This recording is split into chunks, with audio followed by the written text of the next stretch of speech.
If you're listening, you're a member of the Road Gang because this is Road Gang Radio. Saddle up.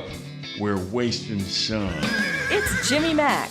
It's Lindsay Lawler. It's New Orleans. It's Nashville. A show about making a living. A show about making a life. It's the biggest... Is that a fat joke? And the best collection of voices in trucking, transportation, and travel. Not only in this world, but beyond. We're looking at you, Zebulon 5. Let's turn this sucker over.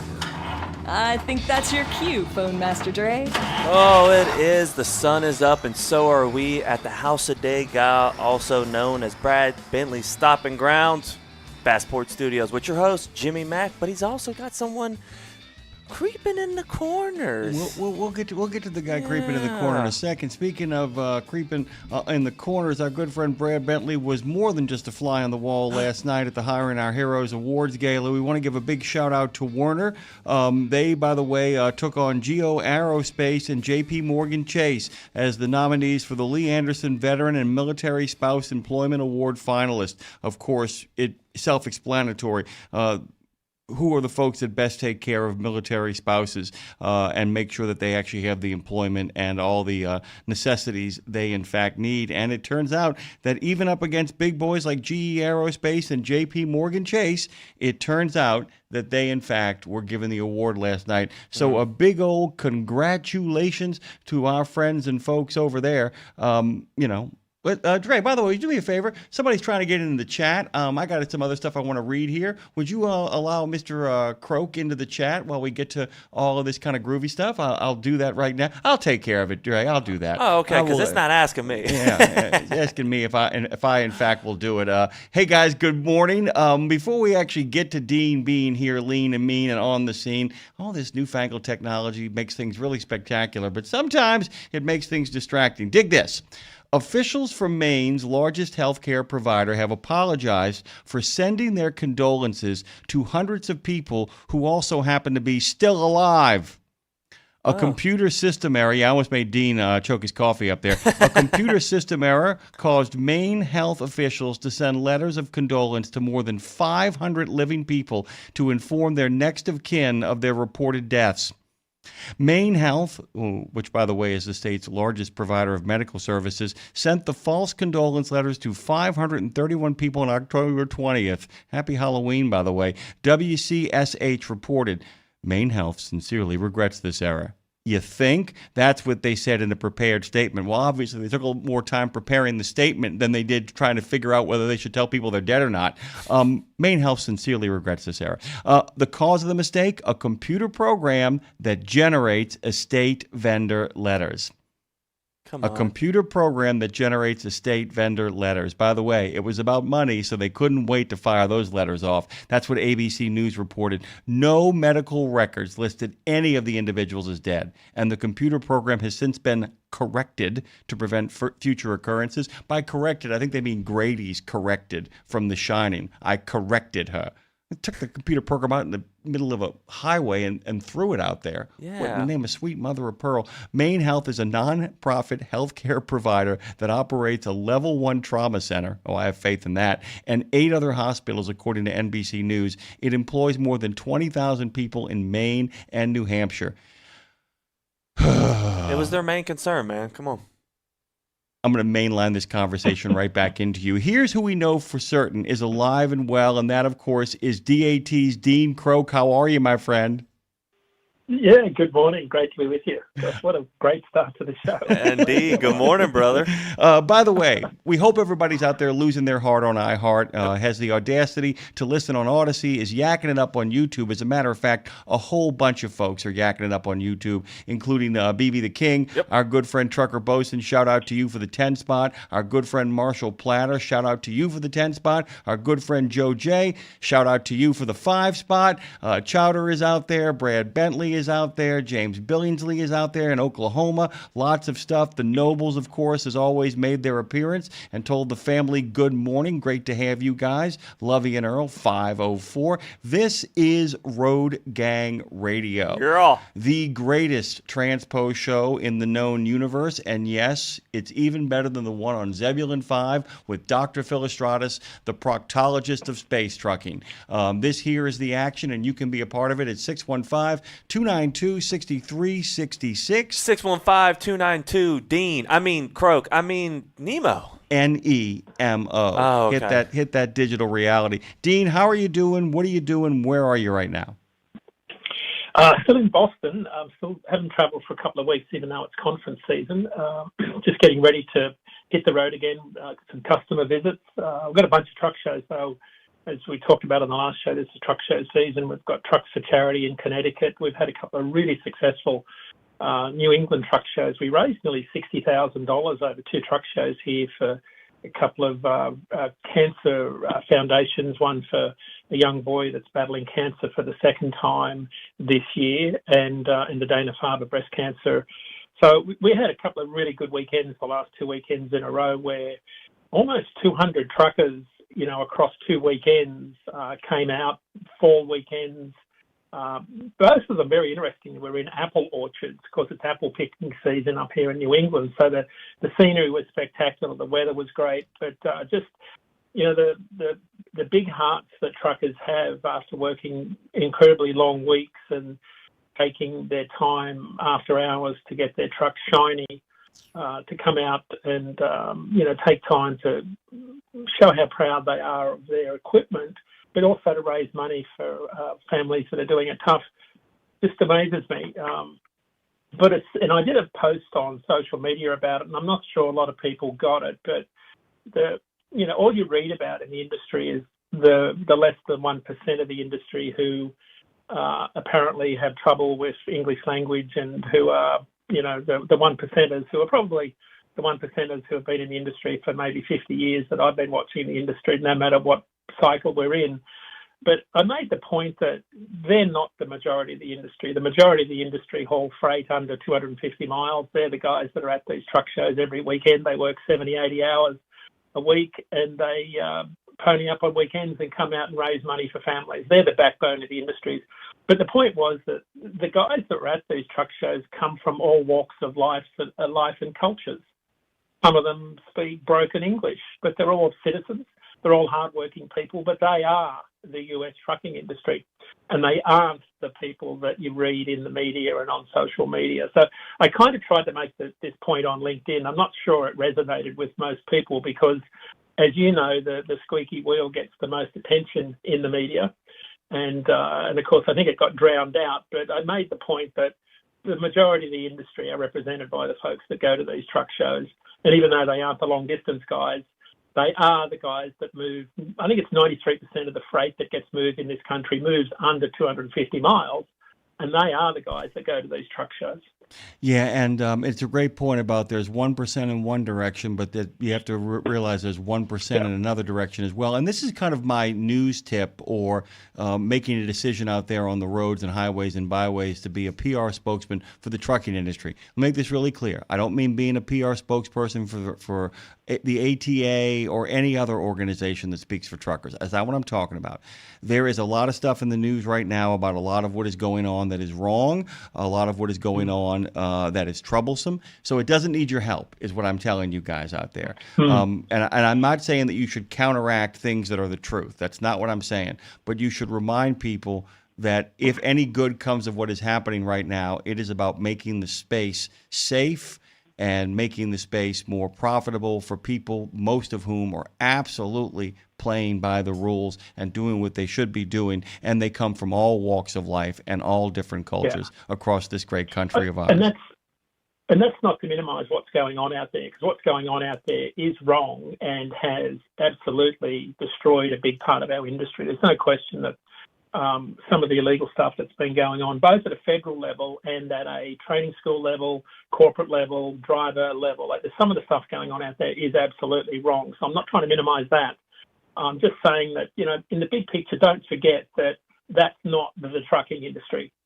And I think a lot of people miss that, particularly the people that watch our industry that aren't in our industry. That's exactly it. That's it. Yeah, I have people that aren't in our industry, Jimmy Mac, and they say, "Oh, so all of you truckers, can't speak English." And I say, "Whoa, hold on a minute! Like, no, that's not the trucking industry. Let me educate you on this, because they read the news and they have this perception of the industry, and it's wrong. And I think that's where we kind of do ourselves a disservice with the way we've gone about this." Yeah, and that's the big thing too, is that we should be telling the stories. We should be, if in fact the problem is as widespread as some people are reporting, then we should be telling the stories about all the men and women who are doing it right and playing by the rules, whether they come from here and have done the whole process the way they should, or whether they were born here and have a deep love of the road, of these particular roads. Something really cool as well too is that we had a chance to talk to Andy Polikoff and Jeff Burkhardt of CVTA. Talked to them for about 10 minutes on Nemo Nation, then brought them back for a 30-minute segment where they could really kind of dig into their ideas. OOIDA, with Trucking with OOIDA, picked up the ball and on Tuesday did a lengthy, whole long hour conversation about this. I think that someplace, Dean, between what Trucking with OOIDA was talking about with those folks and OOIDA's proposal to really kind of make the CDL, the acquiring of the CDL, the real firewall, rather than turning the FMCSA or the DOT or any law enforcement agency into having to scramble after the problems have started. One of the best ways we can improve things right now is by simply going through a process that actually creates a certification process that resembles something closely to an actual university system. That, I don't mean making it into college, guys. I'm talking about certification, where states and the federal government are empowered to say, you don't follow the rules, you're out. If we can get rid of the CDL mills, it's one of the. I think it's as close to a magic bullet as there is to make it tougher, or at least more rigorous. How about that? Not to make people jump through flaming hoops, but to actually make a rigorous process of training and how we go about doing that. If you do that, you'll never get to the next problem, Well, when I moved here, so this is coming from someone that's done a few million miles and got into a lot of trouble, making a lot of mistakes as a driver. When I first moved here, someone said to me, "Oh, you can go through a training school for 3 weeks and then go out on the road and drive a truck." And I said, "Are you kidding me? You can do that?" And I thought that is a level of insanity, because that makes no sense to me, that you could be behind an 18-wheeler. Now, luckily, my comment was, well, luckily you've only got one trailer on, right? So that minimises the amount of trouble you can get into, and you only got 80,000 pounds. Because where I come from, that's not a knife. It's to use Crocodile Dundee terminology, right? And I thought, well, that's you've a got knife. such good roads here that makes it somewhat more. It makes it easier to get by because you've got such great roads here. And I thought, that's nuts, because you can get into so much trouble here with so little experience. And I think, and you've heard me say this before, and I'll say it again, the fact that some companies actively discourage drivers from having, I think, one of the most important safety tools in their toolbox, which is a CB radio, is where the rot starts. Because if you think about what makes a trucker, what's one of the most important things you've got to have, other than training, it's connectivity with your outside world. It's like if you're not connected with everybody around you, what are you doing? Like, how do you stay safe? And particularly as we come into winter, that's just one example. But I know a lot of people out there that's companies where they say it's a distraction. Well, who are you putting in a cab where that's a level of distraction? And I think what we've done over the years is we've allowed a level of training standard where little things like that can become distractions. So I think the industry have facilitated this situation where we've had this, I'll call it training creep, where over the years we've allowed the standard to gradually degrade over time to a level where we've said enough's enough. The standard is not good enough and here is the product of it in front of our very eyes. And I think we're at a point where there is a reckoning, because we do have too much capacity. The system is weak, it's got cracks, and now we're seeing it where we're at the bottom of this cycle, Jimmy Mack, where, broker margins are now compressed to a level that are unsustainable. Carrier margins are right at the bottom where they are not sustainable. We're at the bottom of this cycle where what we call equilibrium. And at the bottom of a freight cycle like this is where you start to see people get squeezed out, both on the carrier and the broker side of this equation, because you can't go any lower than where we are right now. And shippers are at a point where they start to say, we're worried about capacity not being around for us next year. But that's an active discussion. Yeah, that's what, I guess the analogy would be with price destruction, where people are like, we're finally getting these people out. Yeah, but it waited so long that, okay, this is what's interesting. The problem is that you want to move some of the capacity out. You want to get people out so that you can actually kind of develop an equilibrium. But if it crashes out, and if it, okay, let me go to left field here because I like to go out there, is the fact that, when the bailout happened, back with the car bailout, Ford did not take a bailout. I don't know if you know this, Dean. Ford Motors did not take a bailout that the other of the big three, Ford didn't. But Ford went down to Congress and said, you got to do the bailout. And they're like, but you're not taking it. They said, you don't understand. If these guys go under, they're going to pull us under, because they're going to pull under so many of the people that we work with. It's going to pull those people we work with under with them, and we're going to be left without the necessary components to do what we have to do.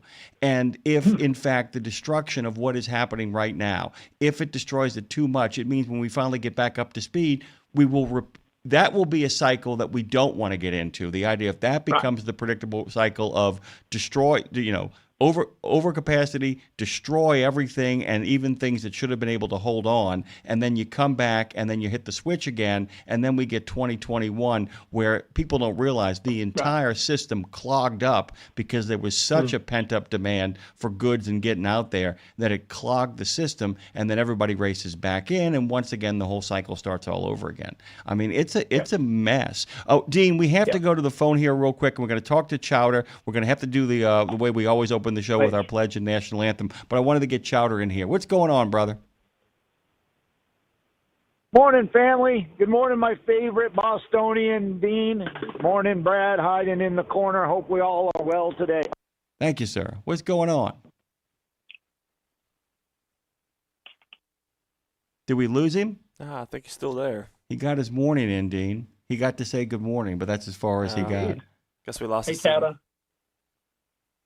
Hey, I couldn't agree with you more on some of this. I don't understand this. How do we put people out here hauling doubles that actually don't have to go, take a test driving the doubles? You just take a written test, and we call that safe, apparently. And I'm not really sure how we do 3-week, 4-week driving courses when, you might come from South Key West, Florida, and you're going to a driving school in, I don't know, maybe November, and then you're turned loose in, December with no snow training, and apparently that's called safe. But this what I got's really for the birds, 48,000 pounds of bird seed. But I probably should have some training on how to do this myself. So I kind of agree what you're saying on a lot of that. I believe if we get rid of some capacity, though, we probably can get some freight rates up, because that supply and demand cycle would be a great idea. And speaking of, I got a couple things. Supply and demand side, Jimmy, I was going to talk about this trucking thing with you today. I sent you that picture of that warehouse down in Houston, of all places, Dean. I think there's some kind of barge and shipment area, port down there that moves a lot of freight. I pull in there at 8:30 or something, and the lady tells me I'm going to have to park and wait because they have no docks available for us. And they wonder why drivers are getting a little upset. They had 83 docks there with 4 drop trailers in it, and yet they apparently have no dock space for us to get loaded. I think this might be part of a problem. I don't think it's dock space. I think it's worker performance problems, as in they don't show up. A little frustrating, which leads me to my problem of dark 30 working this morning. We'll just say a person of non-American descent, and they weren't from your part of the world, Dean. It was more of one of those Cantonese areas. Driving an oversize. Comes in and asks me on my door, are you out? And I'm like, well, of course I'm out. I'm not in a house. Well, come to find out, what he was trying to communicate was, and I'm a little lost on where he got this training from. He's in an oversize of a double drop, right, in a parking spot, and he wants my parking spot for whatever reason, and he's going to move out in front of me along the curb so he can back straight into the parking spot I'm in a dark parking lot. Now, I've never hauled a lot of oversize, but pretty sure there's something about driving in the dark with that stuff. He was so bad and inexperienced, he pulled up on Quick Trip's parking lot in front of me and commenced to back his double drop low boy with an oversized grader on it up over their curbing and through their light pole. I'm thinking that DOT and the cops were going to have a word with him after I left. Where is this training of qualified, educated drivers coming from? It seems like we're getting a CDL from wherever, and we're allowed to become an owner-operator out of a cracker box anymore. Is this a normal occurrence you're seeing in the DAT reporting issues? We don't see it in our world because we don't have any real visibility into the driver side of the equation. But more broadly, where is sort of like common sense? That's the part that I don't get. Like, you shouldn't need to be trained in that kind of stuff at all. Like, that to me is the level of common sense that why would you even do that in the dark? That makes no sense. Yeah. That's not even, you shouldn't even need to be trained in doing that, because in the dark, that's not the sort of stuff you do at all. Charter, I hate to do this. Well, you know what they say. Go ahead.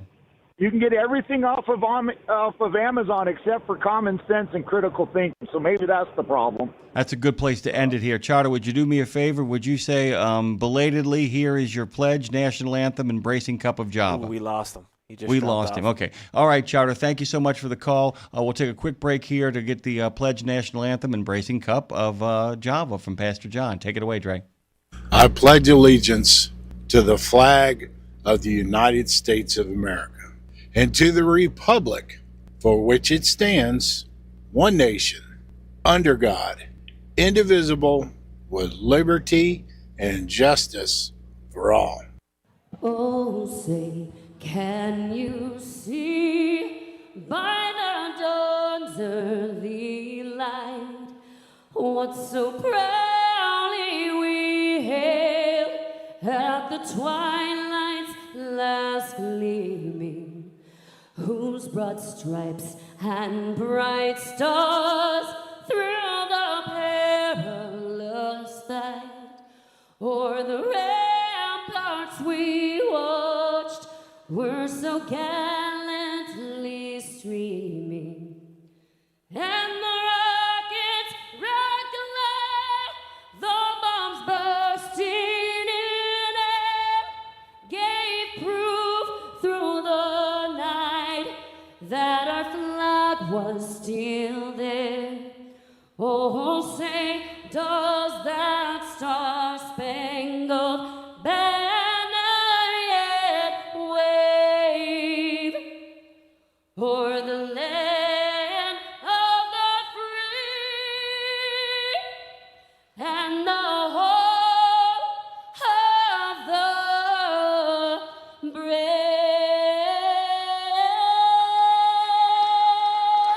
It's a good time for a cup of Java with Pastor John, brought to you by the Bennett family of companies. It's Thursday. Good morning.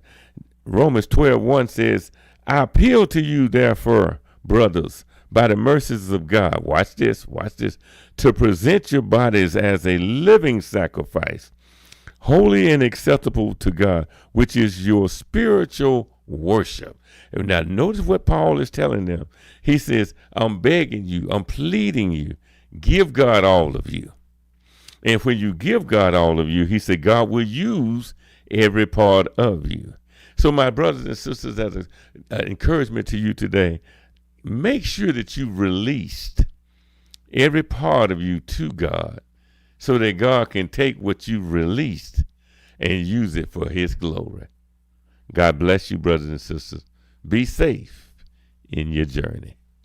Java with Pastor John is brought to you by the Bennett family of companies. Visit drive4bme.com. Drive4bme.com to learn more about the Bennett values and opportunities for drivers just like you. One of the things that the pastor is kind of referring to is making yourself a space. Making yourself, I don't mean making yourself a space by creating space, but actually turning yourself into a space to be able, I would say, to contemplate the world around you.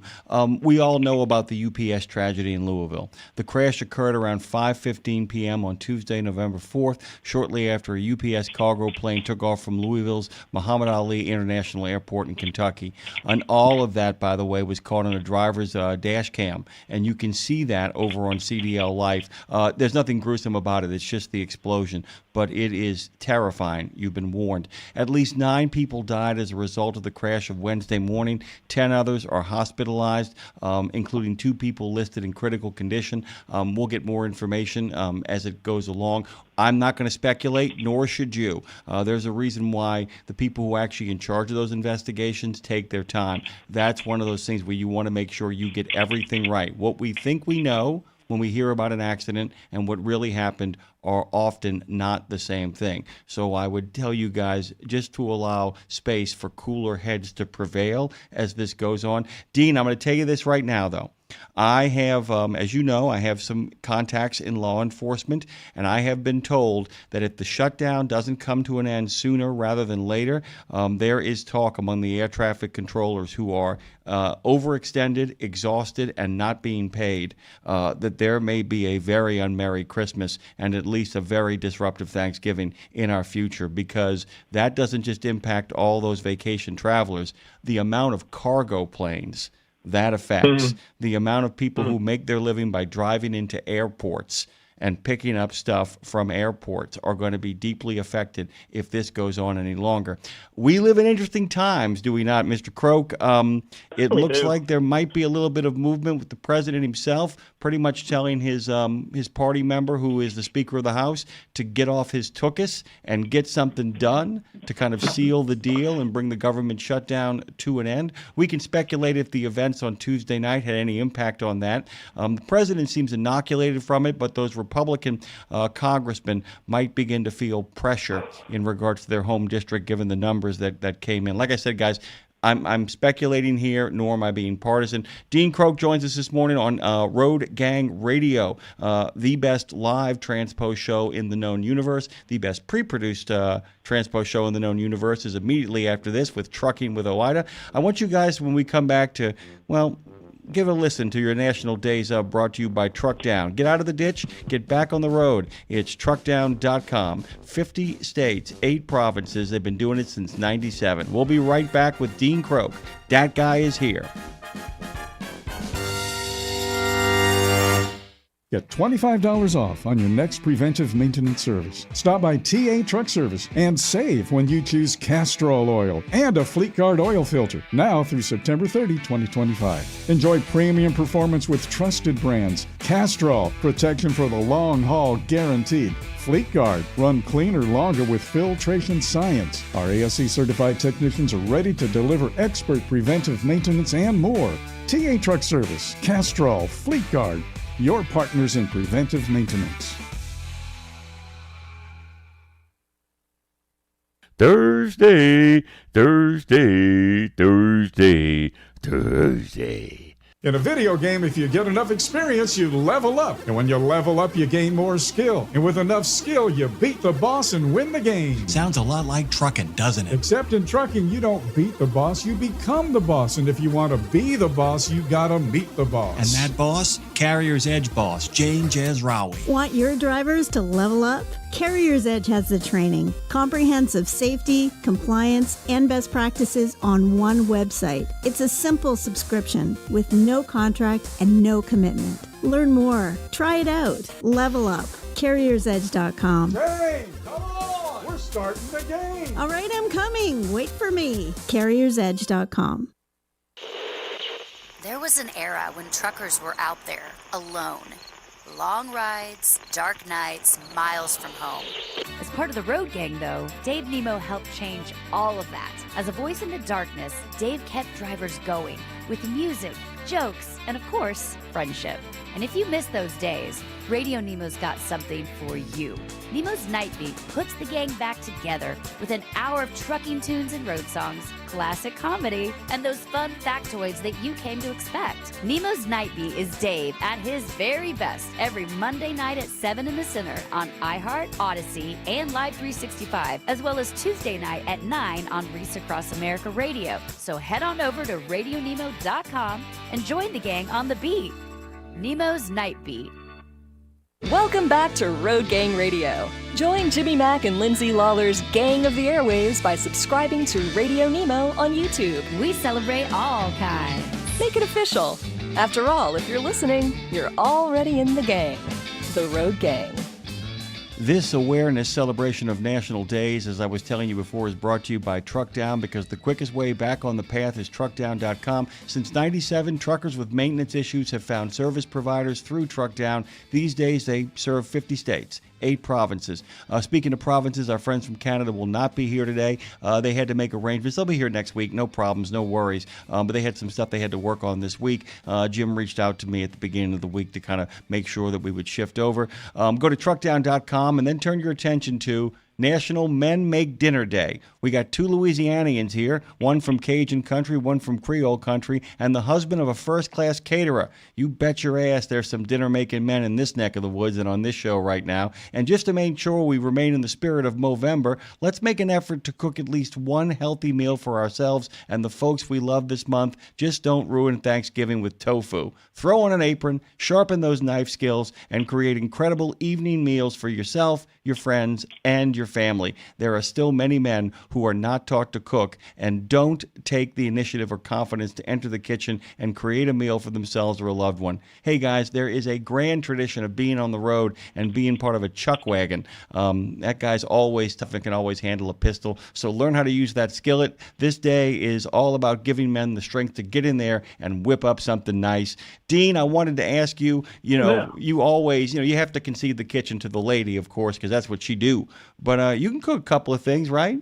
Yeah, we have a thing here where I do what we call date night for our neighbours. Our neighbours have 3 young kids, and the husband works a long day on Mondays, and he's away. So I cook for the 3 young kids and the spouse, and by the time they get home, I've got dinner ready. So this week I did lasagna. So I've actually perfected lasagna, and I'm actually quite proud of it. This week, my wife suggested I use a little bit more heavy cream, which made it a little bit too runny. But I've expanded my repertoire from spaghetti bolognese and nachos and some other basic dishes to lasagna, which is actually fairly complicated. But it turns out that YouTube is a pretty good friend. Oh, it's a great friend. Interested in cooking. Oh, man. So I have my iPad going on the countertop with all of the tips. I did try to cook meringues this week, which is an Australian dish, as you know from our pavlova escapades in Louisville. And it turns out one of the YouTube videos on how to cook meringues was fundamentally wrong. They got the temperatures wrong, so my attempt at meringues this week was a total disaster. But I'm not afraid to get into the kitchen and cook and burn a few things and make a few mistakes. But what's interesting is my 2 boys, who are now 25 and 26, are actually very good at it. And what's great is they've watched my wife, who's a very good chef and owns that catering business we talked about. They are very proficient at cooking. They love it. They love to get in the kitchen and to watch them, though, it's an experience because they take such a long time to cook a meal. Like, it's fascinating.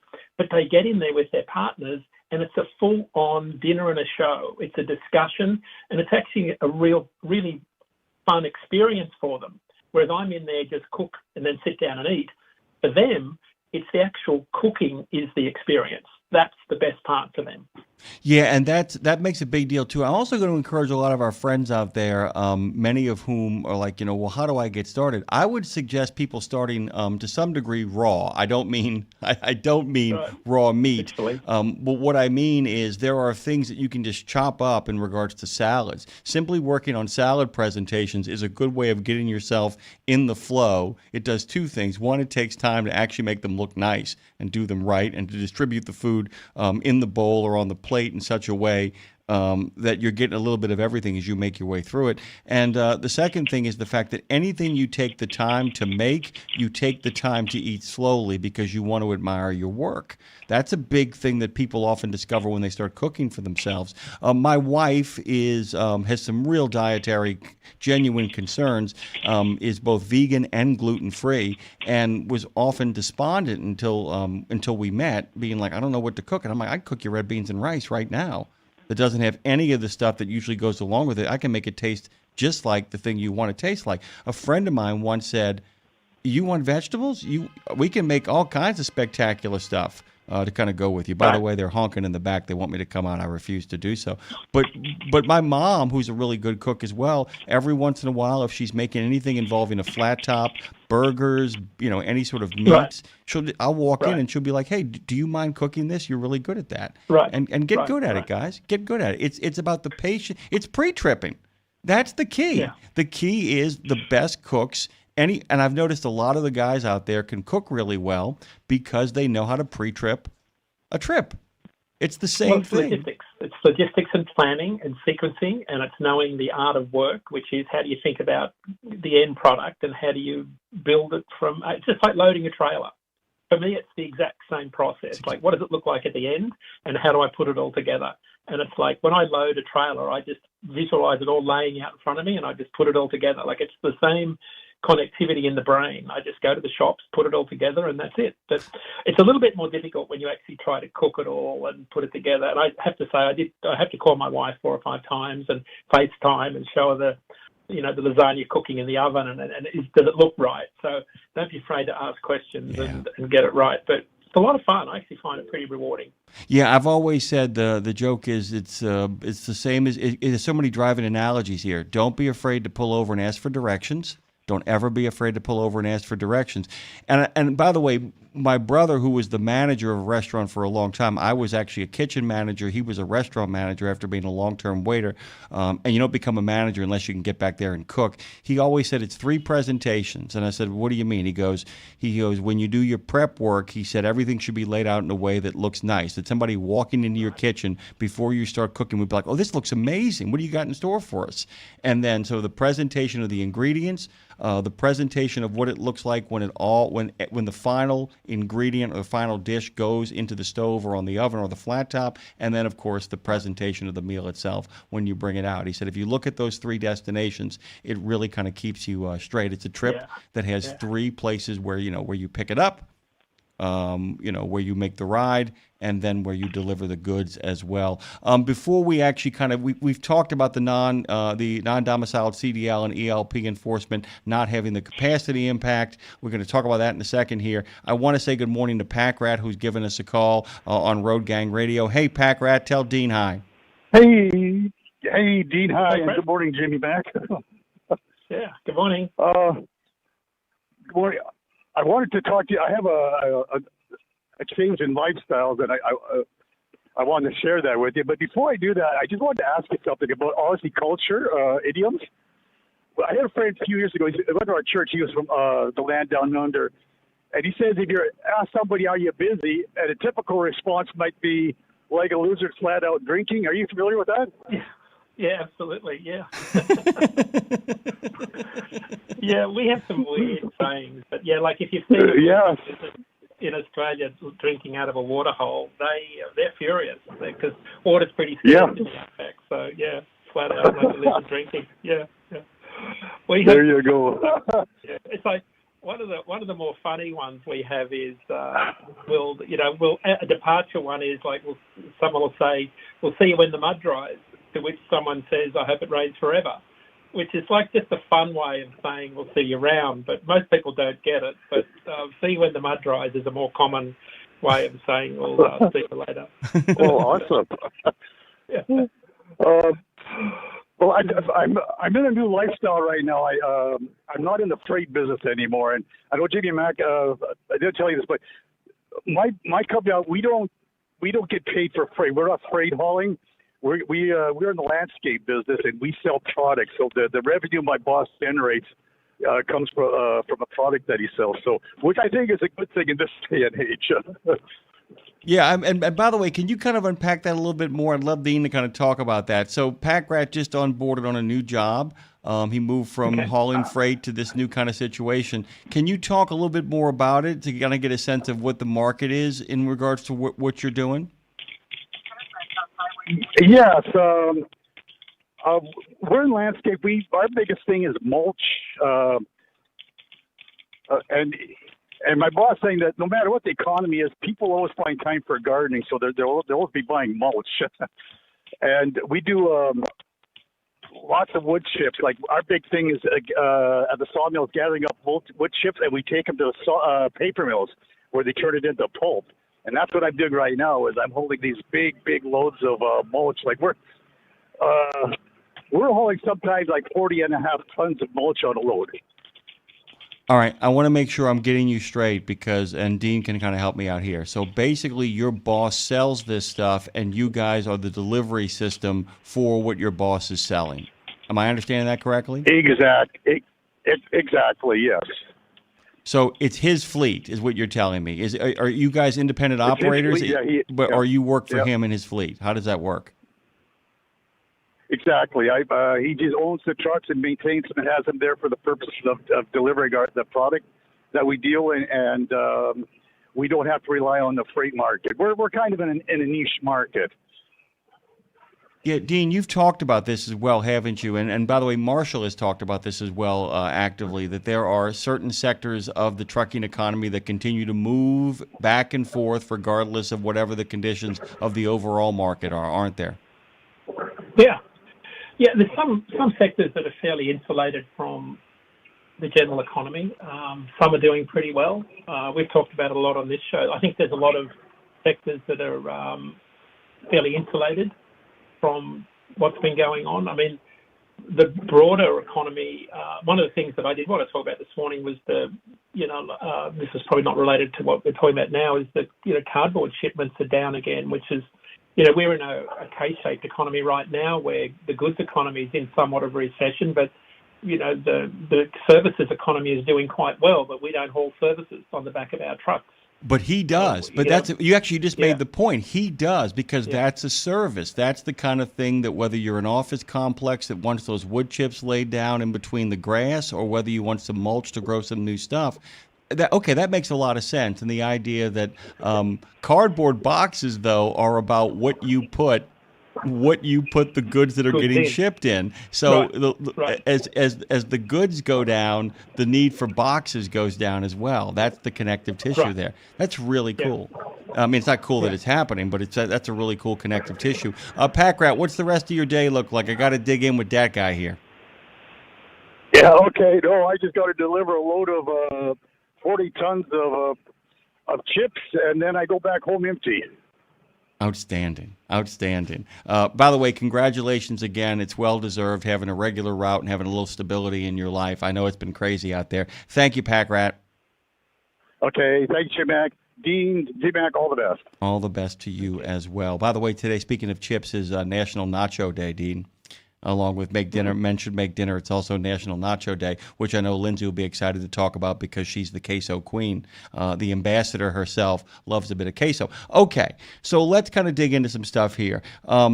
We've talked about this earlier in kind of a back and forth conversation, but the ELP non-domicile CDL enforcement is not having the impact that most would hope it have, at least in regards to the economy. There may be some stuff down the line that we see in regards to safety. It might be the ignition switch that changes the way we go about training and awarding CDLs. But can we talk about that and then talk about what we're seeing in October in regards to the market, and then we'll get to reefer market? Yeah, what was interesting, this may all turn out to be a bit like the drug clearinghouse that came in January 2020. And by that I mean timing. So the Drug Clearinghouse came in 2020, and then we had the pandemic. So demand tanked, and the effect of the clearinghouse was kind of muted by the fact that demand crashed. And I fear that all of the impact of all of this work that we're doing to jettison all of this marginal capacity will be muted by this very soft demand that we've got in the market.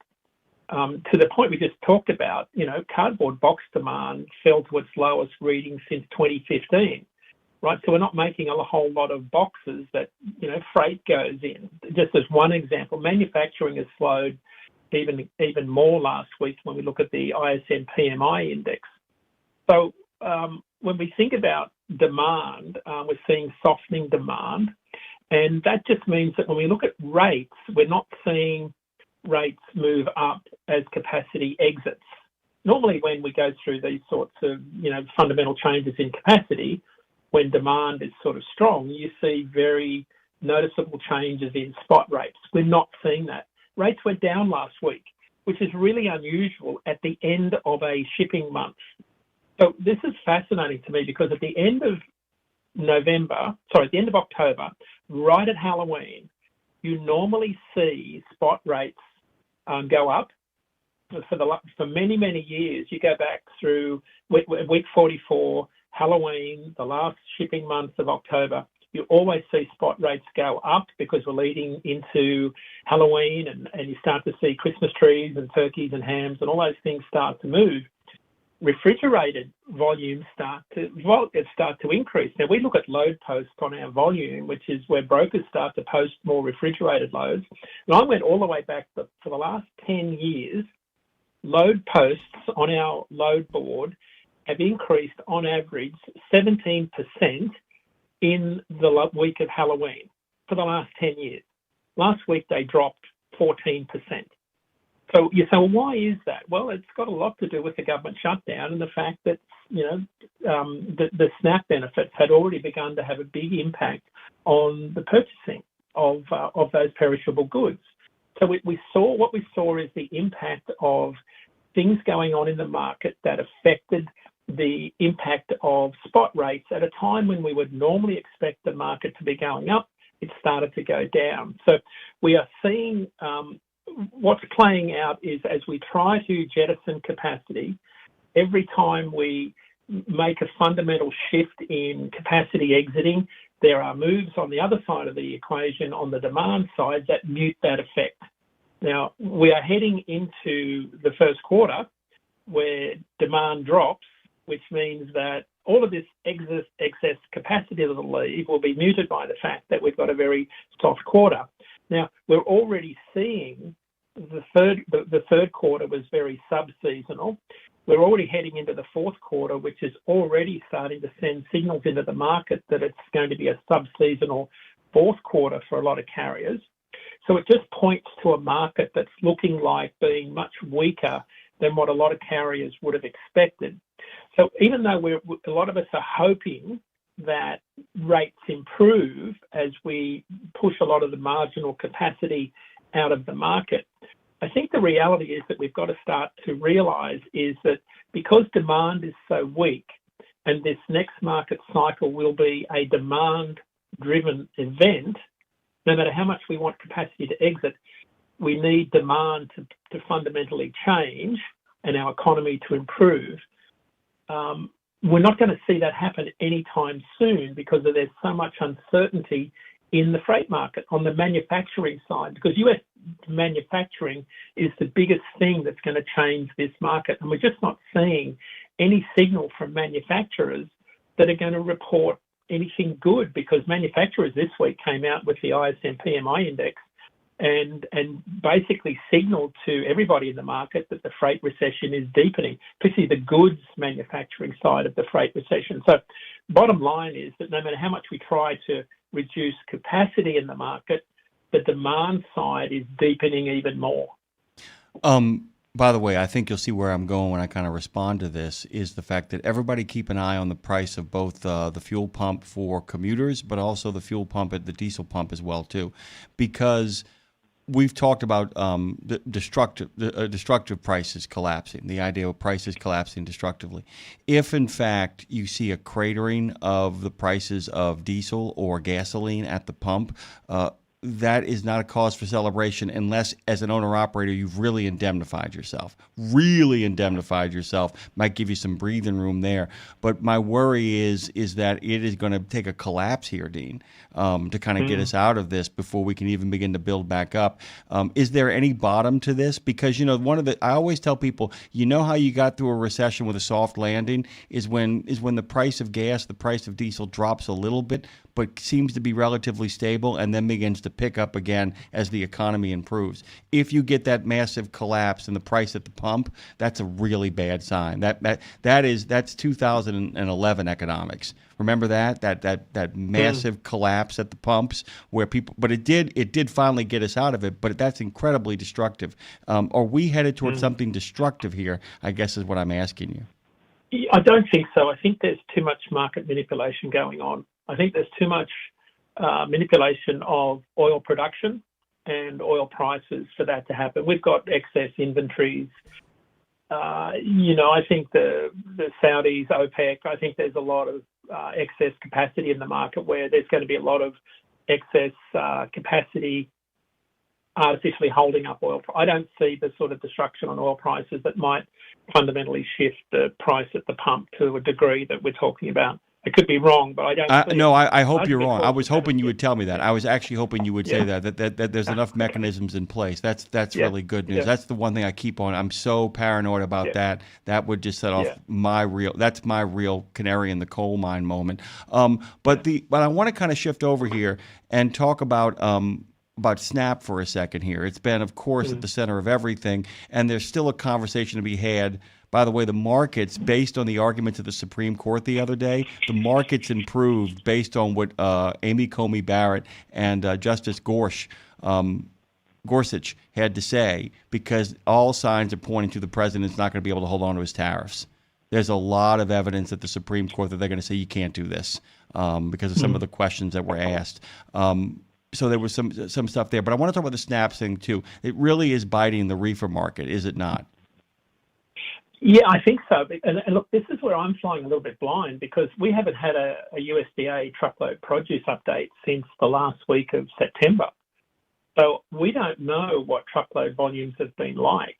And I can't tell the exact impact of the SNAP reductions in purchasing, other than what I read from people like Walmart, who account for about 25% of SNAP purchases. I don't know what the real impact has been, other than what I just mentioned about how much our reefer volumes have dropped.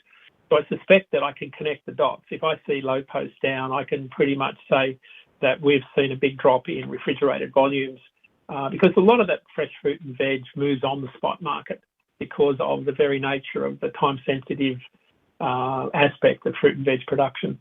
So I don't know what the impact is yet. I suspect that we will see. I'll know Saturday morning what the real impact of it is this week.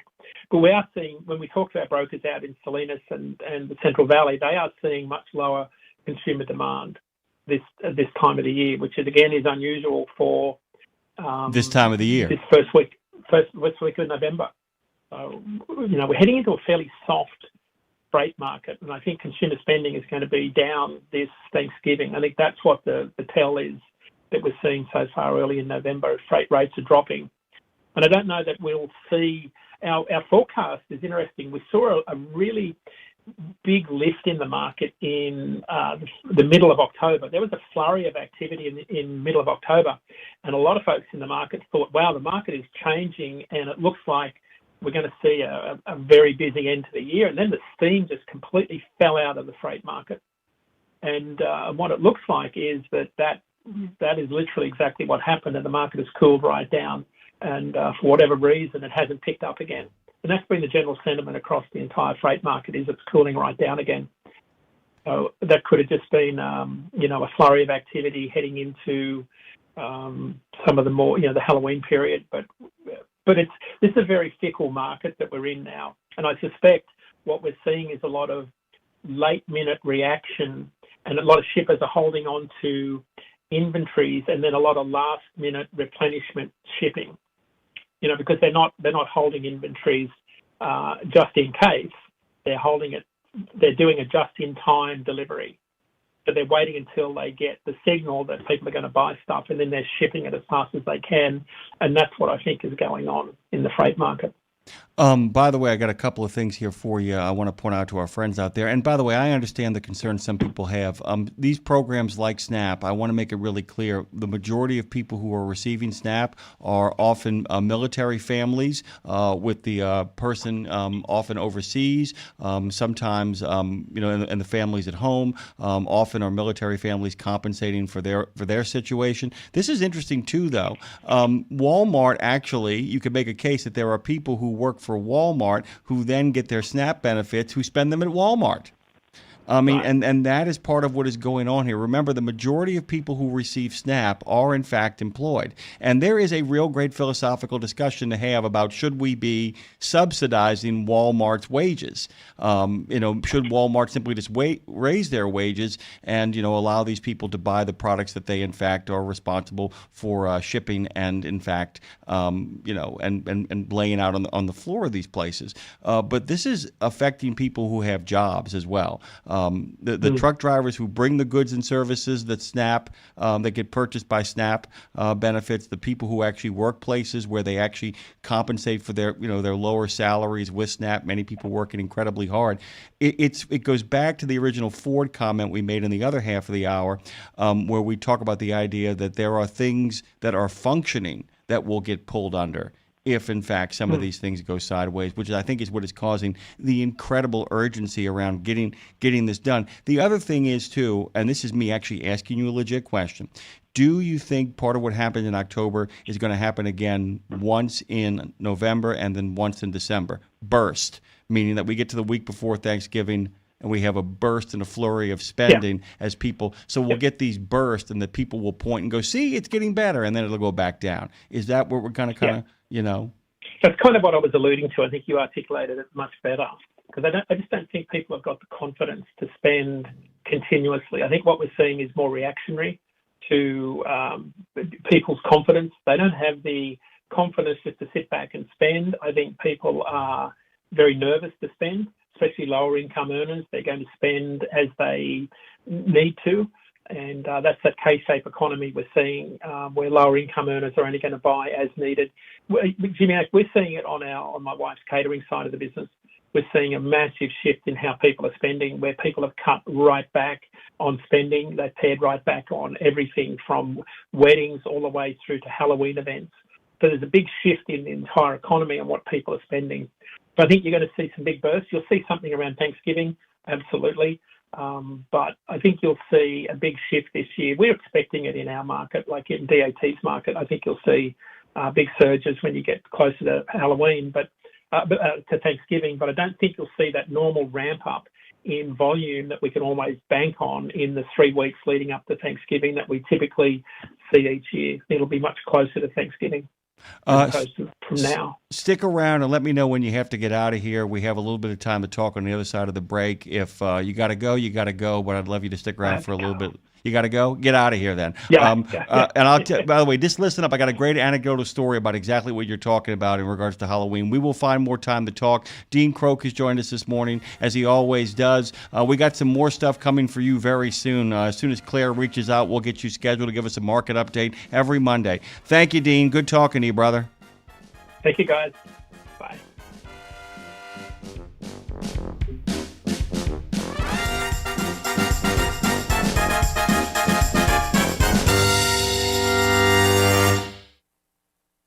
Exceptional value and exceptional values. That's Bennett Trucking. A core commitment of faith, family, and freedom has driven Bennett to being the leading provider of innovative, integrated transportation solutions, both at home and abroad. Bennett's values are not just compatible with providing high-paying jobs and unmatched customer service. They're inseparable. If you're looking for an employer or a partner who believes the best business model is being a model citizen, then Bennett Trucking is the place for you. Go to BennettIG.com and find the folks who share your values. From the wee small hours of the morning to the crack of dawn, Radio Nemo has been there with you. Whether you've got the overnight or you're the first wheels on the road, Radio Nemo's been where you need us to be. Providing the laughs, giving the facts, playing the tunes, and keeping it rolling. We've been your light in the darkness, your first cup of coffee, and a voice of sanity. Semi-sanity, actually. We're all a little crazy here. Crazy for the men and women who keep this country going and moving and doing. Crazy for trucking, crazy for truckers of all shapes and sizes. Is that a fat joke? Not if we can help it. Because it isn't just about the rules and regs. It isn't just about the day-to-day. It's about your health, your homes, and your hearts. So we wanted to say thank you. Thank you. Thank you. Thank you from everyone at Radio Nemo for sticking with us, standing by us, and keeping the traditions rolling into the future. 17 Sapp Brothers Travel Centers are known for great food, hospitality, and mom-approved showers and restrooms. But don't forget the service centers. Sapp Brothers ASC certified technicians can repair nearly any issue in shop or roadside, including axle repair. Dig into your free steak dinner with your oil change. That's a Sapp Brothers tradition to thank you for your business. Tires? Sapp Brothers will beat any competitor's advertised price on tires. And download the Sapp Brothers app for exclusive promotions in the shop, restaurant, and store. Your spot under the coffee pot is waiting for you at Sapp Brothers. Just one more hour until reinforcements, aka me, arrive to save the day. But until then, keep your eyes on the highway and keep on trucking with Jimmy Mack on Road Gang Radio, y'all. Thank you, Lindsay. And of course, our good friend will be here within the next hour. By the way, what a great We Should Write yesterday, huh? Oh, 100%. I mean, that's a life-changing experience right there. And that's a way you can change your life and the lives of lots of people and do it by simply throwing a rock into the water and watching the ripples spread from that point. And it's just one of the beautiful journeys and ideas of what writing can do for you. Yeah, I mean, it's just extraordinary. The idea of writing a letter to 500 plus people and seeing where the road takes you it was wonderful. And the way she told the story after Lindsay kind of set it up, that it was a great reminder that you can actually breathe. Because Lindsay gave a nice little short kernelized version of it. But all the details that then came out, that Lindsay left so much open for her to kind of go into the details of it without losing the thread. It was a great conversation, and I'm proud to actually have that on our channel. I just felt that way from beginning to end. I actually, when I called Lindsay afterwards, it feels like that if you had told me they were sitting inside of a cabin at a campsite, I would have totally bought it. Just sitting around a campfire eating s'mores. That it began inside of a cabin on a beautiful morning, and by the time it was over with, they were around a campfire with s'mores. Yeah, exactly. Yeah, with the tetherball court right next door to it. Yeah, I mean, the whole deal, the whole deal, kind of playing itself through. There's so many great things on this channel, by the way, guys, that we're still building. We got a couple of really great things in the works, but one of the things we do have every Tuesday, Thursday, and Friday here is Trucking with OOIDA. Mm-hmm. And as you guys know, OOIDA has long been leading the fight for more broker transparency. So when Vice President Louis Pugh made the trip to Orlando last month for the Broker Carrier Summit, he knew the issue would come up, and it did because Louis made sure it did. And as a result, Summit founder Dan Lindsay said some misunderstandings were cleared up, which is the whole point of the Broker Carrier Summit. Trish Hendren, Executive Director of the Eastern Transportation Coalition, explains to Scott and Ashley how they get 20 states from Maine to Florida on the same page when it comes to maintaining an efficient and safe interstate system. We know Trish as well, too. All of our friends are everywhere, not just here on Road Gang Radio and Nemo Nation and We Should Write, but you can find them at Trucking with OOIDA immediately after this show on RadioNemo.com, on the Tube of You, on the Audacity of Odyssey, and on the Book of Face. We can be found also at 615-292-6366. What the man says, 615-292-NEMO. Give us a call. And it's also, by the way, Movember. Where there's a real focus on making sure you get your junk checked out, you get your back end checked out, you get your overall health checked out, and you grow that mustache to support people like our friend 3.5, who successfully made it to the other side by having his other side checked out early and making sure that he, in fact, is an intact human being moving forward. Hey, man, rock that Tom Selleck. Yeah, get that mustache going. Get that stash going, guys. Dre and I are kind of on the fence on regards to stashes because we just, I don't have the chin for it. Yeah. I have the chin for a beard, and I have the chin to go barefaced. Because I have a little bit. I mean, even when I lose maximum weight, if I get down any place under 185 pounds, I probably could grow a stash. The problem is when you grow a stash and you have a cue ball like I do, you end up looking either like, pip, pip, cheerio, then you have to get like in real kind of crazy shape, but I call like medicine ball shape. Yeah. Or you're a villain. Has there been a couple times where you've done a little like twist on the mustache? Because I feel like you could rock that with your hat and your style. Well, yeah, but the thing is, I could do that. You're not a Branson. I'm just not Johnny Bean. I'm just not Johnny. Yeah. I'm not Bat Masterson. I really think that really pulling off a stash, unless you have like I said, there's a certain look. There's a certain kind of medicine ball look you can get. But if you get a stash, exactly, you know what I'm saying? I'm the strongest man in the world. I'm the strongest man in the world, and I drive my Petromobile. You know what I'm saying? That's kind of it. If you have a full head of hair, you could rock a stash. Full thick head of hair and a square jaw, that's Hemingway country. Our good friend Edward Carter Simon, who was in studio, he can rock a stash as well. That's the reality of it. Sometimes as men, we need to just stay in our lane and know our strong suits. And just, hey, we try things, but they're not always for us, and that's okay. That's okay. But I always think everybody should experiment with facial hair early on to kind of get a sense of what they can do and what they can't do. Like Tom Brace's stash is quality stash country. Ooh. Quality stash country. That's the kind of face that, he's a fire chief. Yeah. He's a truck driving fire chief. So, of course, you should rock a stash. You can give us a call about that, too, if you think you could rock a stash or would never give it a shot whatsoever. Let me get to some news here really quickly. Go for it. And then we'll kind of dig into some other fun stuff as people kind of make their way down the highways and byways of this great country. Truck drivers who use Travel Centers of America's emergency roadside assistance are going to need to call somebody else for help for the short term. Landline, by the way, has confirmed that Travel Centers of America is pausing emergency roadside assistance. According to a notice, the truck stop operator is reviewing and enhancing its safety procedures. The move follows the tragic death of a Travel Centers of America service technician. According to the Daily Voice and according to Landline, the technician was killed on October 23rd while assisting a Freightliner on Interstate 80 in Township, New Jersey. He was struck by another commercial vehicle. His obituary confirmed he was a diesel technician for Travel Centers of America. This is what Kathleen Roseman, TA's Vice President of Fleet Sales and Channel Partner Programs and Small Fleets, said in TA's notice. This pause allows us to ensure our team members have the right tools, training, and processes in place to safely assist professional drivers on the road. They did not state how long this pause is going to last. It's also not known what led to the suspension of roadside assistance services directly, if that makes any sense. Like I said, they're probably looking at protocols. They're probably looking at the way they kind of set this up moving forward. They're probably looking at potential lawsuits. They're probably looking at potentially suing other people as well, too. And I think that they want to do an in-house kind of look at what's going on before they kind of move forward with the program.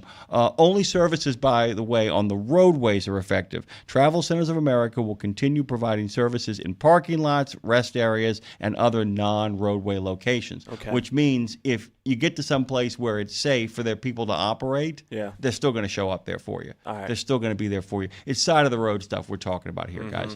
It's harm's way kind of stuff we're talking about here. And, of course, as always, we will not speculate. It's a narrative that needs a little time to develop, but we will keep you in the loop, as it were. And that's kind of what's going on this morning. We got somebody on the phone. Who do we got? Oh, man. I'm pretty sure I know this caller ID. Chris, is that you, sir? Good morning, Chris. Hello. Doing great. Doing great. And by the way, our good friend Ten Ring points out that Jamie from Mythbusters has the stash. Yes, he does. Oh, that's a stash. A bald man stash. But it's also because he's got He can rock a stash pretty good. He's got a blonde stash, right? It's a blonde. It's a strawberry blonde stash. Strawberry blonde. It's strawberry blonde stash, which I think often works better. By the way, the guy we were talking to yesterday on the show on Road Gang Radio from the Damn Tall Buildings, he's got a beard, but the stash on him, dude, is like, I mean, it's mad scientist. Yeah. It goes out and it curls at the ends. Yeah. It's a crazy one. What's going on, Chris? Oh, man, you know, back in the day, and I do mean back in the day, I had full beard, full mustache, full head of hair, and I let it grow. I just let it grow and let it grow. My mustache, I could bring it down and touch my chin. My beard went down to the center of my chest, and my hair went down to the center of my back. I look like Grizzly Adams from hell. How did you maintain it? How did you keep it clean? Because I got to tell you, one of the things that people often say, "Hey, do you have that beard, Jimmy Mack, because you just don't want to shave? Is it because shaving's too hard?" I'm like, I do as much work on this thing as I would if I was just for shaving every morning. What kind of maintenance did you have to do? Oh my God, it's nutty. I mean, you got to wash your beard and mustache with actual shampoo, and comb it out, brush it out. I mean, it's work, man. Woo. And finally, after I don't know, probably 6-8 months of that, I'm like, that's enough. I'm done, and I shaved everything. I have no facial hair at all now, and I keep it that way. I'll tell you this, by the way. I have and I'm not there yet, although I'm closer today than I've been in over a year. There's a weight that I hit. When I hit a certain weight, I shave my beard and give it a couple of weeks of just being clean shaven and man on the move, and then I'll let it begin to grow back after that, kind of bring it in. I actually have to use. I have this really great set of clippers that rather than having different guards, it's got a guard on it that you actually can then turn the dial on it, and it changes the level and length of the guard. Yeah, that's bad. And so what I do is I do 1, 2, 3, 5. So I work the sides of where my sideburns are with 1, drop into 2, use 3 for the majority of the beard, and then use a 5 on the center part of my face, the goatee area, and kind of maintain it like that, and then have to go back in with the trimmers and make sure I clip the hairs that grow above your lip and all that, and get the nose hairs out and the ear hairs out. So it's a process.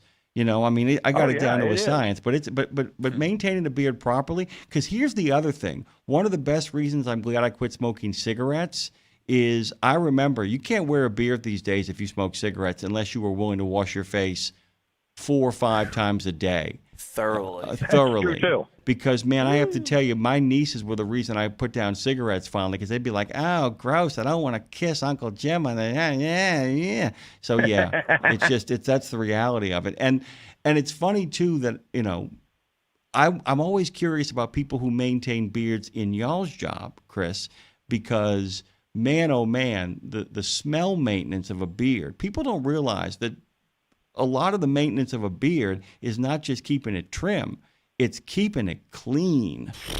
Because, man, I'm telling you, people don't realize how bad they often smell. I thought one guy one time had halitosis. It was so disgusting. And then I realized, I'm like, no, his teeth look fine. And I'm like, oh, my God, it's his beard. His beard reeked. I'm making everybody, I'm putting everybody off their best breakfast right now, but that's the truth of the matter, isn't it? I mean, you got to. Oh, it absolutely is. A beard is a maintenance plan. Yeah, if you find crumbs in it, you got to clean that thing. You got to clean it out, man. You got. Well, Jimmy, you probably remember the mutton chops. Oh yeah, I used to have them. Yeah, I did too, and even that by itself was a maintenance issue. You got to make sure you got it trimmed just right. You got to make sure that it's not real super bushy, but bushy enough to where it looks good. I mean, the whole thing, man. That's why I shave everything. Well, I'll tell you this too, Chris, and everybody listening will get this. I got to tell you, maintaining a beard, even if it's a full beard, is when you realize that your face is not equally balanced. Mm-hmm. That's really interesting too, because the right side of my face, as opposed to the left side of my face, I have to trim the beard differently to maintain the illusion of balance for the beard. It's not the same thing. There's an angle. The way I have to cut my on the left side, it's much more kind of a right angle kind of setup where it's a slope. On the right, on the left, it's on an angle. And Dre, you can see it, can't you? It's weird. You don't notice it until I tell people, and then you never stop seeing it. So you're welcome, Dre. But go ahead. When I was trimming my beard and mustache and stuff, it was, it's very similar, but not to the extreme. So I was able to keep a balance there. But I would only trim it enough so that it would keep growing, because I wanted it as long as I could get it for as long as I could have it. And that's why, 6 to 8 months later, I shaved everything off. But, it was just too much. Hey, that's the downfall of being Irish over here, man. Having just a little bit of Irish in you because you turn into Patches O'Houlihan because you got to sit there like how Jimmy was just saying. Now, that's my life story. I didn't start having a full beard until I started growing all the way out and then started trimming it down and just kind of maneuvering it in the patches. I'm actually very fortunate, by the way. I have the if I go 5 o'clock shadow, I have the Statham look. I can actually do the stay. Show off. I actually have a 5 o'clock shadow. I could actually do a 2 on a guard and do my face and my hair and create stubble across the board. Nice. That is even for me. There's only a very few things up on my high cheekbones. That's a matter of, once again, cleaning and shaving and maintaining. But I don't have to hide any. I'm not Patches O'Houlihan, if that makes any sense. When you were keeping a beard, did you use any beard oils or beard grooming products? Well, they didn't really have a lot of choices back in those days. Not really. I kept it as clean as I could and trimmed up and so forth. But other than that, I didn't use anything. Yeah, everybody smelled like Clubman back in the day. Remember Clubman? I love the way that smelled, by the way. To me, that just smells like a barbershop. That's it right there. Clubman. I love that stuff. Okay, so what are you doing today? Where are you going? What's happening in the world of Chris? Oh, man, I'm headed over to Rapid City to deliver this next load, and I have no damn clue what I'm doing. Is that a good thing or a bad thing? Well, for me, it's a bad thing because I like to plan things out ahead of time. But, I make it work. I do what I got to do to make things happen and, just carry on with today. By the way, our good friend Bruce Almighty yesterday said every time he listens to the show, he feels like he's gotten an assignment. Here's your assignment for today. Hit the like button on the YouTube channel. Do it. And then find 3 or 4 people out there, even if it's just friends who have YouTube, who go onto YouTube. Just have them go over there. They haven't even got to hang around. Have them hit the like button.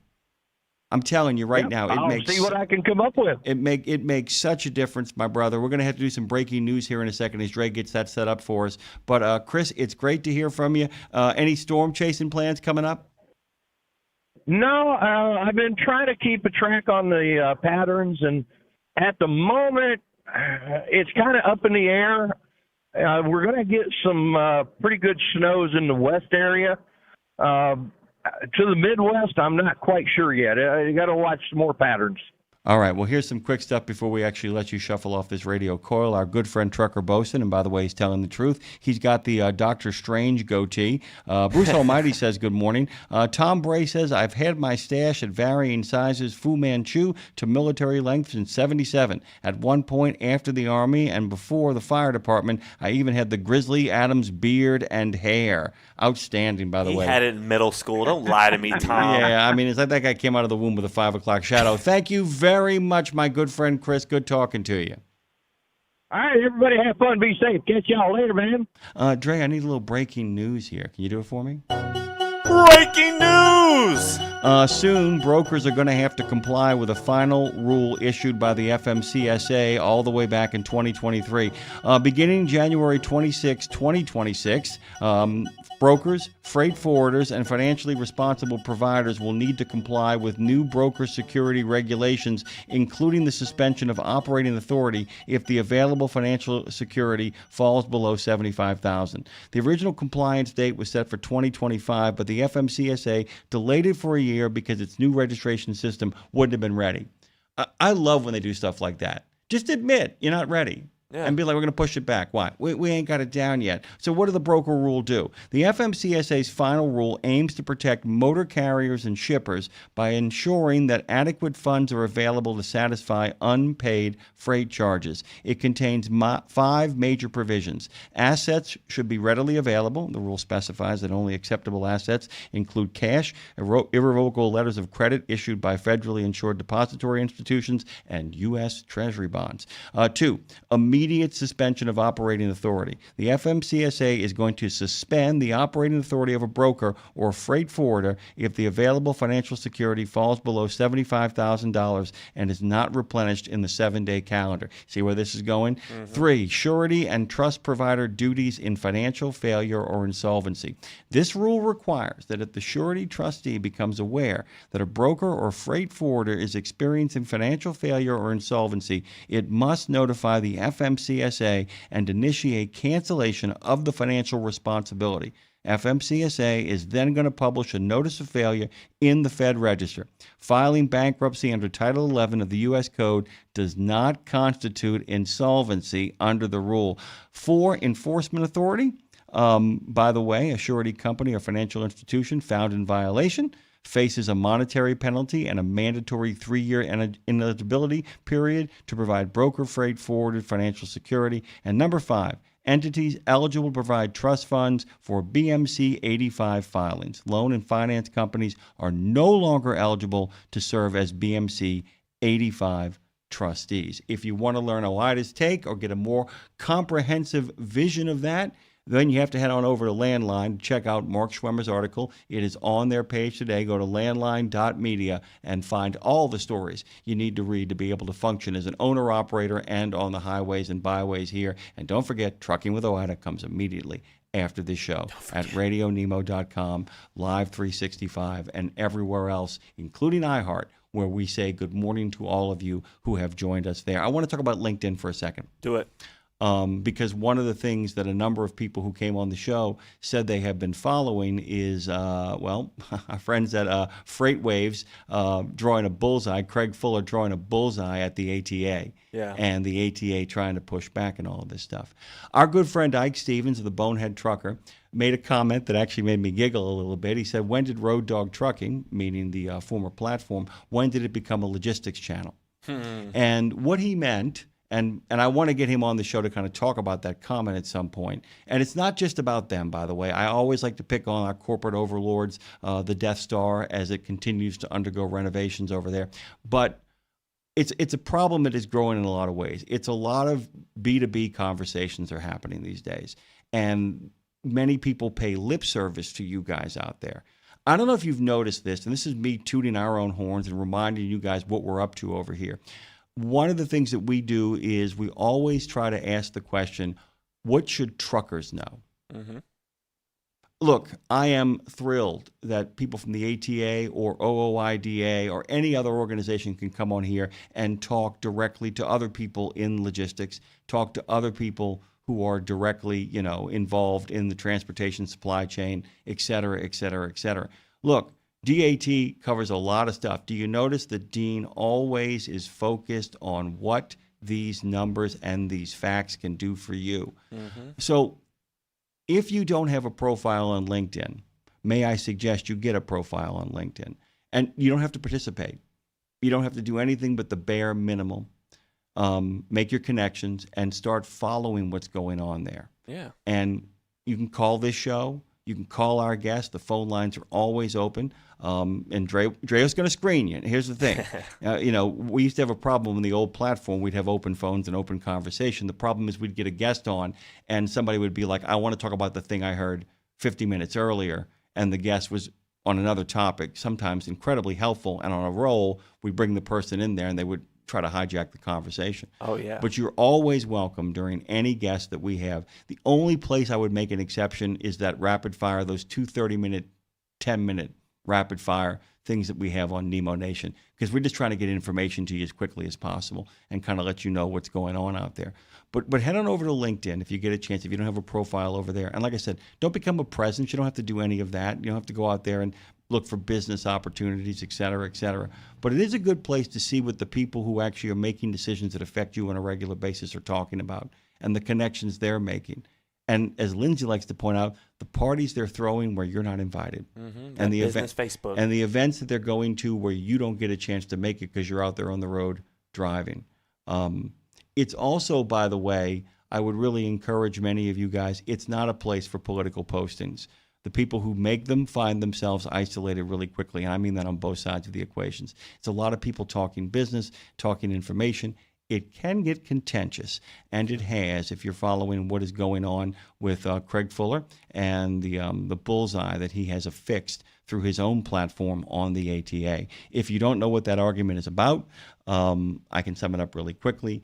He believes, and man, he's getting pushback from the ATA on this, that they are both the boy who cried wolf and partly responsible for what has happened and what is happening currently with the DOT's efforts to kind of clean up the highway.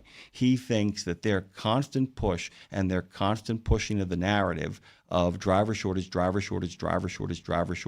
has allowed them the kind of legislative and lobbying muscle to allow a lot of loopholes. Like I said, I'm telling you what the exchange is about.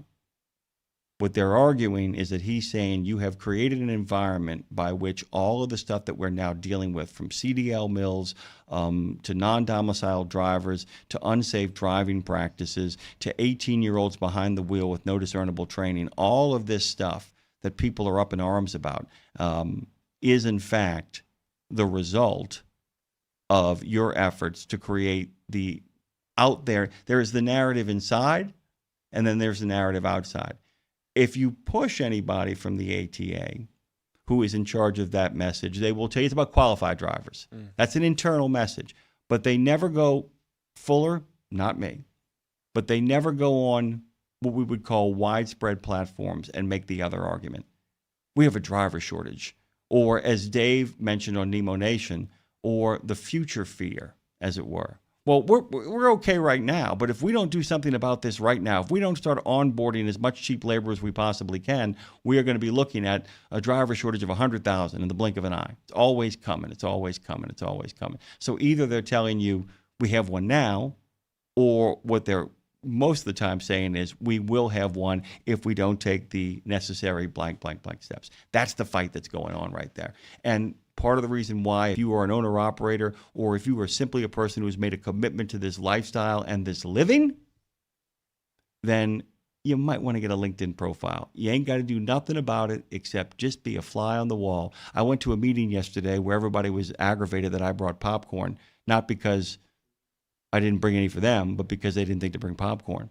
You actually should bring your popcorn over to LinkedIn and see if you can make a connection. Craig Fuller would probably accept it because if you're a trucker in good standing, he likes having those contacts. The ATA would do the same, and then you get to kind of sit back and watch the fun. That's what we try to do over here, have a lot of fun. Thank you for my TED Talk, and I hope you guys will come back later on when Lindsay probably engages in one or two of them as well. Louis Pugh is coming up next. Of course, the Vice President of OOIDA is going to be the Executive Vice President, the man with the plan. Louis Pugh, professional wrestling fan and deep devotee of the cult known as The Ohio State University. So intent on breaking records that they shattered the record for most people wearing cone hats.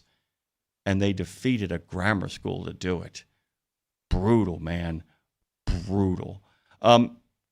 We'll be back in just a little bit here. A lot of great stuff coming your way, including an immersion experience we'll be talking about when Lindsay gets here, and a whole bunch of other groovy stuff, too. Don't forget Trucking with Oida is going to close out. After this show is over with, we head on over to them, and they'll be talking about that broker summit that Louis was a part of. Louis's got plenty to talk about on the docket, by the way. Lots of groovy stuff headed towards you guys.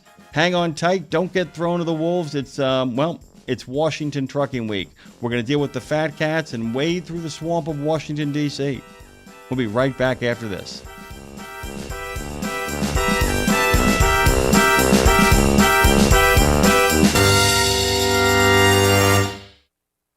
Get $25 off on your next preventive maintenance service. Stop by TA Truck Service and save when you choose Castrol oil and a Fleet Guard oil filter. Now through September 30, 2025. Enjoy premium performance with trusted brands. Castrol, protection for the long haul guaranteed. Fleet Guard, run cleaner longer with filtration science. Our ASC certified technicians are ready to deliver expert preventive maintenance and more. TA Truck Service, Castrol, Fleet Guard, your partners in preventive maintenance. At RadioNemo, we believe in finding your tribe, your people, your gang. But you can't find your gang unless you find yourself, and you can't find yourself unless you're right? Lindsay Lawler's We Should Write is a podcast about the healing power of writing. It dives deep with creatives of all types to discover how putting a pen to paper helps them work their stuff out, and maybe gives you the permission slip to do the same thing. We Should Write, live at noon in the center every Wednesday, and then everywhere you get your podcast. Go to RadioNemo.com and learn how to write yourself to healing, creativity, and clarity. Right? Thursday. St. Christopher Truckers Fund provides free health and wellness programs for drivers to help prevent some common medical conditions seen in the industry. These programs include diabetes prevention, Rigs Without Cigs, a tobacco and nicotine cessation program, Healthy Habits for the Long Haul, a 12-week total body wellness program, a vaccine voucher program that includes free flu, shingles, COVID, and pneumonia vaccines, and GPS, Get Preventative Screenings. That includes free at-home cancer screening tests. These programs are available to Class A over-the-road semi-truck drivers. For more information or to register for a program, visit the St. Christopher Fund website at truckersfund.org. Back to Road Gang Radio with Jimmy Mack, Lindsay Lawler. Give me a minute, y'all. I'm coming. And you, because if you're listening, you're in the gang. Take it away, founding member Phone Master Dre. You are in the gang, and the gang is live from the House of Day God, aka Fastport Studios, with your host yet again, Jimmy Mack. Big shout out to our friends from Fastport, by the way, who are basically finding ways to integrate our returning service members into the civilian life. You can go to fastport.com or nationalapprenticeship.org and find out all about them. Really excited, by the way, Dre. I've been tracking the I've been tracking the I can always forget what it's called. Not masks. What is it called that goes on the microphones? I can't remember the name now. Oh, yeah, the sleeves? No, not sleeves. It'll come to me halfway through. The label. No, it's not the label, but yeah, the RadioNemo Fastport microphone. Cover. It's coming. Yeah, it's coming. It's coming. The box, the box. You get the idea. I actually know these terms. I know that you call headsets cans. You get the idea. By the way, I was talking about the little photo roll that's going on over on the LinkedIn. If you're linked in over there, you'll be seeing some stuff that's actually happening and unfolding there. Louis Pugh, who is OOIDA's Executive Vice President, can speak to this as well as he joins us this morning. Sent me a little link at Blaze Media.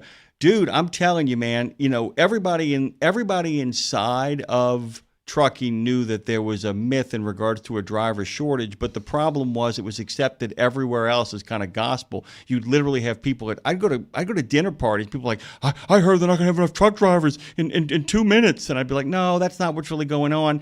And that narrative is suddenly collapsing in the mainstream media, isn't it? Hey, and good morning to you. And yes, thankfully, after years and years and years of BS, the truth is coming out.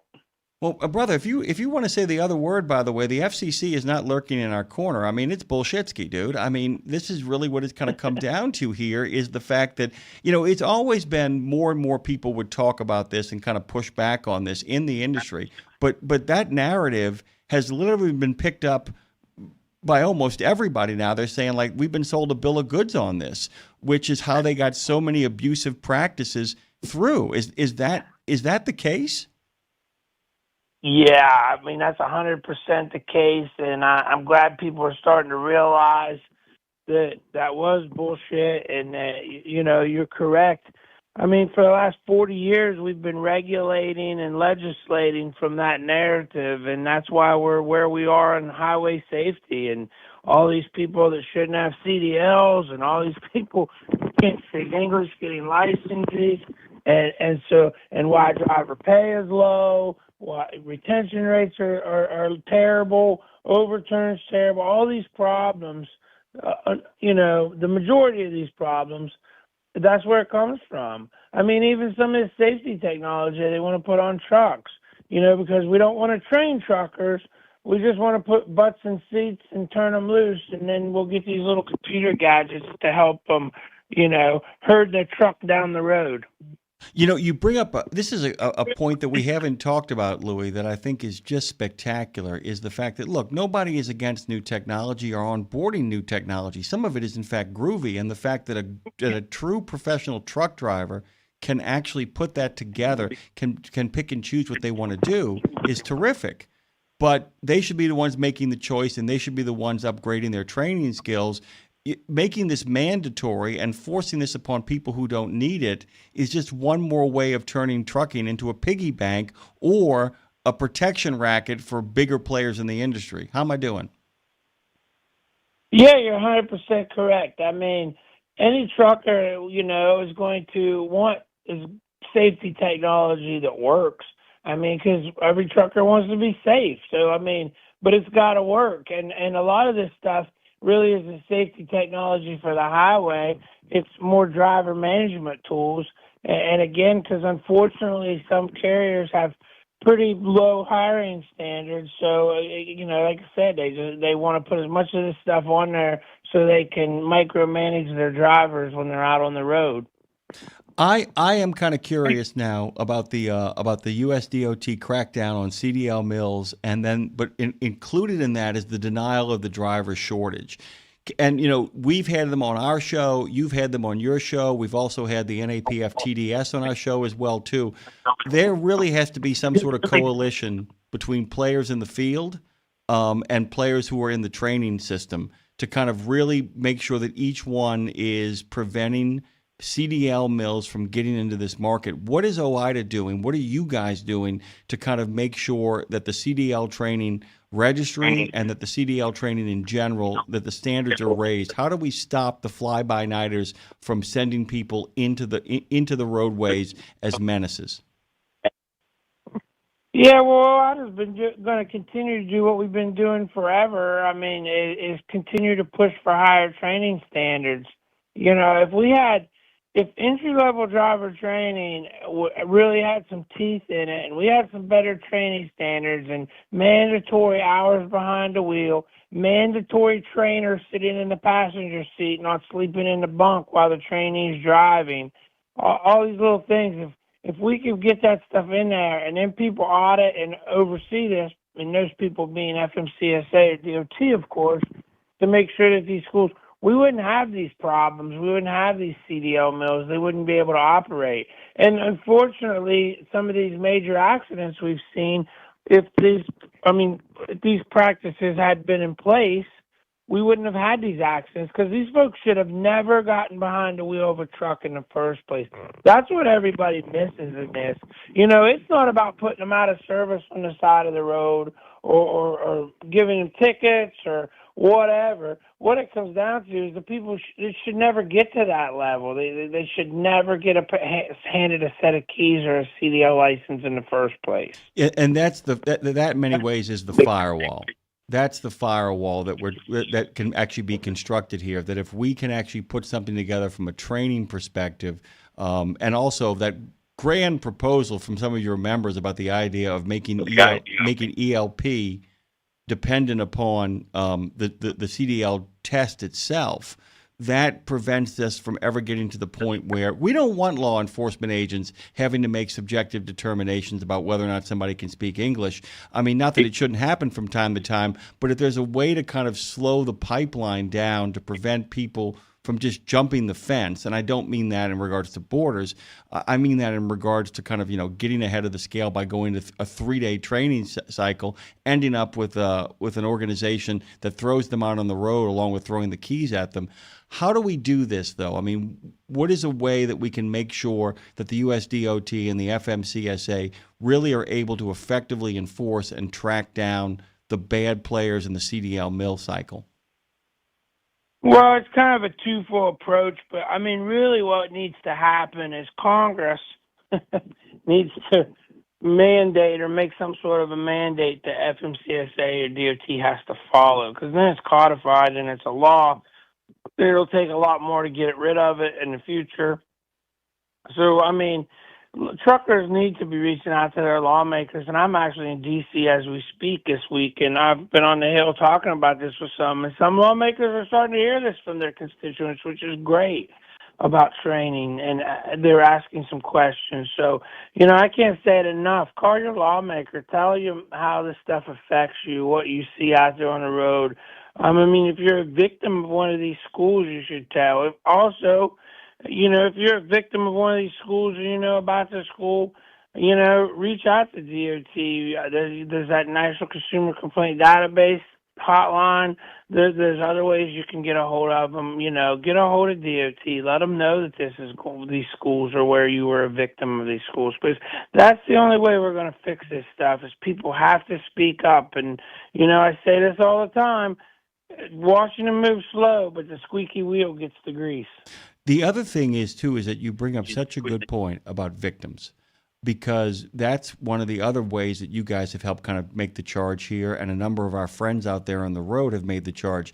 We need to, except where there is genuine malfeasance, drunk driving, genuine evil going on behind the wheel, to remember that many of these people are as much of a victim as those whose rates are being driven down, that they often are the result of borderline slave labor, being basically captive to the people that they work for. And it's so important that these people speak out, because the other domino in this thing, and I don't know how this gets out there, this is a moment for the safety people, the safety coalitions to get involved and saying, to go out there and use their power and their megaphones to say, do you feel comfortable driving your kids to soccer practice knowing there's some guy behind the wheel who not only is not proficient in English, but more importantly, has undergone only 5 days of truck driving training and is out there on the road driving around you? How do we get the safety coalition people to use their influence to explain to the general public that these people are out there? Well, that's a good question. I understand where the safety people are coming from. I understand, a lot of these folks have lost somebody's life and they have, a certain issue that they're wanting to push forward because they think it'll help from saving someone else's life, like their child or partner or whoever. And I understand that. But most of these folks don't know trucking or really understand the trucking business. And that's what gets frustrating when we try to work with these folks and talk to these folks and explain there may be better ways of skinning this cat than the way that they're going. Things that could make a much greater difference on safety and would have the same effect, probably a much larger effect. But a lot of times there's folks they're focused on that one issue, and you just can't get them to come off of that issue. And it's frustrating to me because the safety folks and truckers really have a lot in common. Nobody wants to hurt anybody. Nobody wants to kill anybody. Truckers want to, there's no one on the highway who cares more about safety than American truckers, because that's where we live. That's where we work. That's our office space. Our families are out there too, and there isn't a trucker out there who hasn't seen bad catastrophes and everything else on the road and know the effects of when safety gets forgotten or goes sideways. So, again, those folks, if they're listening to this, reach out. We could work together to make our whole industry better if we all speak from one voice. And that's what hurts trucking a lot of times, is we're too fragmented. We're too fragmented sometimes as an industry. We're too fragmented with the people on highway safety. It's just, you get these people here, this people here, this people here, and the more we speak from the same hymnal, the faster we'll get it done. Yeah, and I love the idea of that same hymnal, because like I said, I think this is a moment for them to really, they could have a real moment here, because if they, given the fact of what the training sector, the legitimate training sector, the CVTA, and of course our friends at NAPF-TDS, and you guys are talking about, there's a real movement among a lot of people to really hold everybody accountable for what is being put out there on the road. And if they, in fact, become part of this coalition, we're talking about something incredibly powerful, because, and you can explain this to our listeners, by the way, Louis. The reason we build coalitions is we really do want a congressman or a senator's staff sick of hearing about the same issue from different people. It becomes harder to close the door. Nothing's worse than when you sit down with somebody and end up here. Well, in regards to, it's great for us, but when you sit down with somebody and it's like, this thing again? This is I didn't expect this to be in here, right? I mean, you want to create pressure points in every direction, right? Yeah, 100%, and especially in today's world of politics, because unfortunately we don't have a lot of lawmakers that really want to stick their neck out there. They talk a good game, but when it comes to really put where the rubber meets the road, they don't really want to put their neck out there and take a chance of irritating part of their base. You know, two things work in Washington, and that's money and grassroots. Unfortunately, grassroots still works, but that's where we can all come in. And if you're right, if we all speak from one hymnal or one way, it's really easy, because the first thing a lawmaker asks when you tell them about something, or their staff, well, who's going to be against this? Who would oppose this? What kind of opposition do you have on this? They always want to know that stuff, because, you know, they got to get reelected every couple of years if they're in the House, or every 6 years if they're in the Senate. And they're always looking for that next reelection. And so, and this is today's climate of politics. It's probably always been that way to a point, but it seems to be much worse now. Nobody, you know, I said this yesterday to the guys, we've got some lawmakers that one of these days are going to have to make some really hard decisions, or this is never going to get better. And that's been the problem. Training is very expensive, but it should be. You know, nobody's complaining about the cost of being an electrician, or the cost of being a plumber, or the cost of any other kind of blue-collar trade school jobs. But we're always worried about trucking for some. We got to rush people through, and the cost. You know, a good education is going to be expensive, and I get that.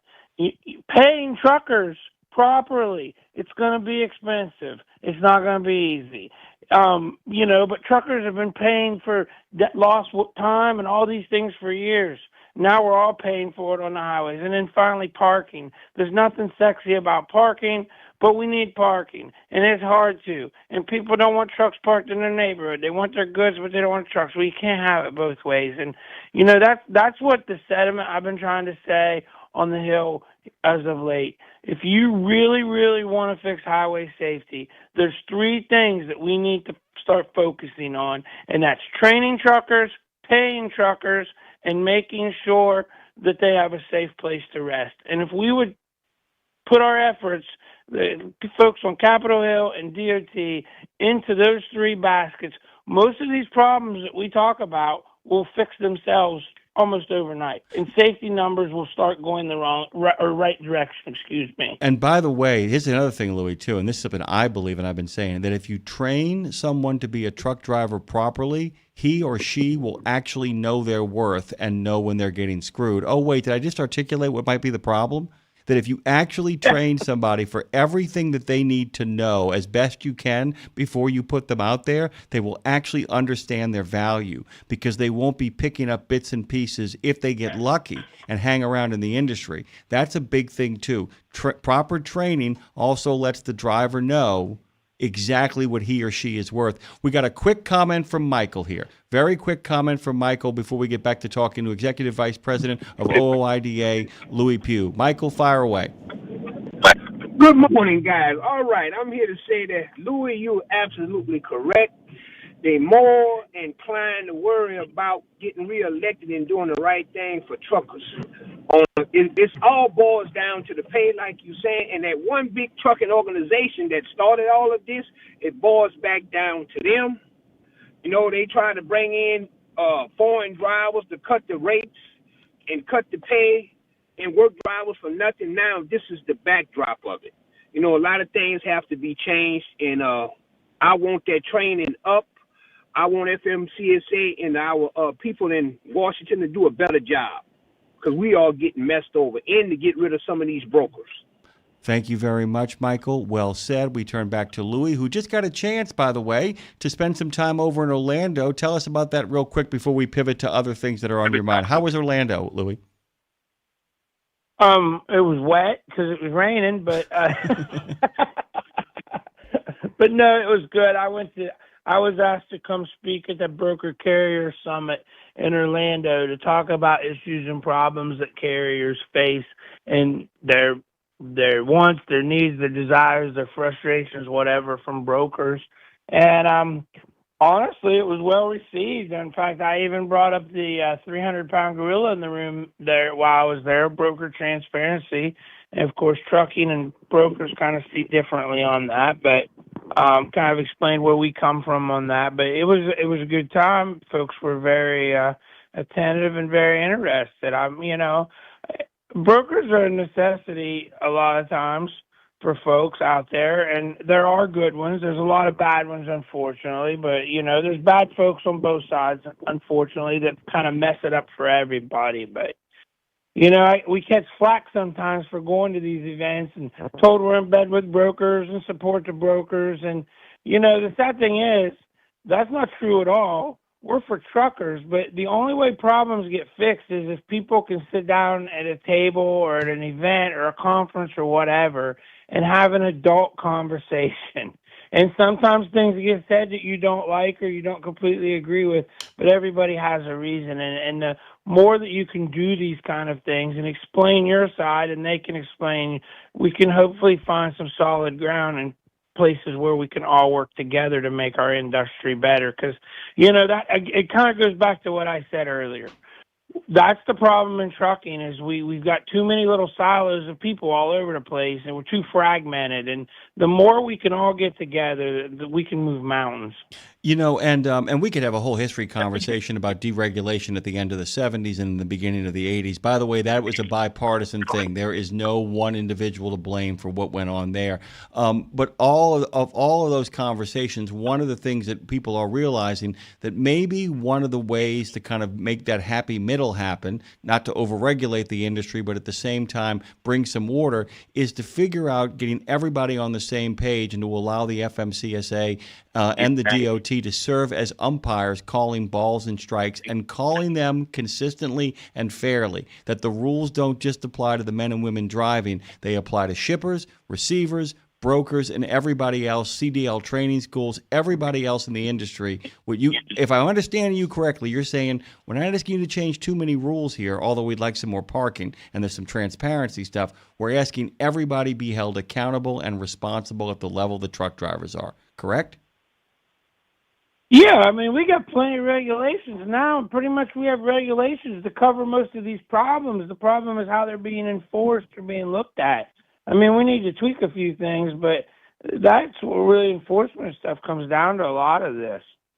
Let me ask you too, by the way, do you have any expectations of the incoming? Well, he's already there, but of what we can expect to see from Mr. Bars, by the way, how's he doing? I know he just got started, but what are your expectations of him? What do you think we'll see? I think we have an administrator who doesn't completely understand trucking, but has the best understanding of trucking that we've probably ever had. And the only reason I say he doesn't completely because he never drove a truck. But I know Mr. Bars personally, worked with him at CVSA and other places. He's a genuine person. He's a good person. He wants to make the industry better. As he has said to me, and I agree 100%, we're always not going to agree, not always going to be able to agree, but we can at least sit down at a table and try to work it out. And that's the way it's going to be. But he is very, very much interested in highway safety. He, as being an enforcement officer, understands what happens when we don't have good safety. He has already asked me in the past, what do I think we need to do to make the roads safer? And I've said the same thing I've told you. And I'm getting ready here in about 5 more hours to go have our first official meeting with Administrator Bars. Looking forward to that. We're going to talk about some of this same stuff. We're going to talk about some training issues out here. We're going to talk about the non-dom CDLs, the English language proficiency, the NCCDB, broker transparency. We're going to bring a lot of these things up that are affecting drivers along with some other stuff. But it'll be good to see him, be a good visit. But I do think he, when he first got mentioned, he kind of got some folks in trucking gave him a bad way, and I don't think that's right. Like I said, Derek's just a good, solid person, and I think he's going to try to do everything he can and is able to do. But we have to remember they can only do so much here.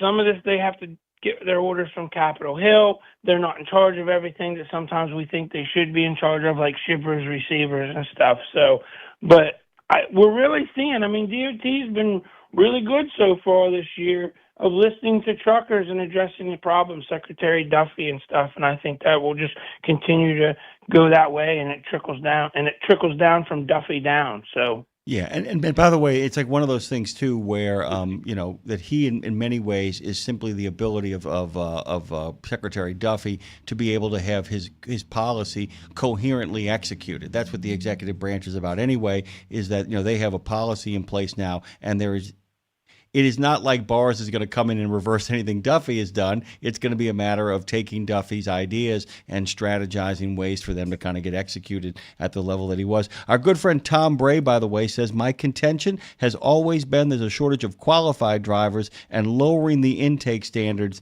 does not solve that. Thank you for your comment, Tom. Always good to see you out there making that argument. Louis, what else is coming up should we be looking for? I mean, I know that I hate to bring up parking again, but and we've seen some really big things going on at state DOTs. Is there any more movement on parking once we get out of this government shutdown, which I have a feeling after Tuesday might come to a really quick end? What are you hearing?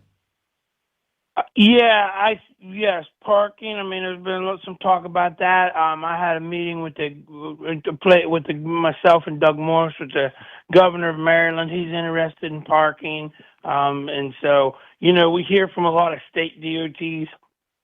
They really want parking. It's bipartisan here on the Hill. We just got to get a bill in the Senate side. So, be reaching out to your senators about this as well, and your congressmen, to get them on the Truck Parking Safety Improvement Act. I mean, we've had this on the House floor the last two Congresses. There's no reason why I don't see it's not going to get into the highway bill. This whole government shutdown, we thought we were going to kind of see the beginnings of that before the end of the year. It doesn't necessarily look like that's probably going to come true now due to the shutdown, and everybody's missed over a month of work. So maybe the first part of next year, but I do believe it's going to be in there. Nobody talks against it. So it's like, if Congress could just get their heads out of their butt long enough to work together to do something for trucking, they could get this passed really, really easy. Yeah, I mean, it's like it almost feels like this. Like it almost feels like it's a zombie idea of why haven't we passed this yet? I'm really not sure why we haven't passed this yet, and everybody keeps asking everybody else why we haven't passed it.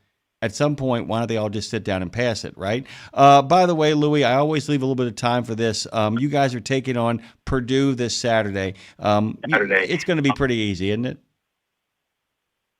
Well, one would like to hope. You never know. When you're number one, everybody's gunning for you.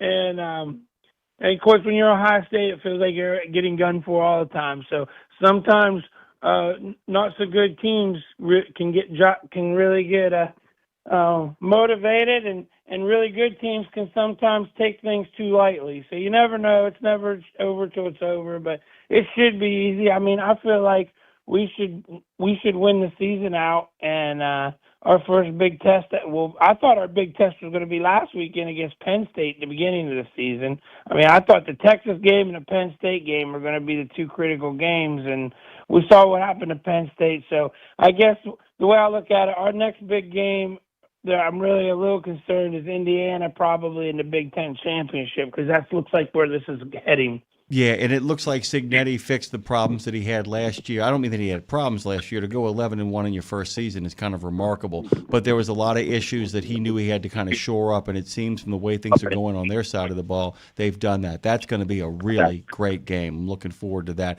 Always love talking to you, brother. I haven't seen you in a long time. We got to make up for that. Thank you, Louis. It's great talking to you, man. Hey, you're welcome. And one other quick thing. This is for Rod Nofstiger and George O'Connor at OIDA. Notre Dame's now the second best football team in Indiana, because Indiana University is the first. So I like that.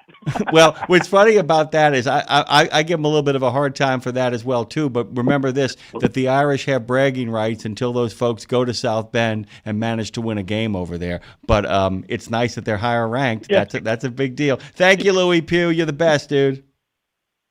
Thank you, buddy, and thanks, truckers. Go to fightingfortruckers.com, fightingfortruckers.org. We'll be back on the other side of this message. Get busy, because she's busy doing all kinds of stuff, speaking for the industry, speaking for writing, speaking for those who can't speak for themselves. Lindsay Lawler, lean and mean and on the scene, with a big smile on her face, is coming here. Yeah. Was that a fat joke? 17 Sapp Brothers Travel Centers are known for great food, hospitality, and mom-approved showers and restrooms. But don't forget the service centers. Sapp Brothers ASC certified technicians can repair nearly any issue in shop or roadside, including axle repair. Dig into your free steak dinner with your oil change. That's a Sapp Brothers tradition to thank you for your business. Tires? Sapp Brothers will beat any competitor's advertised price on tires. And download the Sapp Brothers app for exclusive promotions in the shop, restaurant, and store. Your spot under the coffee pot is waiting for you at Sapp Brothers. Thursday.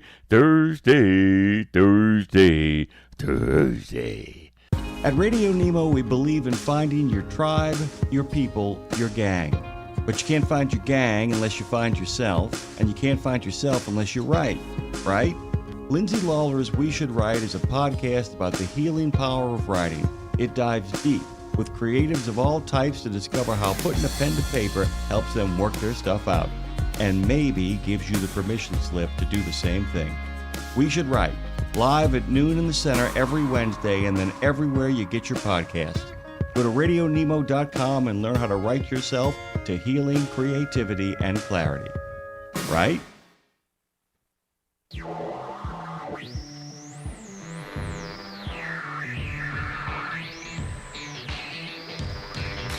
Road Gang Radio. We've talked about making a living. Now let's get a life. It's Jimmy Mack and Lindsay Lawler with the best stories, the ultimate road trip, the concert of a lifetime, and a home when you're not at home.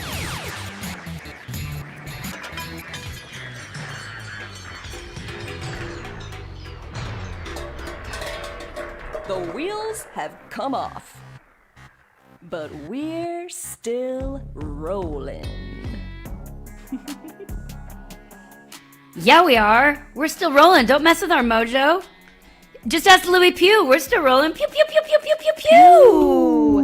Might I just say, men, Dre and Jimmy Mack, Hello. Good morning. that not only do y'all both look hot this morning, you both look really hot. If you guys head over to the Radio Nemo Instagram, I'm sure it's on Facebook too. It is. I just happened to see it this morning on Instagram.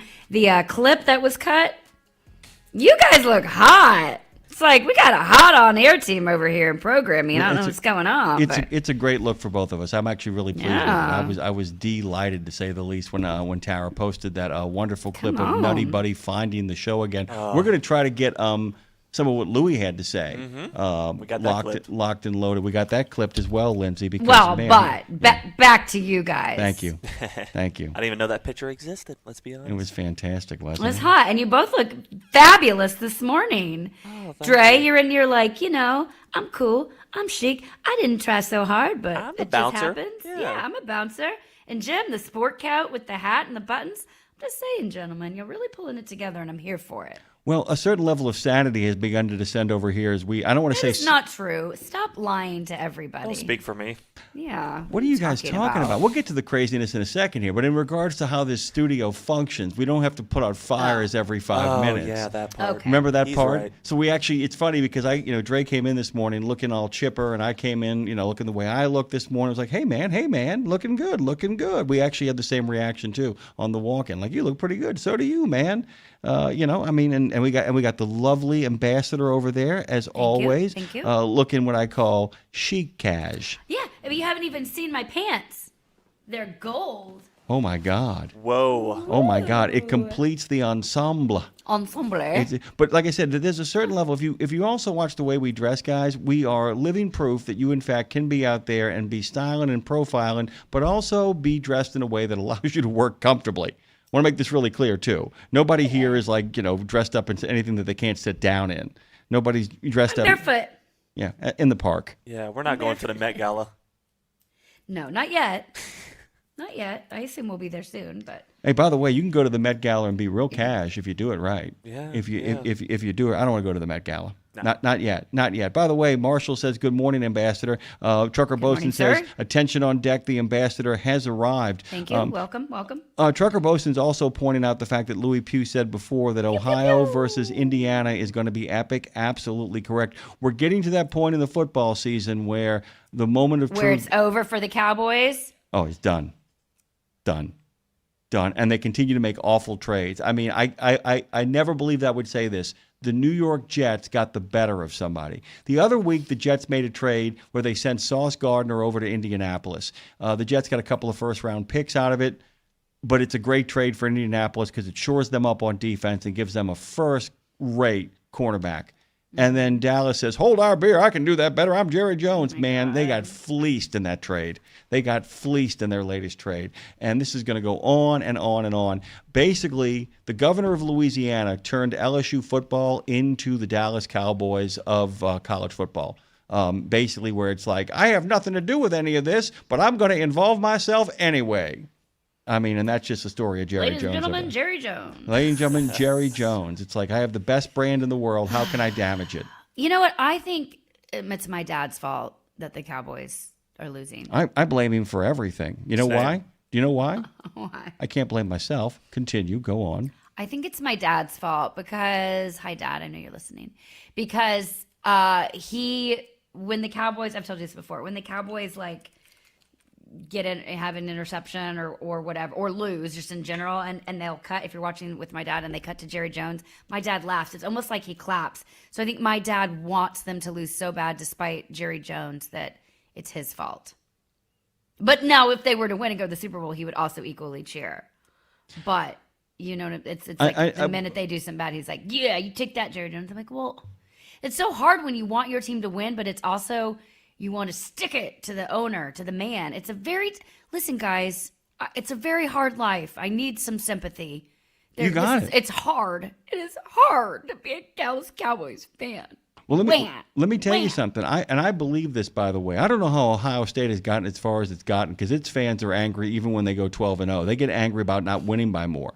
I mean, they By the really, way, feel free to call us to get in on this conversation. Jim, what's the number? 615-292-6366. That's 615-292-NEMO. Go on. I do have another piece of trucking news that's ridiculous. It falls into the ridiculous category as Great. opposed to rules and regulations I want to talk about here in a second. But I do believe to some level that enough fans with enough negative energy can actually impact the team in a negative way when it could go either way. And my brother, you know, when he's an LSU fan, he's been too busy to be involved either way. He's got a young son who has special needs. He's got two boys that he continues to kind of figure out strategies for giving them both a happy life because he's got literally one who has special needs and the other one who has a unique special set of skills. I'm not kidding. His son, Gustavo. Got a very particular set of skills. He is literally Is one your inch. nephew Liam Neeson? He actually is, by the way. He might be because he is 1 inch taller than the grade above him. His son Gustavo is not 1 inch taller than his classmates. He's 1 inch taller than the grade above him. You know what? Freya is too. Could we do an arranged marriage? Because they could have some basketball playing kids, maybe. Oh my God! The thing is, though, it's like, you know how beautiful Freya is. I know you saw the picture of KK giving Gustavo ice cream, right? Yes, right. I mean, I don't even want to think about what that would produce. I mean, beautiful. Beautiful. Let's see it. I smell a dare. No time soon. We're not promoting. We're not they pushing have this. Kids in We're not elementary pushing. school. But these are, and by the way, they've done. This is not a push for child brides. No. Yeah, and by the way, they now have this down to a science, and I mean that literally and figuratively, where they can actually tell you if you give your kid the proper diet and the proper raising and all that, what the ceiling is in regard to their height. His ceiling on height is 6'5". Good Lord, but you guys have a very tall family. Yeah, we do, by the way. Okay, can I tell you about the bus or the truck driver from Stupidville here real quickly? Sure, I would love that. Okay. Is Stupidville a real place? It really is, by the way. It's actually Let's go it's actually right next to the 7th Ward in New Orleans. A truck driver accused of watching Netflix while driving pleaded guilty to all charges. Not guilty to all charges on Tuesday. On Tuesday, November 4th, 56-year-old truck driver Billy Joe Grimes. That cannot be his actual name. Billy Joe Grimes. Welcome back to the main stage, Mr. Billy Joe Grimes. Pleaded not guilty to 2 counts of criminal vehicular homicide and 1 count of criminal vehicular operation for a deadly crash on October 25th, 2023. As I've said before, guys, when you hear stuff about the UPS plane crash over in Louisville, please don't jump to speculation. Let cooler heads prevail. These kind of things take long investigations. According to KARE 11, Grimes was on Interstate 35 just south of Faribault, Minnesota, when he drove past DOT signs warning of slow traffic ahead. By the way, speed limiter don't do nothing about that. Speeding in construction or school zones ain't got nothing to do with a speed limiter. And he can read, right? This is an English-speaking human? I think Billy Joe Grimes probably qualifies as an English-speaking human. Well, a certain kind of English. Crashed into two... Listen, don't you put your own label on Billy Joe Grimes. He could be from Abu Dhabi. I don't even know what that Probably means. Not. I'm Billy Joe Grimes from Abu Dhabi. 57-year-old Henry Hansen. I know. Okay, this is where it gets a little serious and sad. 57-year-old Henry Hansen and 56-year-old Simberly Ellen Hansen were both killed in the crash. Okay? During the investigation, this is what Grimes told police, Lindsay, that his phone was actively downloading the show Rust Valley Restorers as he was driving. It was actively downloading. But denied using the phone while driving. He says he was downloading the show to watch it later. The criminal complaint states that the police used the driver-facing dash cam to determine that Grimes was watching a Netflix show as he approached, stopped, or slow-moving traffic as he approached a construction zone. Police did discover 2 shows downloaded on Grimes' phone, but neither was Rust Valley Restorers. Grimes can see if the show's been watched or not. Can't they just check and see? It'll say like watch again or start here. Yeah, but interesting. They really could check that. There's no way for him to kind of correct it and say start from the beginning. I'm the new lead detective on this case. Grimes told officers that he had just a split second, a couple of seconds to react. I didn't have time to stop. I didn't have time to react, and I couldn't stop the truck. What he told investigators was he couldn't remember if he applied the brakes prior to impact. I understand that, by the way. Anybody's memory of an accident, you actually have to be combat trained to really be aware of everything going on around you to kind of reconstitute what it is that happened. It doesn't make any difference. He was in a construction zone traveling at 68 miles per hour at the time of the accident and is accused of watching Netflix. What prosecutors are saying, Lindsay, is that Grimes was, quote unquote, distracted to the extent that he failed to apply the brakes before he crashed into Toyota and killed the 2 victims. Grimes has requested, as he well should, a jury trial. This is a great reminder for everybody out there listening that technology would have had no impact on that an ABS system wouldn't have stopped that from happening, and more importantly, a speed limiter would have had no impact on that situation. Straight up human error. Straight up human error. Because at the end of the day, even if he is not guilty of vehicular homicide, he is very much guilty of negligent driving.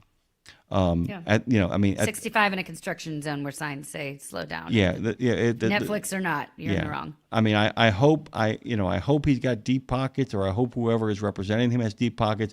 Often, what you'll get, Lindsay, is that if he worked, depending on who he worked for, they may go to pocket, because if he gets convicted, it's a slam dunk, by the way, that the family of those people are going to see money from the company that he was driving for. And does it say? Not that you have to say who. It does not. It does not say. I would have said it. I have no problem saying it. I don't have any issue saying that. And but it's a great example of not, it doesn't make any difference. He shouldn't have been downloading them. And if he was downloading them, he should have downloaded them, put it in the back of the cab, and let it sit there. How old was Billy Joe Grimes? 56. He's my age. 56. He's exactly my age. I knew a lot of Billy Joe. I knew people like that from summer camp, by the way. That was one of the great joy. There was a military comparison made yesterday to summer camp. In the trenches. But there was one I wanted to take a little bit further than that, which is boot camp comparison. And I don't mean that in regards to like the physical strenuousness of what a boot camp is. And she made it really clear too. She wasn't making a military comparison. Yeah, she said this is a terrible comparison, but you'll understand. But what she's right about it, but the real comparison is draft culture.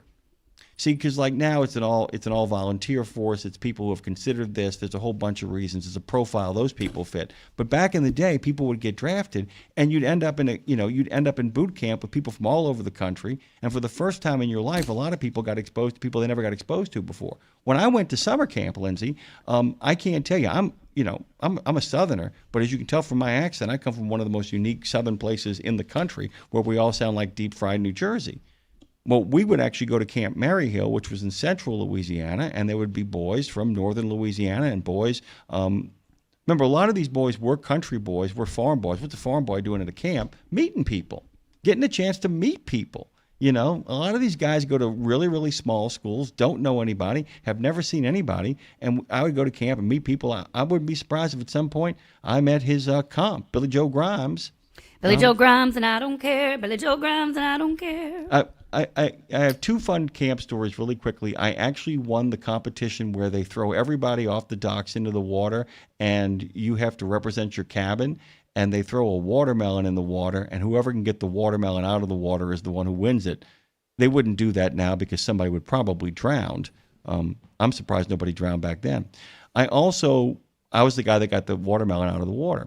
I did it with a guy that we did it together. He was in the cabin with me. I did it with a guy I went to camp with. I don't remember anything about him other than he was muscular and tan for his age, and his name was Tater. That's all I remember about him. That's all you need to remember about him. We know enough. And we talked about him after we got home from camp saying, my name's Tater. I'm muscular and tan. That's what we'd always say as a joke. Anytime somebody would go to the beach, it'd be like, hey, man, I'm Tater. I'm muscular and tan. And I love that about camp. So I knew people like Billy Joe Grimes. I wouldn't be surprised if I met somebody like Billy Joe Grimes at camp. There it is. That's Billy Joe Grimes. I hope things work out for him and for the families of those who... Well, I do too, because no matter... Yes, he is certainly at fault. But regardless, he just took the lives of two people, and he is currently in hell. He is in complete. He is suffering. He is doing his penance currently. Not to say that there shouldn't be, he shouldn't be reprimanded by any means, but But unless he's a sociopath, you're absolutely right. I mean, yeah, he's in hell right now. He's Both in a sides terrible are in place. hell. He's in a terrible place, and so I choose not to pass judgment. I don't know the facts. I haven't seen the police blotter. I haven't seen the evidence. And a lot of people will be looking at it, and the case will be presented. But remember, it was a decision to prosecute him 2 years after the fact. That's a big thing, which means they did not act lightly. They did their diligence in researching this and bringing this case to bear. So it's a great reminder, guys. Everything else is secondary. We love you listening to us. We want you listening to us, but at no moment should you ever do anything dangerous to continue listening to us. If you've got to cut us off to make sure you get to the next place safely, we'll be here when you get to the other side. So just be careful out there. Take care of each other and yourselves. There you go. It's my Springer moment, by the way. Hope you enjoyed this, my TED Speaking Talk. of Springer, and speaking of probably going to jail, we talked about this with the guests we had on. That's what they show people in jail. They have Jerry Springer, and they have just belligerent programming on in there just to add to the vicious cycle that is our... I'm not trying to take a hard left and go into the prison system, what's happening there, but that is what they do there, and that is... it blows my mind. We had somebody who had spent years in prison on the show, and he corroborated that story, and he said it's always been one of the saddest things. I think that they're not setting people up for success in there. You're already at the worst place you can be. You're not going back in there to be built back up, and it just breaks my heart. Yeah, nobody's watching PBS. They don't have PBS on in the rec room. No, I think if they played PBS and they played showed a symphony, and it would... Small things make massive changes. It does. But anyway. If you don't have a choice of what to watch, you will end up liking what you have to watch. That's the absolute It'll become truth. a part of your fabric. Yeah. It becomes a part of your fabric. I always say that maybe they should show Mr. Rogers in the morning and then some educational programs. I mean, and be like, if you don't like it, too bad. Go read a book. You don't go like work out. Yeah, go. And by the way, prisons have those programs. By the way, they do have literacy programs and all that kind of stuff. There needs to be less choices in prison of those sort and more opportunities in prison to make sure that when you get out, you're actually able to get on with your life. That's why part of my ambassador reform my ambassador platform will be talking about prison reform. It's not a bad thing, by the way. I think prison reform. I'm sort of passionate about it, to be honest. Yeah, because yeah, everybody can change. Well, and by the way, I'll be more practical about it. I agree with that sentiment, first of all. But second of all, prison should not be a trade school for criminals. Straight up.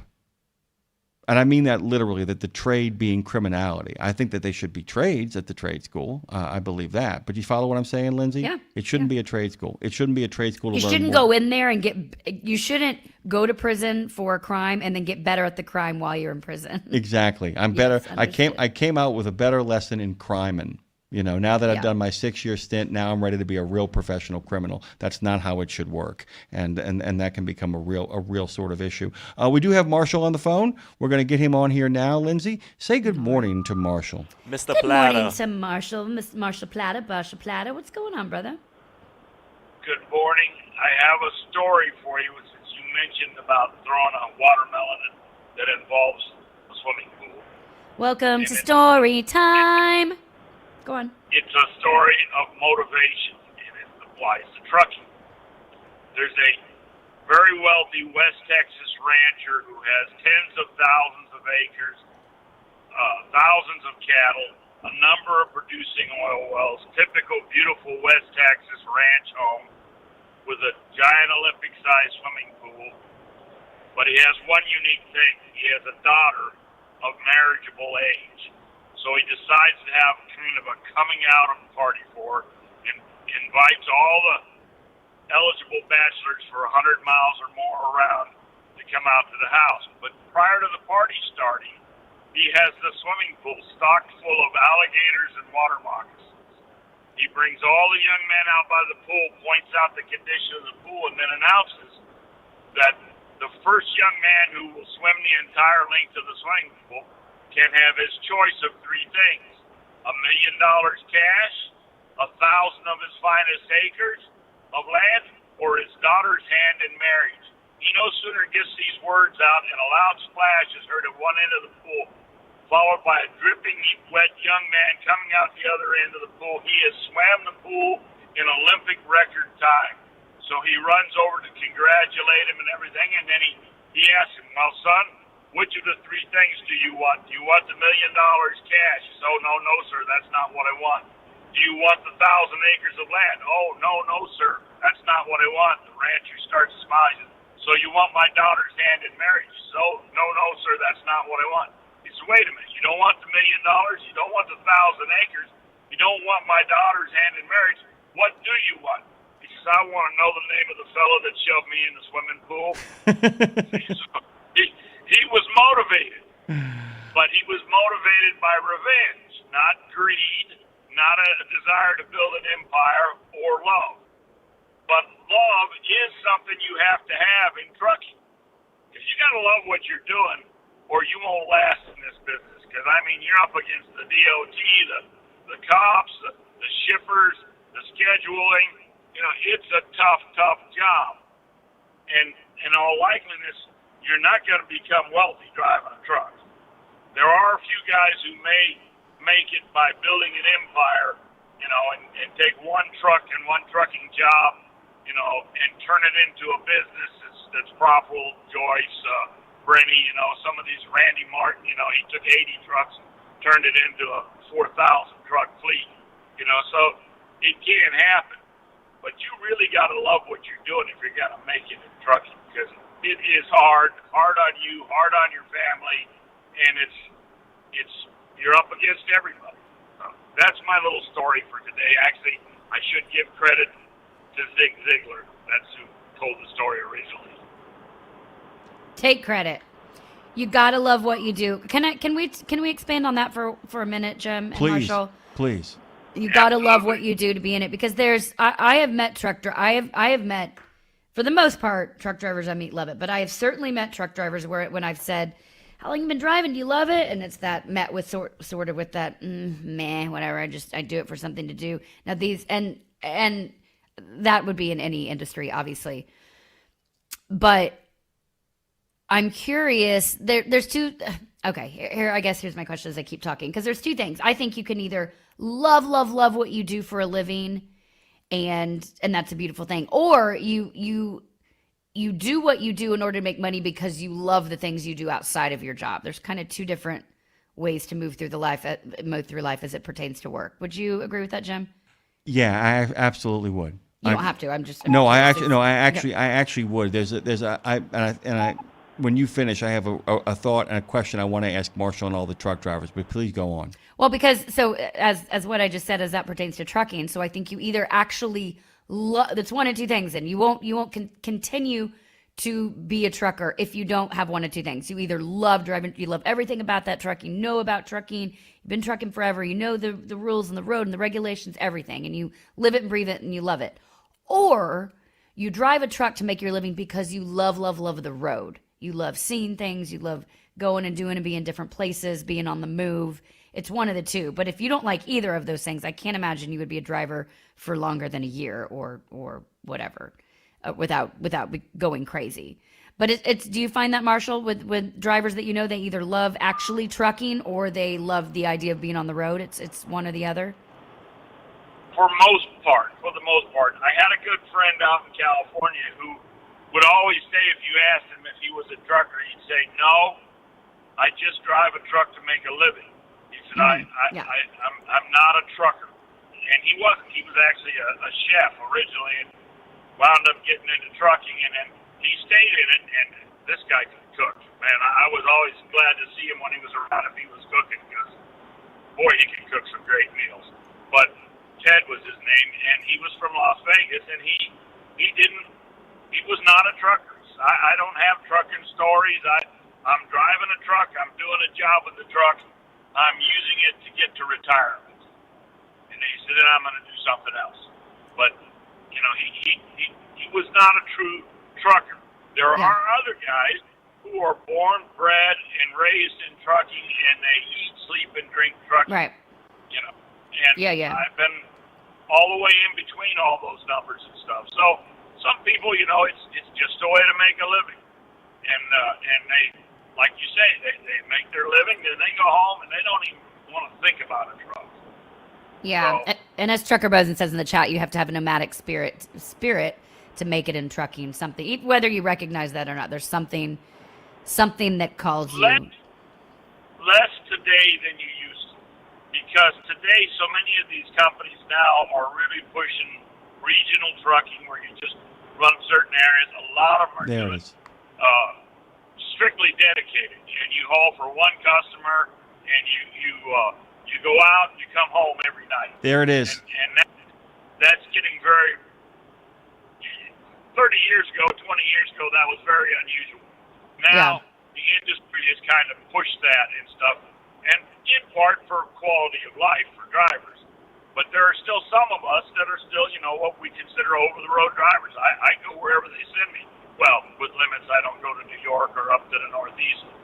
Not because I just don't like it up there. Hard. So I don't have to go up there, so they don't send me up there. You know, but I'll run out to California. I'll run, over to Arizona, down to Florida, all that up through the Midwest. Mostly is what I'm doing nowadays with Polaris. But hey, I've been in the business long enough. After 52 years, I can say no. A lot of drivers cannot say no. And then the other thing is, I work for the boss, so he knows where I want to go and where I don't want to go. And he rarely asks me unless it's something very special to go somewhere I don't want to go. So, you build relationships with the people you work for, and it'll always pay off. Marshall, we got to let you go because we got to take the break and bring our guest in. But, brother, thank you so much. And you actually ended up actually answering one of the things I'm going to bring up when we get to the end of the show. Thank you for the call, Marshall, so much. It's great to hear from you. And that was, by the way, beautifully articulated. Well done. Nailed it. Well done. That's what you get when you listen to Road Gang, when you're part of the Road Gang. You get real, you get heart, you get entertainment, you get community. We're going to hear you out. We're going to talk about it, not just agree, feel it out. Come to an agreement at the end, or agree to disagree. Either way, when you're here, you're family. If you don't have a life, be a part of ours. Get one. That's nicely said, by the way. And Lindsay, he actually ended up articulating a portion of what I want to talk about when we get back to being able to take phone calls after our guests shuffle off their radio coil. I just want to point out really quickly, he was masterful in distinguishing between the new thing that Dean Croak was talking about, of the majority of folks who make their living by driving less than 250 miles a day, and those out there who are still over-the-road OTRs.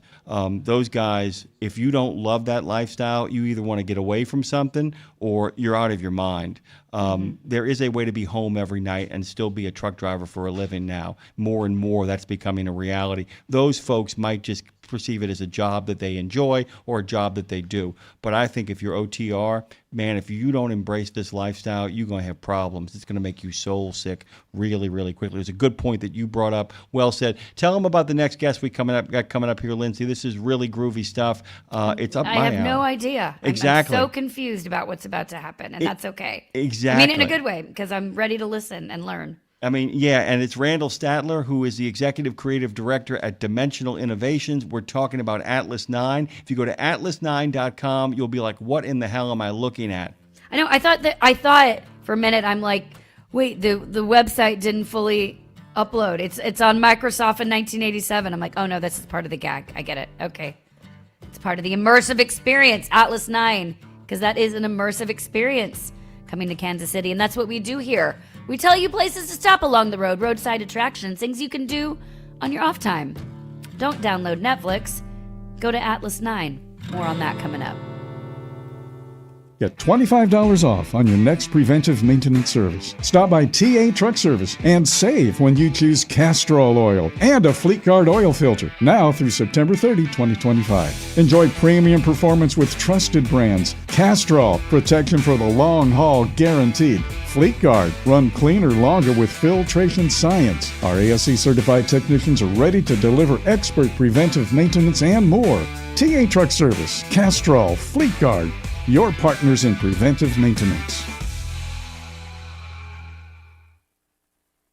Did you know it's extremely easy to join the Wreaths Across America mission to remember our fallen heroes, while at the same time honoring those who are currently serving our country and their families? Plus, you're helping to teach our younger generation about the value of freedom. With just one $17 donation to Wreaths Across America, you're sponsoring a fresh Maine Balsam Remembrance Wreath. They've really become a symbol of America's respect for those who bravely served and are no longer with us. To sponsor your wreath, just visit wreathsacrossamerica.org. That's wreathsacrossamerica.org. We're going where you want to go so you can be where you need to be. It's Road Gang Radio with Lindsay Lawler and Jimmy Mack on RadioNemo.com. Boom, boom, boom, boom, boom. This music makes me happy. It makes me want to go tailgate. You know what I mean? Like, get ready. Bring my little grill out. Get my little cooler going. Get my cornhole. Bring the noise. Cornhole or bags, whatever you happen to call it. Yeah. Get Seamus's truck out. Seamus's truck on the tailgate. You put it down. It's got speakers on it, so we can boom, boom goes the truck. Tailgate. I like it. I'm here for the music. Anyway, welcome back to Road Gang Radio. I'm here for the music. I'm here for the community. I'm here for my co-host. I'm here for my producer over there, Phone Master Day, Jimmy Mack, and I'm Lindsay Lawler. And our next guest, Jim, I don't know what's happening, but I'm excited. You know what I mean? I mean, I do and I don't, but I'm excited to dive in because these are the kind of things we like to tell our listeners about to make their journeys across the country more exciting. Jim, what is about to happen?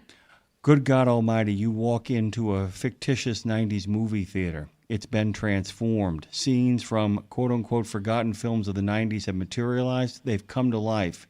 It's over 45,000 square feet to set the scene for this immersive playground where visitors can dive into dynamic installations, conspire with the performers themselves, and explore the environment to unfold the mysterious story. You can help yourself to food and drink at a traditional concession stands. They do have a full pizza parlor, by the way, or maybe the hidden speakeasy, a 240-seat movie theater-style auditorium, and a 1930s jazz club provide live select performances. With a classic video arcade, hidden story points, clandestine government agencies, and a mysterious story to solve Atlas 9.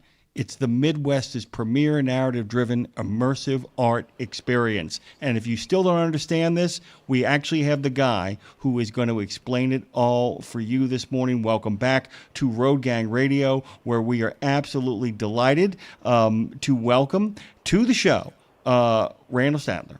We are pleased to have him here. He, in fact, is the Executive Creative Director at Dimensional Innovations and the man behind the madness and the joy that is Atlas 9. Good morning to you. Morning. That's a great introduction. Thanks for having me on. This is fun, and you guys have nailed it so far.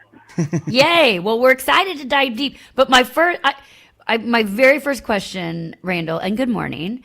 is I want to know, is this the vision that has become what is Atlas 9? Was this something that when you sort of dreamed about it, is this something you got a vision and an inspiration and you saw it really big and now and you were able to live up to it? Or was it a smaller thing that began to grow as you began to build it? Does that make sense? It does make sense. I will kind of back up a little bit, and I think this will help kind of paint the landscape here. As far as Dimensional Innovations goes, we're a company in Kansas City, kind of a best-kept secret in and of itself, but we've been around for 35-plus years. We do custom design, fabrication, engineering, installation. We have a 3D printer the size of a car wash. So Whoa.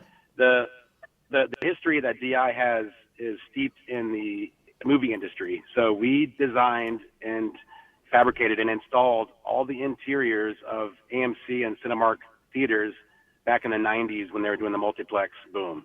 And so we have a pedigree in that, and that kind of like, you put that in the back of of your hopper right now as far as notes goes, because fast forward to a few years ago, we're like, this is a category, these immersive art experiences that are kind of narrative driven. You're walking through them. You're kind of walking into the story, like if you're on Netflix or HBO or whatever, you're watching a TV show or a series, and you're learning and unpacking the storyline through your TV. But in this case, you're kind of walking into the story, and you're kind of going room to room and unpacking that story for yourself in a three-dimensional world, right? And so we knew that theaters and movies were something that we wanted to kind of tick into early, a handful of years ago, and then a couple of years ago we landed on this narrative. So it was a little bit about, the storytelling is a word that gets a little overused a little bit, but we know that movie theaters and movies in general are like ripe as all get out for stories. That's how what the movies are. They're telling you a story, and we knew that if we made our own movie theater, and then we were able to make up our own stories. And so that was kind of like, that was the big idea moment was, man, if we make a movie theater, a fake one, not a real one, meaning it has one auditorium in it you'll find in there as you meander around, but it all centers around the story where, then it's a fake movie. We made it all up, right? So in the mid-90s, this movie theater was struggling. This is all stuff we just wrote down at coffee shops and bars one night, when a few of us were kind of banging our heads about the story. And it's about a 90s movie theater that was struggling. And they said, you know what, how do we keep up with the big megaplexes? We only have 9 screens. They have 20 or whatever. Let's let our projectionists tinker with a new projection system. So think about a Doc Brown from Back to the Future, kind of mad scientist-y, but he was a projectionist there for a long time. And they said, hey, tinker with something, make a new thing for the audiences to be a curveball, and we'll stand out and we'll make our money back.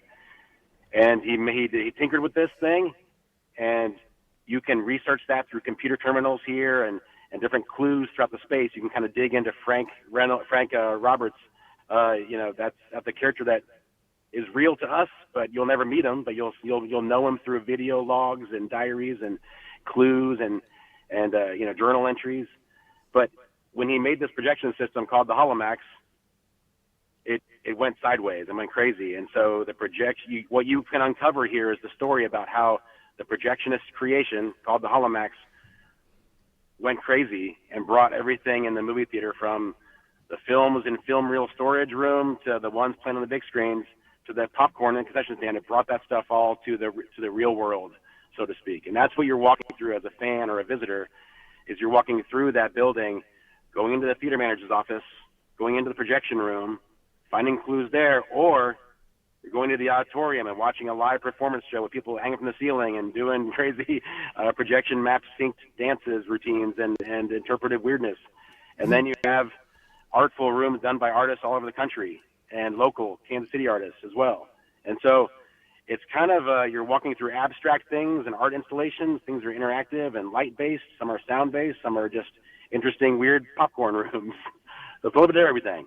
Weird popcorn room. I love it.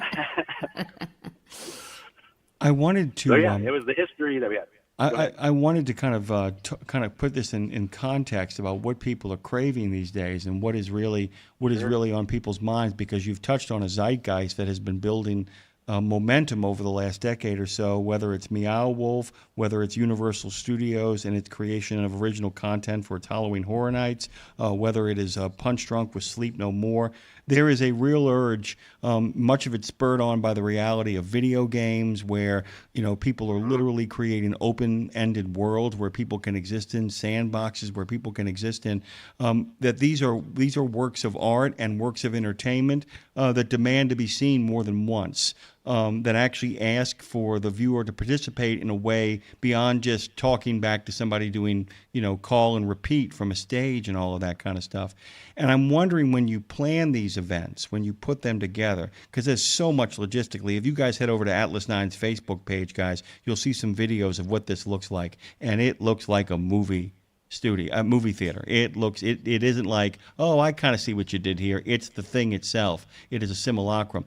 And I'm kind of wondering how you guys, when you put this together, create space for people to participate in this. Yeah, that's a great summation. And to work backwards from your question, we actually, the carpet in our theater, or in our theater lobby, that movie theater carpet is the real stuff from the 90s. We have that relationship, right? We know the people who made the carpet because we worked with them. And so we were able to give them our color palette, and they created our custom carpet design for us. But the design is the one from the 90s, just with our colors. So that's the reason why it feels authentic, because it is. It's the real stuff. So we knew, because of our history in movie theaters, we knew who to call. So it feels believable. It feels right because, well, it kind of is. And so to go backwards, I think you definitely nailed it on the zeitgeist that we're lucky to be in, playing a part of, which is, people want agency and control of how they're experiencing something, yet they also yearn to have their minds blown, right? So you watch a movie that's amazing, or watch, all Breaking Bad, and you're like, man, that blew my mind.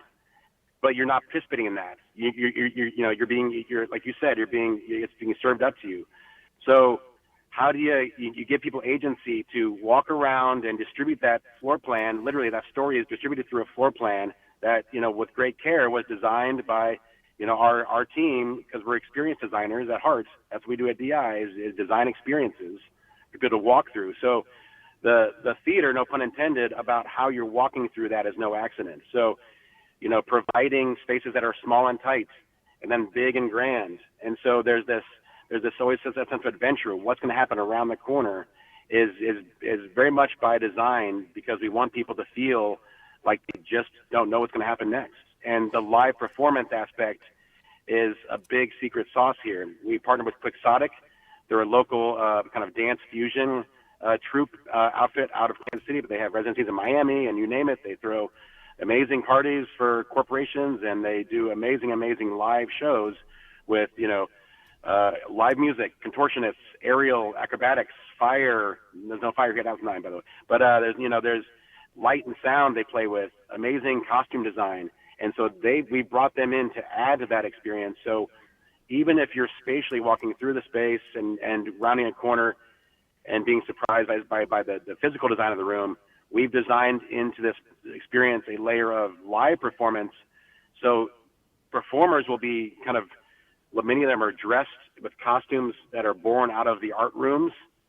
Some are other, types of outfits, but you'll turn a corner and you'll be greeted by, or run into, or be approached by a performer that's, you can't even see their face because their costume is disguising them, and they're very artfully done. And so providing that kind of, immersive is also a word that gets used a lot, but it's like you just are in it, and you're able to kind of bathe in that design that we feel very strongly provides a fun moment around every corner.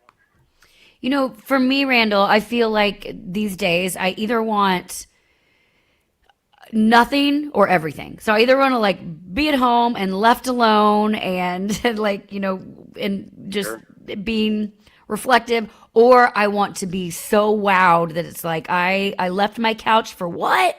And I think people are sort of in that place too, where we're long past.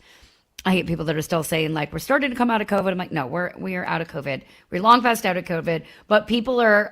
I'm finding just personally, there's more action and activity popping up for me in my social life, because people aren't okay just sitting at a bar anymore. People aren't drinking as much as they used to. People aren't just, I mean, I know that's still happening, but people are really want to be wowed. So with all this, in your heart and soul and this creation of it, what do you think this experience is giving people that is more than just an entertainment? And was it something that you're like, I see a need, there's something that isn't there, I'm going to create it, that people are really seeking? What is this giving those seekers?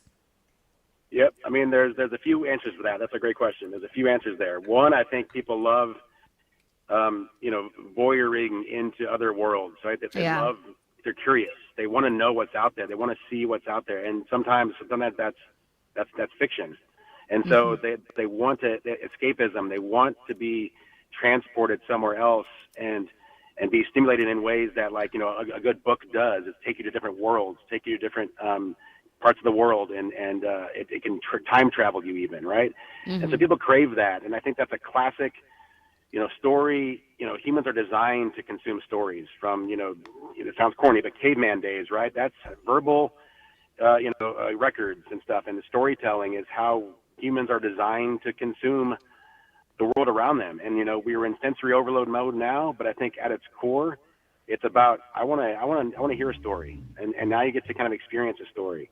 There's also just like the camaraderie you have by going with friends and seeing the reactions in the moment to something that they're enjoying, and I get to appreciate seeing my friends or my daughters or my wife or whomever see and react to something, and I see joy on there, or curiosity, or get startled or something, and that is a human reaction that when people go with their friends, they get that joy by experiencing it with them and being able to talk about it with them and having the pictures that last from being there with them.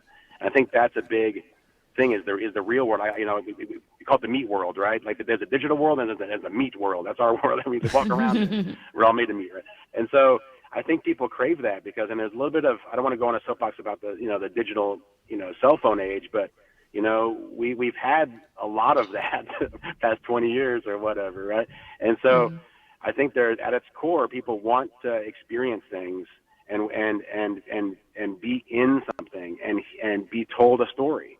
And I think that is at its core what Atlas 9 does, is tells a good story. It feels believable. We took great care to make it so. And I think sharing that story with people is what I find to be the greatest joy. And I think people who come here and see the story also see the craftsmanship and the attention to detail. And I think they see themselves having a role in the world if they're an artist or a fabricator or a designer or a welder or an engineer or a technologist. I think they see this as a validating moment of like, hey, I can get paid to create something like this. There's a job. This is an ascending industry, the experience industry of themed entertainment and whatnot that provides creative outlets that are really tangible, and you can have a day job doing that if you have a passion for creating things like that, and that hasn't always been the case. And so artists and other things, they sometimes have to compromise here and there on what their income might be day job wise, and then do the art as a side thing or something, right? I mean, I'm exaggerating here, but no, you're not. No, you're spot not. on. No, you're talking to two people. I'm a songwriter in Nashville. Jim's a playwright, so you're absolutely right. Yep, right on. You get it. Yeah. So it's like there is an extension here for you, right? And so that's what we're trying to also not lose sight of, and collaborating with content. We're gonna have a film festival, an animated film festival here. You talked about COVID. COVID nukes the animated film festival in the United States during that time, because no one's going to movies, right? So we're going to host the Cinemorphia Animated Film Festival here in February. That we're already working with regional college students and to submit short animated films that will culminate with that animated film festival in late February. So that's going to be content will always be different here because we've given it a platform and a foundation and a chassis of which to allow a variety of content to be presented. And that, again, that 240-seat movie theater is no joke. It's real seats. It's a 180-degree projection match craziness that will blow your mind by itself. Hell, you can interact. Some of the seats, you can interact with the screen. You can drive a joystick around and smear the screen around. It's a fake soda cup in the cup holder with a joystick on it. There's a couple of, you know what I'm saying? So it's that kind of stuff, that things you couldn't do in a theater, you can do now. And also the content is going to keep it. It's made lifeblood as this thing stays open. That live performance and that fresh content will allow people to come back and see different things or have different reasons to come here. Let me ask you something from a total process standpoint. If you're creating, say, Mute your Google Meet. Somebody's Google Meet got it must be Sorry. me. It's me.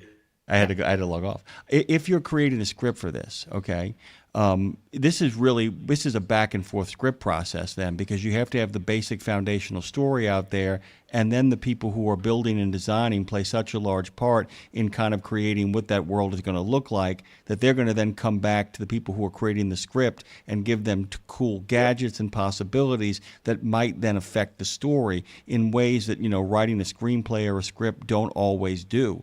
So that your art direction and the people who are building props and building installations actually have as much of an impact on the final product of the story as anyone creating the script from a story standpoint. Is that kind of right? Absolutely. You gave me goosebumps. No joke. I just had goosebumps because you nailed my favorite part about this whole process. And I've said this before in different talkings is my favorite thing that I'll miss forever is the collaborative nature of this project. Is the everybody from different skill sets and backgrounds were collaborating. We gave ourselves a big capital P permission to leave room in the narrative and give just enough of narrative trailheads to give to collaborators, artists, craftsmen, technology, you name it, who's going to fulfill these things or with us. We gave them a lot of wiggle room to interpret, because we know that if it's all Randall or whatever, it's going to look the same in every room when you back away from it and look at it all as a whole. And so we knew we had to have variety in here. So it felt like the thing I mentioned before about around every corner something new, is because we want the artists and the collaborators and the creators of this to have a voice and an opinion on what it should be like, because it's going to make their stuff look the best it can, because that's what they do well. It's going to make variety be a champion here, and it's going to give that depth and authenticity from the creator's hands to come out and be visible. To go back to what I mentioned before about you see the artists here, you see the craftsmen, you see the polish from DI, not to be missed, but you see the analog grit, you see the artisanal craftsmanship, you see the polish, you see the depth of content. You see the technology that works, So like there's a lot of that is by giving people the freedom and the long leash to do what they do well. So I was all about the collaboration. Yep. It's over in the chat. We have people chatting over here, and Steve says he just checked out the website and it looks very cool. He's adding it to his list to do. Randall, we have a lot of our audience are over the road truck drivers, and they're constantly looking for stuff to do in their off time. So this is one of those things. And I noticed on the website you also have live performance stage. Of course, the performer in me wants to know more about that, and you say something for everybody. I'm guessing with the live performance stage, I'd love to know kind of what is currently happening on that. But that feels like something that leaves you open to so much expansion. So not only what are you doing with that now, but where can we go with that now that you have this space and there's the sky's the limit, really? Totally. Yeah, we knew going into it, and Quixotic, their live performance partner, they are like as innovative and forward thinking as they come. And so between the two parties here, I guess we're unified as one here. But that live performance right now, about every hour or so, roughly 45 minutes to an hour on that stage, you'll see a 15-minute show, live performance, it's 3 or 4 acts right now, every night to night, day to day, or on weekends. But as we evolve and grow, they're already working on new stuff. They're at their black box rehearsal space. They're working on new stuff. We have nothing but desire to make seasonal shows, seasonal flavorings, getting things dialed in to where talent comes into town. Let's give them a place to play for the weekend, right? And so, because of that network, we have a vast live performance network. So leaning on and being open to that, to hey, we know in 2 months, Larry or whomever's going to be in town, let's think about something we can do with that person because we have a relationship with them and they've expressed interest. Let's figure out a way to collaborate and showcase them or something. So that's all very much on the table. And it's like evolving that is almost necessary for us to back up what I was saying about being, ever interesting. Is like you want to have, if someone's coming back here, 1 month and then 2 months later they come back and it's the exact same thing, that's probably not fun for them, as fun as it could be. And so I'm sure they'll have a great time. But like as far as, we want them to be like, oh my gosh, I want to go back there in December. I know they're going to have a seasonal winter weird thing or something, next year. And so that's going to be a thing where we know that is a platform and a chassis, I call it, to always be iterating and always be experimenting. And what's happening behind the scenes, for sure, in service of that. So absolutely, that's definitely like the lifeblood, I think, as it goes forward, is that live layer, which can always be fresh. It's like your McDonald's Happy Meal. I got to collect them all. So you got to keep coming back. You're not messing. Yeah, that's it, for sure. By the way, a couple of... Go ahead, please, Randall. Well, yeah. So I was going. You mentioned our men and women driving across the country all the time. We have outside of we tapped into that roadside Americana layer with we worked with Mark Klein and Joel. Joel is he does Muffler Man. He's the expert on Muffler Men, and Muffler Men were like those fiberglass like 20-25 foot tall statues back in the day.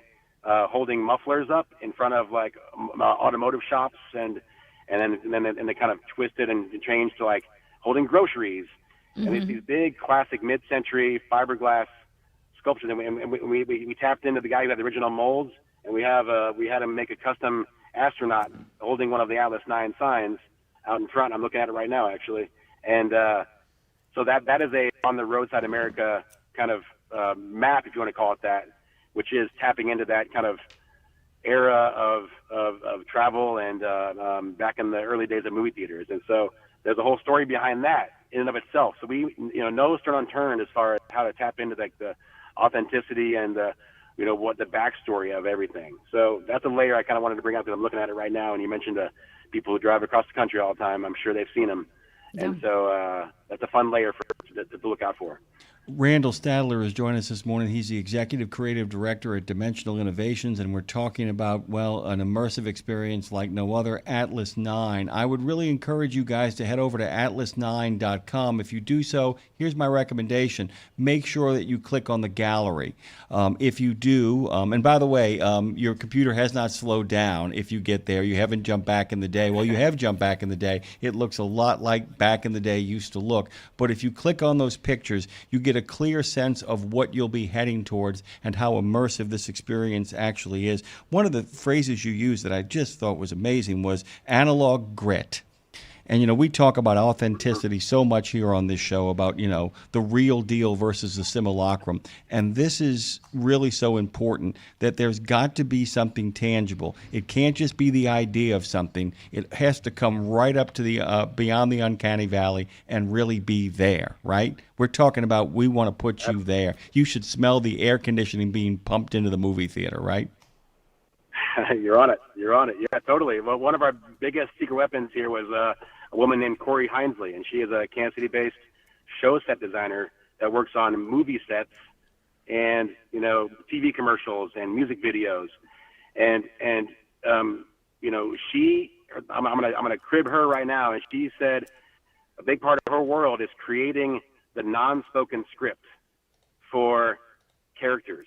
So she helped bring to life, her and her team, the manager's office, the employee break room, the Atlas 9, storage by narrative. I mean, the narrative world of that, the storage area, the projectionist, room, and all these things are her leaning into the characters that we teed up.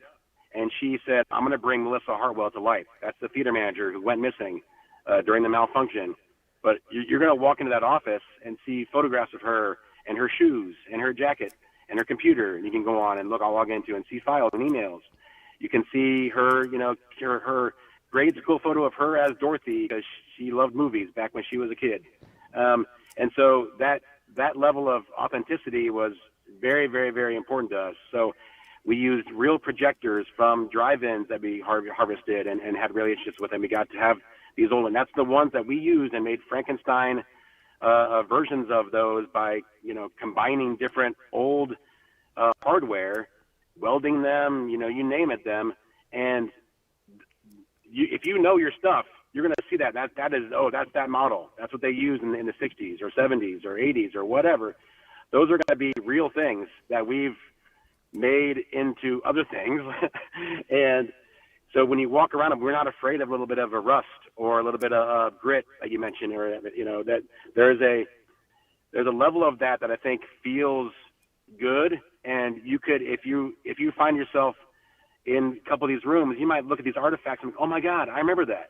Oh my God, my uncle was a projectionist, or my uncle was a photographer, a videographer, and he knows those lenses or those things. Those, you don't, where are those from? How did they get those?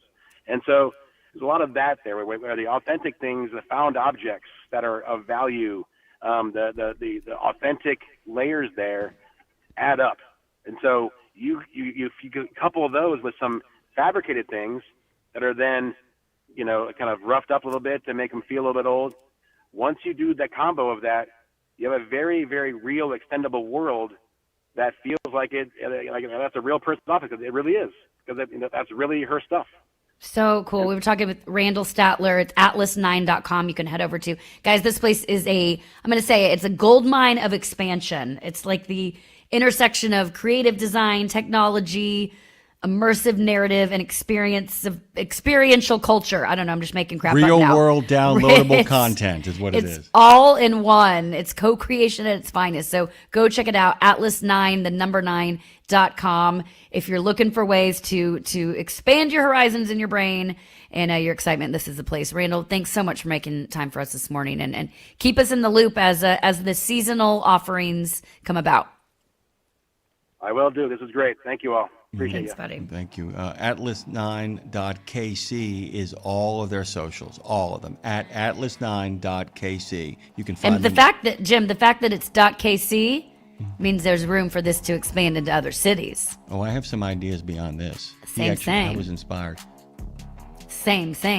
Coming up next, we've got a great guest. We're going to get your kicks with food on Route 66. St. Christopher Truckers Fund provides free health and wellness programs for drivers to help prevent some common medical conditions seen in the industry. These programs include diabetes prevention, Rigs Without Cigs, a tobacco and nicotine cessation program, Healthy Habits for the Long Haul, a 12-week total body wellness program, a vaccine voucher program that includes free flu, shingles, COVID, and pneumonia vaccines, and GPS, Get Preventative Screenings. That includes free at-home cancer screening tests. These programs are available to Class A over-the-road semi-truck drivers. For more information or to register for a program, visit the St. Christopher Fund website at truckersfund.org. From the wee small hours of the morning to the crack of dawn, RadioNemo has been there with you. Whether you've got the overnight or you're the first wheels on the road, RadioNemo's been where you need us to be. Providing the laughs, giving the facts, playing the tunes, and keeping it rolling. We've been your light in the darkness, your first cup of coffee, and a voice of sanity. Semi-sanity, actually. We're all a little crazy here. Crazy for the men and women who keep this country going and moving and doing. Crazy for trucking, crazy for truckers of all shapes and sizes. Is that a fat joke? Not if we can help it. Because it isn't just about the rules and regs. It isn't just about the day-to-day. It's about your health, your homes, and your hearts. So we wanted to say thank you. Thank you. Thank you. Thank you from everyone at RadioNemo for sticking with us, standing by us, and keeping the traditions rolling into the future. It's a trucking, transportation, and lifestyle show like none other. Man, you call this a life? Road Gang Radio is back for another half hour of the best transpo show in the known universe. We come in peace. Well, actually, we're falling to pieces. Let's see if we can achieve liftoff, Phone Master Dre. Lifting off from Franklin to NOLA, this is Road Gang Radio, of course, with Lindsay, Lawler, and Jimmy Mack. Hey, quick piece of news before we get to this next guest. Some very sad news, actually, that just came out for my Dallas Cowboys. Not sad that we suck, different kind of sad, actual sad. The Dallas Cowboys defensive end, Marshawn Nealon, died early this morning. He was only 24, tragically died. They have not said the cause yet. He was a second-round pick out of Western Michigan last year. This is the defensive end that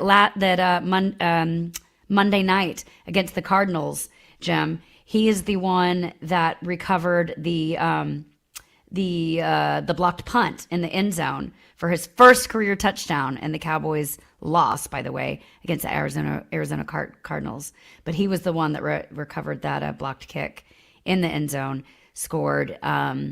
He leaves behind his girlfriend and family. They have not said what happened yet, but I just really quickly want to read the statement from his agent, who is also a very dear friend of his, that he put on Instagram. He said, "I'm shattered to confirm that my client and dearest friend in the world, Marshawn Nealon, passed away early this morning. I watched him fight his way from a hopeful kid at Western Michigan with a dream to being a respected professional for the Dallas Cowboys. Marshawn poured his heart into every snap, every practice, and every moment on the field.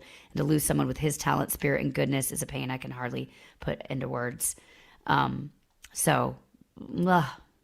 24 years old, Marshawn Nealon. Rest in peace, my friend. It weighs heavy because, the thing is that when you get young men playing football, when you get anybody playing professional, this applies to everybody, but it really hits home because it's a reminder of how many children and I say child because there are a lot of people who are older who still look at him as a child.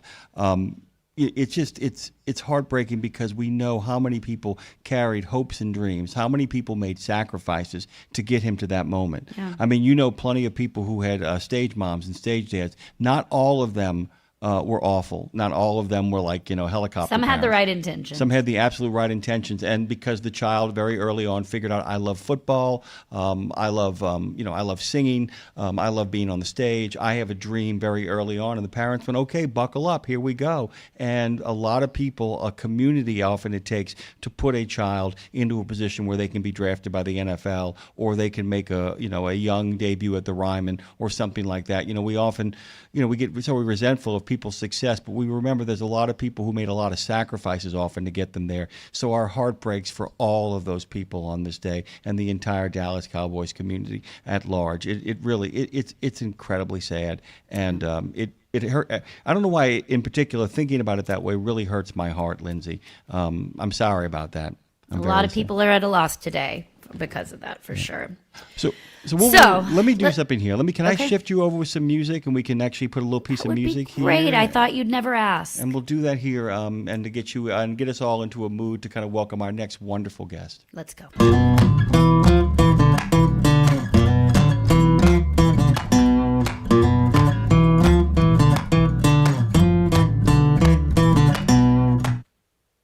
All right, welcome back to Road Gang Radio. Our next guest arrives, Jim, at a perfect time as I realized yesterday, I'm like, okay, it's November 6th today, but the holidays are upon us. We are there. I'm already thinking about meals for Thanksgiving and Christmas and New Year's and my birthday and my daughter's birthday and your birthday. It's like, we are in it. We are in the thick of it, and I need new meal recipe ideas. So our next guest arrives at a perfect time. Linda Lee is joining us. She's a best-selling author and travel-loving cooking enthusiast. She's got a brand new book called The Route 66 Cookbook, arriving just in time also for the official 100th anniversary. 100th anniversary of America's most iconic highway. Get your kicks, Jim, on Route 66. The book celebrates the Mother Road with 66 inspired recipes gathered from diners, drive-ins, fine dining spots, and hidden gems that line Route 66 from Chicago to Santa Monica. From classic burgers to pie dishes influenced by German, Mexican, indigenous traditions. The Route 66 Cookbook. It's both a culinary road trip, Jim, and also a love letter to American culture, which I love. That just makes me feel cozy and happy. It reminds us it's not always about the destination, but the flavor and connection we find along the journey. You can learn more at gardenbetty.com. So please make welcome to the show our new friend, Miss Linda Lee. Good morning, friend. Good morning. Hi. Well, you sound lovely. Are you on the road currently right now, or are you actually safely at home, having gone through all the trips and tribulations? Are you currently getting your Oh, kicks, goodness. or are you on the couch?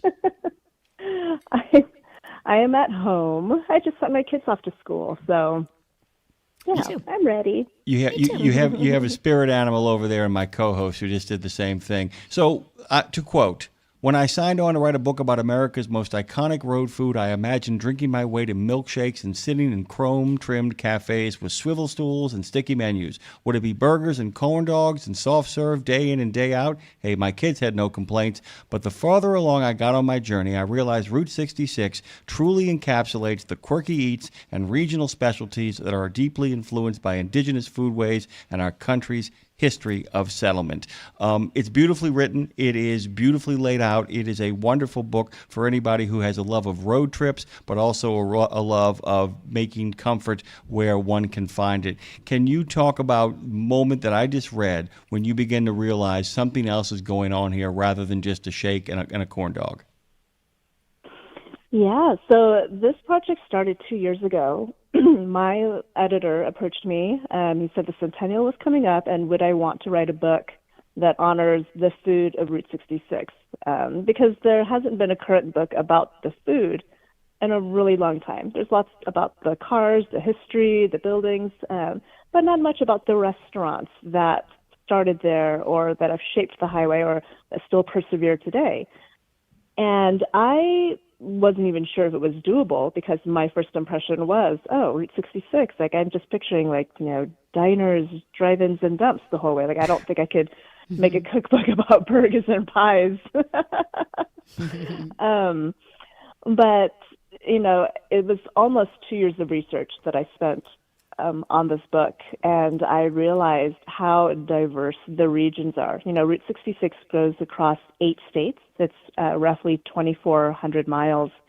And along the way, the food is very much shaped by not only the region, but also the people who brought that food from wherever they came from to where they settled now.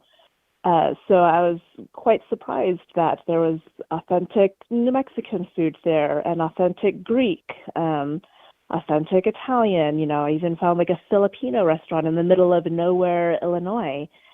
And, this very much gave me a fresh perspective on what Americana really is. It's more than what we consider American food, but it's just this melting pot of different kinds of food that came from everywhere. And that speaking really of, is what Americana is.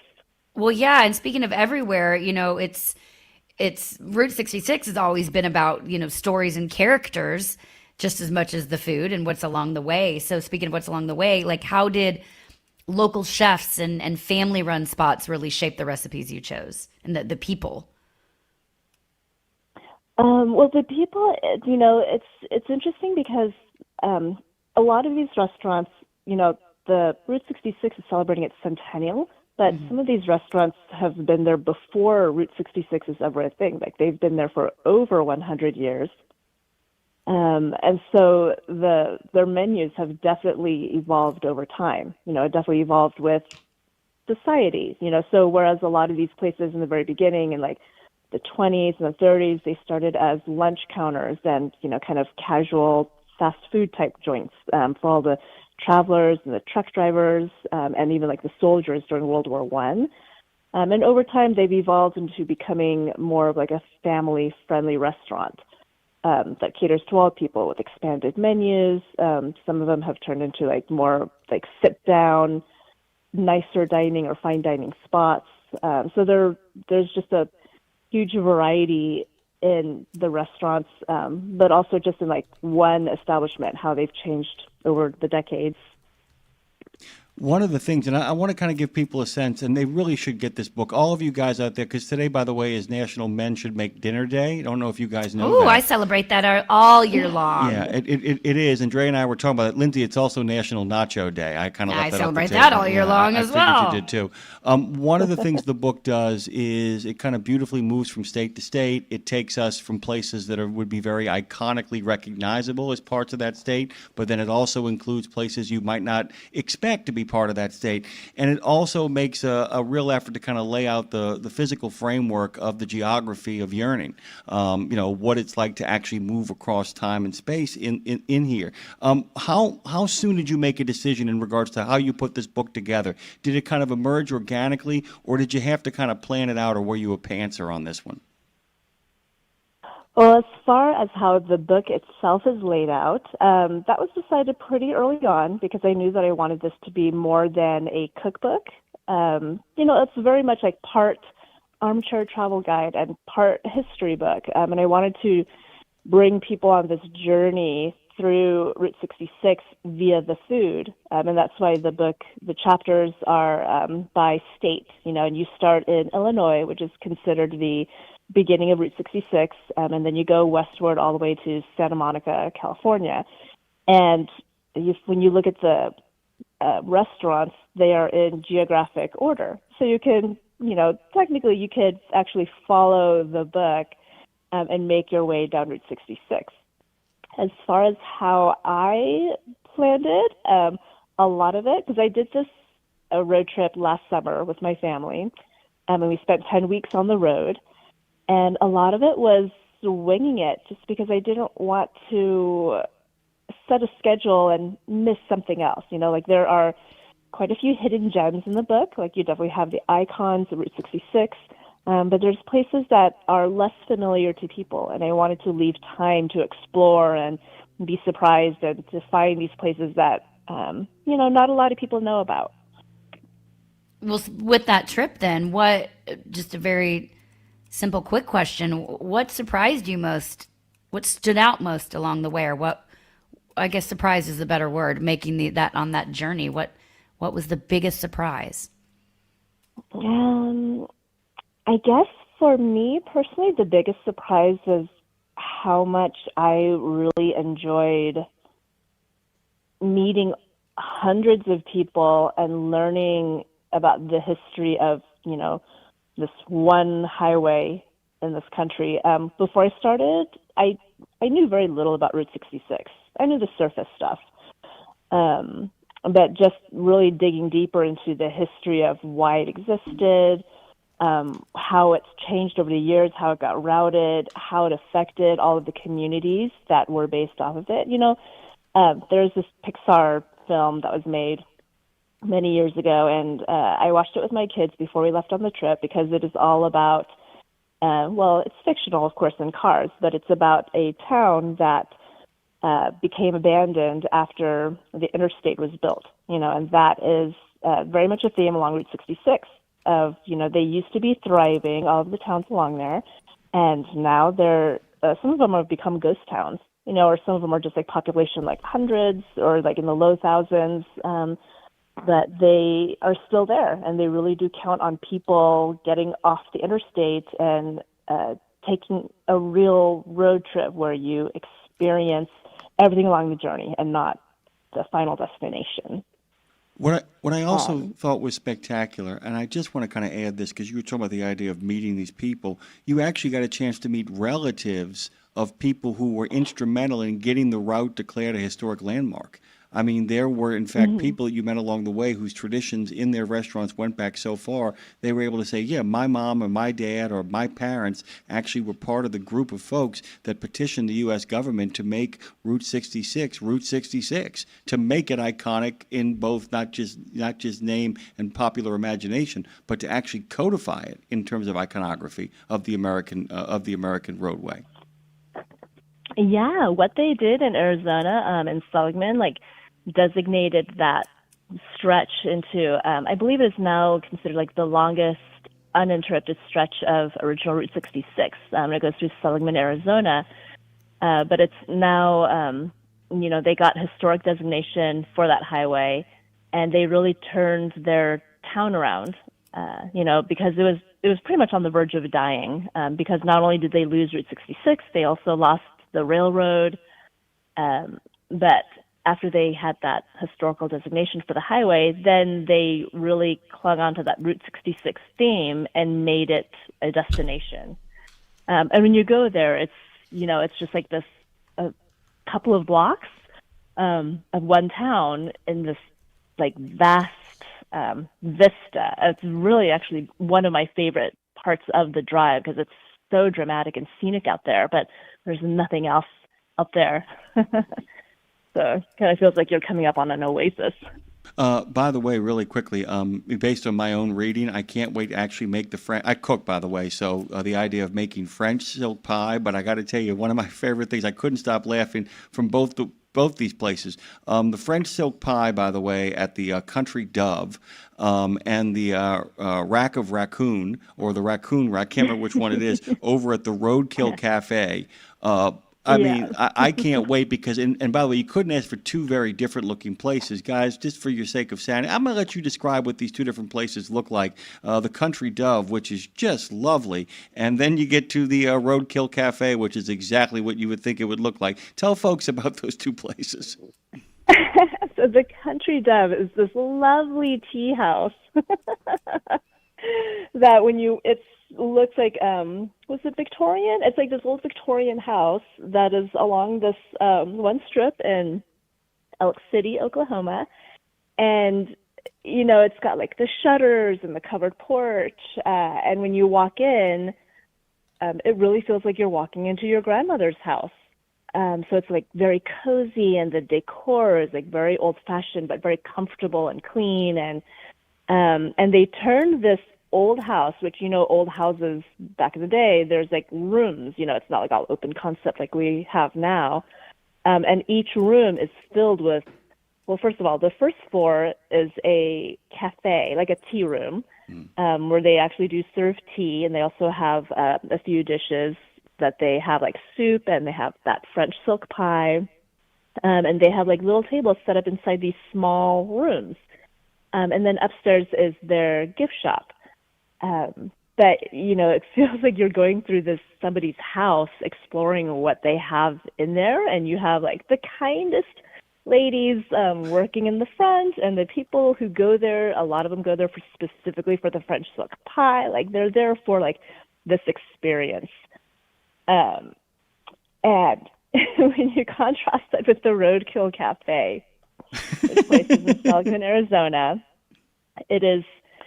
it's pretty much what you picture it to be, where on the outside there's all of these these figures of all these random animals, and inside you also have them like hanging on the walls. But my favorite part of Roadkill Cafe is their menu, because when I was speaking with the owner, she told me that for a long time, people were stealing their menus because they loved it so much and they wanted it as a souvenir. And she felt like it was payback because, back in the day, she used to also take menus for souvenir. And it got so bad that they ended up just selling their menu in their gift shop to stop people from taking them. But their menu has names, like the Rack of Raccoon is the recipe that's in my book. But they also have, such delicacies like the opossum blossom and the no luck buck, the chicken that almost crossed the road, kids' favorite, splatter platter. So these are all real dishes. Clearly, you're not really getting like a rabbit or a raccoon. No. By the way, the raccoon, guys, the Rack of Raccoon is it's ribs. I mean, you're fine. I mean, it's like it's the good stuff. But it's just like after I had been so charmed by the Country Dove, I have to tell you, I just kind of was going through. But this is all great stuff. Imagine going to the Country Dove and then making your next stop the Roadkill Cafe. I said I gotta ask her about this. It's not the next stop, but you get the idea. I mean, that's the kind of whiplash you'd experience. It sounds like a great experience, both of them, though, in very unique ways, right? They are, and they are so fun. Like, both of them are just totally different experiences. I loved both of them. And just meeting the people, like, I met both of the owners of these two restaurants, and they are, like, their stories are so wonderful. Because the Country Dove started off as, like, just a little gift shop, and then the owners were just decided one day, like, I think we could maybe do a restaurant in here. And they're cooking out of this tiny Victorian-style kitchen, because it's a house that that their building is. And so what they do in there is pretty incredible with the space that they have and what they've turned it into. Well, and speaking of pretty and then- incredible, oh, sorry, go ahead. Oh, and then the Roadkill Cafe is part of, like, I call it like the Mother Road Empire, because the family itself, they own not just that Roadkill Cafe, but they also have a few other businesses in that town that cater to Route 66 travelers.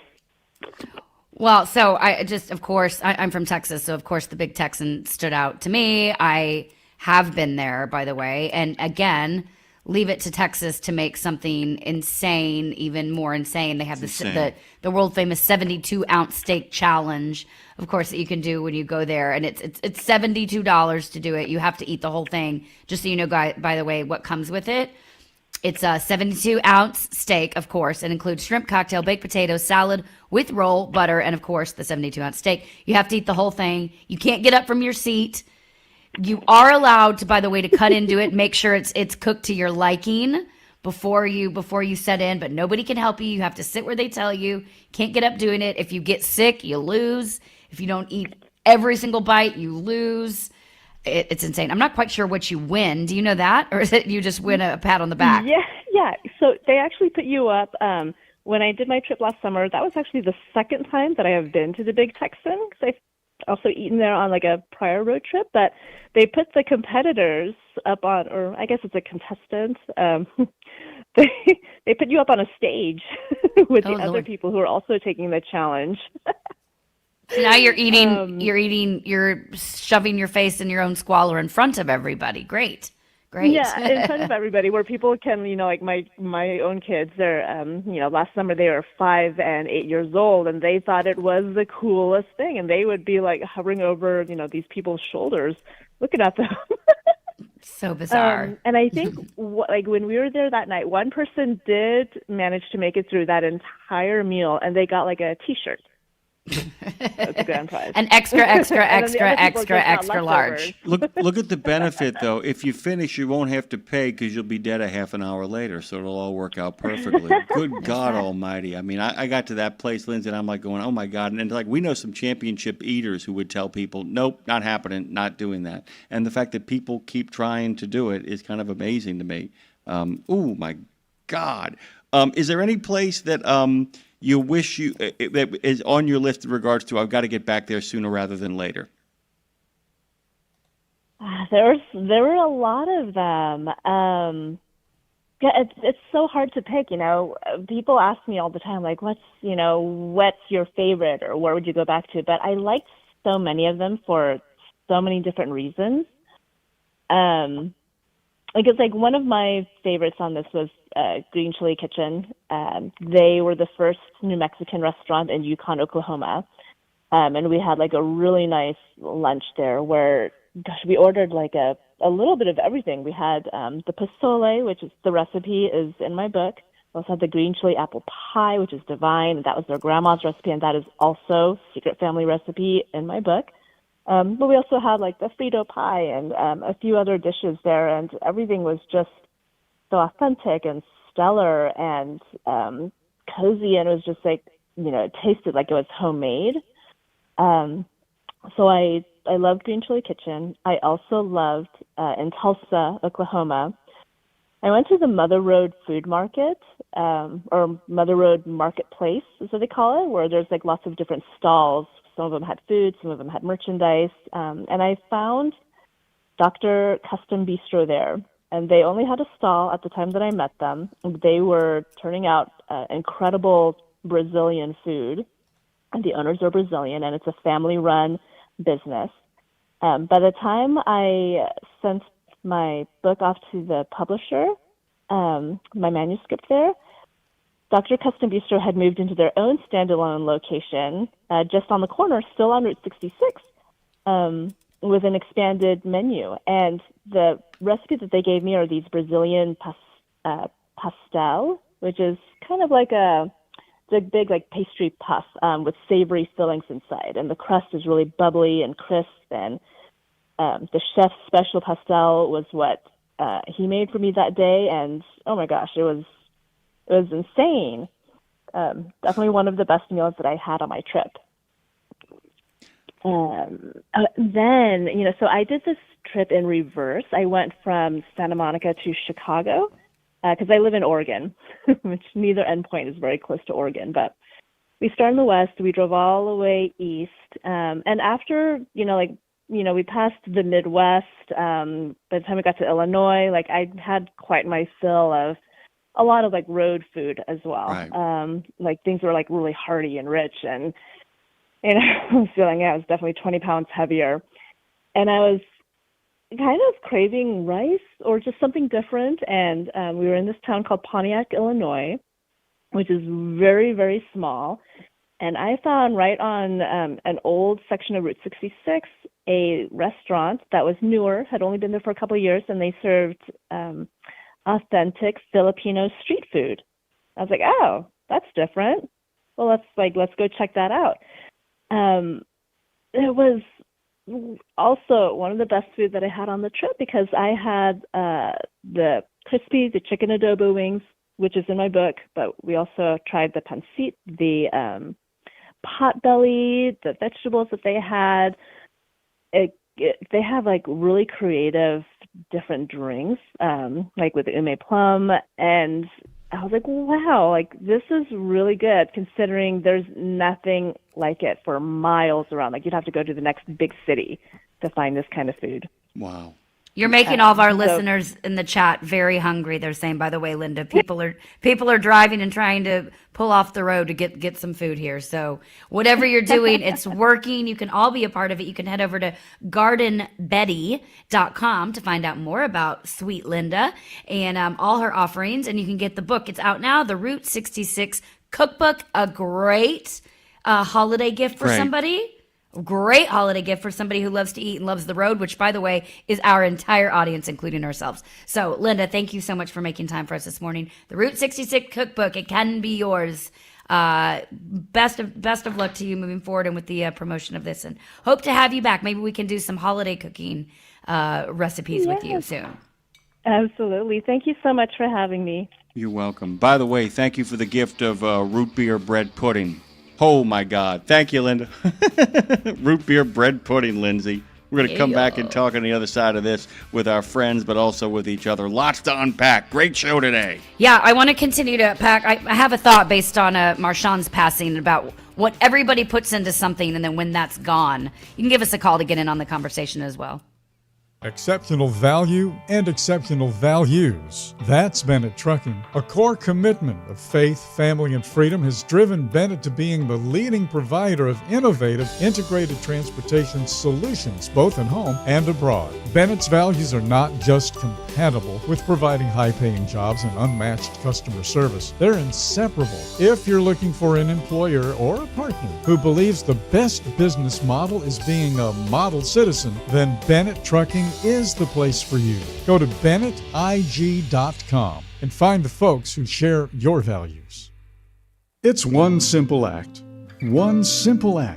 that helps Wreaths Across America fulfill its mission to remember, honor, and teach. Sponsoring a wreath, one more wreath, means one more adoring father, one more loving mother, one more heroic son, one more brave daughter, one more beloved family member, one more dearly missed friend, one more American, one more wreath upon the gravestone of someone who served the cause of freedom, honored for their sacrifice, never forgotten, always remembered, through one simple act. One simple act.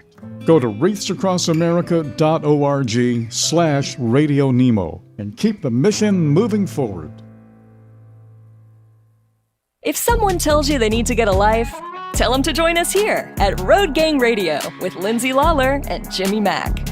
Let's seize the day with Phone Master Dre. Oh, we're seizing that day with good old Lindsay and Jimmy. Hello again. Hey. Before we dive more into the Marshawn story, but really what it means on a bigger level, Joe J, I had a question for you, Jim, because Joe J over in the chat said that there used to be an amazing Cajun restaurant local to him up in Utica, Illinois. And the place is gone now, retired. He said the guy was a Louisiana transplant that made this delicious Cajun food. The kind of place, here's why I bring it up, so the kind of place that will never be again. Why is that? Why is it that, Jim, that some places as amazing and wonderful as they are, that they will never be again. Because often they are based off the efforts of one particular person, and there's a restaurant in New Orleans that falls into the same category. It didn't go out of business; it closed. And that's a big, big difference. Just like she was talking about with the Country Dove, it was a restaurant called Tony Angelo's, and it's over in Lakeview. It was over in Lakeview. It looked like a big, giant, sprawling Italian house with a nice yard next to it. And you'd walk in, and it was a house. It was a house. And the kitchen, which, of course, had been given upgrades and expanded, was an old Italian kitchen. And Mr. Tony ran it, and it was always packed. People were literally lined up outside, and its head waiter became a millionaire. I'm not kidding. He became a millionaire because of the place and put all his kids through college, and none of his children and nor the head waiter or any of his children wanted any part of it moving forward. So when Mr. Tony died, they wrapped it up. They found a corporate buyer who purchased the restaurant, and they are at an end. Sometimes the retirement is, the moment in the man. And I think that's part of the reason that sometimes it isn't about, good things going away, except that somebody wonderful passes on or retires. It can be that simple. Often there are places who are their owners, straight up. And sometimes they have a son or a daughter or a close relative who keeps the tradition going. But most of the time it's grandma's recipes belong to grandma for a reason. Is that like Jerry Jones? Grandpa's ownership. Is that what's going to happen when his son steps in, when Jerry finally shuffles off? I mean, that's a reality. That's a reality, is the fact that, I will tell you this right now, that the Maras and the Rooneys with the Giants and the Steelers, respectively, have shown the ability to adapt and overcome and adjust. The Giants a lot slower than the Pittsburgh Steelers. But some families continue the tradition well, and then some people root for the Raiders, and some people root for the Cowboys. Is that some people have traditions that just don't move on. Now, maybe the Jones boys turn out to be better stewards of their father's fortune than he was. He's a steward of his own fortune. I'll be fascinated to see what happens when they step in, if they keep the good and rid the bad or not. It will be a definite social experiment. Really quickly, before we kind of pivot to the wonderful thing that you kind of want to talk about, before we get to pivot, I want to say that the chat this morning from pillar to post is among the best chats we have. You guys are really kind of getting into the swing of stuff. It makes its way into our conversations, whether we directly quote you or not. You guys add so much in the conversation, and we appreciate you so much. We're going to continue to encourage you guys to share our social media. We have an Odyssey post today over on the Book of Face, an Odyssey post over on our Instagram as well. Please share that, and may I suggest some message along the lines of, you don't know what you're missing if you're not hanging out here with Road Gang Radio.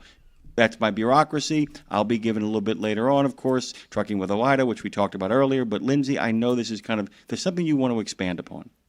I do, because as we mentioned just a little bit ago, if you're just tuning in, the Marshawn Nealon, who was defensive lineman for the Cowboys. He was drafted in the second round draft last year in 2024. He passed away overnight early this morning, very, very suddenly, very tragically. They said no cause of death has been given yet. It was confirmed, however, by his agent. And obviously they're heartbroken. Marshawn was the guy who recovered the blocked punt in the game, Cowboys versus the Cardinals on Monday night. He recovered it in the end zone for a touchdown, his first career touchdown with the Cowboys. So that being said, and you mentioned this too, there's so many, outside of just losing somebody you love. Obviously, a lot of people are grieving today because of the loss of somebody they love, but on an even different level as it pertains to these kind of men that train for NFL, or anybody, man or woman, who trains for anything where your family goes all in. I see this obviously a lot in Nashville. This was certainly the Taylor Swift family story. To get to a certain caliber, whether you're a professional athlete, a professional high-level entertainer, a professional, those are two of the big ones that hit. But when your whole family, friends, team, quote-unquote team, puts everything into you, and then it goes away, everybody has to pick up the pieces, not only from the loss, but from their life. Like, what do I do next? And I'm thinking, Jim, about Marshawn Nealon's girlfriend. Her name is Catalina, and she had she's one of those girlfriends every game. She's wearing the custom Marshawn outfit every game. And some people, there is certainly a culture of players' wives that now become influencers, and that's a whole ugly side of it. But the positive side is the woman behind the man as far as it pertains to NFL. Oh, I mean, they have to hold the fort. They run everything. You have to hold the fort, man. And also, okay, this is going to make me sound old school, but I mean it in a positive way. Support your man, because for him to get where he needs to be, which means your family is set up, which means you're changing generational just wealth and support. It's all hands on deck. And so I'm thinking about her this morning. They weren't married, Jim. So there isn't that kind of, connection for her. He was only his second year in the NFL. So there probably wasn't any sort of, setup to take care of her. I don't know what that looks like, but you just think that somebody, he's 24 years old, and she was thinking, this is the rest of my life is to support this man. I'm going to be a player's wife. I'm going to be a mom, and I'm all in to support Marshawn. And then you wake up and he's gone. And it becomes, oh my God, I'm grieving and devastated with that. And then we get past that. What am I doing with the rest of my life? And that's a lot of people today, agents, family, friends of this young man. So it's a deeper conversation for anybody. And Jim, just one more thing, and then your thoughts. But I think about my niece, who she's almost 13, but my sister's family has, this is a very different example, but she's an incredible dancer. Competitions, they travel the country. And for the past 7 years, dance has been her life already, only at almost 13 years old. And she just made the cheerleading squad at her school.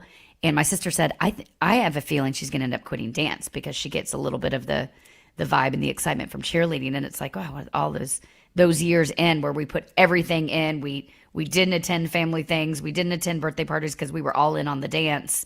And now, we're not going to do dance anymore. That happens when somebody gets hurt as well. So it's just such a bigger conversation too, when you put all your eggs in one basket and then that basket breaks. What do you do? How do you pick up the eggs? I like that. I do. Thank you. Do. By the way, guys, please be careful checking his cause of death. There are many conflicting reports of what has happened. So you might see some stuff out there, and I'm talking about conflicting reports of what happened. So please wait till there's something official. Don't speculate, because it doesn't matter. Wait till the county he passes in issues a coroner report, or law enforcement agents make any sort of announcements, because it is an incredibly tragic moment. And one of the things that we strive to do over here, and many of you strive to do, is we tend to wait until cooler heads prevail. It's so important right now to keep reminding that as we make our way down the road, that so much of what is wrong today is people wanting to get there first or be contrarians, and it's an incredibly sad day. In many ways, he was drafted in the second round, which meant he was a player they expected to start. He started 11 games in his first season, had a couple of injuries that prevented him for the entire season. He'd been in 9 games. He'd already gotten a sack. He had closing in on 20 tackles. So he was in the midst of possibly finding his way and possibly finding a career. But Lindsay, I'm going to say this as well, too. Jim. Yeah. A statement just came out confirming the cause of death, actually. Okay. He took his own life? Yeah. He took his own life after... That is confirmed by the Texas Department of Public Safety. Okay, he took his own life, and like I said, I wanted to make sure, though, because self-inflicted it's a gunshot mess. wound. And we go back to what happened to that LSU football player as well. We've got to figure out a way. We've got to figure out a way as we move into November to be able to tell young men in particular, especially young men who come from cultures, and by cultures I mean sports cultures, tough guy cultures, to actually figure out ways to talk about stuff that is troubling them and the trouble that they get themselves into because of the troubling demons that they have inside of them. That's such an important thing. And you wouldn't even. I mean, he just had the biggest play of his career happened 3 days prior. We don't know what is happening behind the scenes. Outside wins or happinesses or joys is not what's happening on the inside. It's a real mental health. The word health is in it for a reason. It's a real deal and a real illness. And my heart just breaks. There's an expression called "not in his right mind," not in her right mind, and that is not a derogatory statement. And actually, it's pretty damn good and pretty accurate, because often when people find themselves in moments of despair, they have two people inside of them. The one that is acting out, acting up, feeling the way they feel, and then somewhere in there's the best version of themselves going, this is not me, this is not me, this is not who I am. And it lands really, really heavy. And I'm going to continue to use this platform, Lindsay, as a way to remind our friends, many of whom spend so much time alone, to spend it with us. I don't need your money. we need your friendship and your listenership. If you do that for us, maybe we'll get some money out of it, but not from you. If you want to keep on giving money. You're not alone. You're not alone. You're not alone. You can call here, but more importantly, just stress this as well. There is, if you are ever battling something, and I'd be remiss if I didn't say, there is the National Suicide Prevention Hotline that's very easy to call. It's 1-800-273-TALK. And I love that the last four numbers of that is TALK, that it spells out TALK, 1-800-273-TALK, because it goes back to something we talk about all the time. You got to talk. You got to get your stuff out. You are not alone. When I say you're not special, I mean that in a good way. There's nothing you're going through that somebody else hasn't, that you can't, find some help, some comfort, just by getting out and realizing you are not alone. The demons, the darkness, the negative thoughts, you are not the first person to ever think that, whatever it may be. And I mean that in a real, hopefully supportive way. Well, and the idea, it also removes the paranoia of believing that there is a person called the universe, and that he is somewhere in the corner in the shadows drawing up sinister plans against you.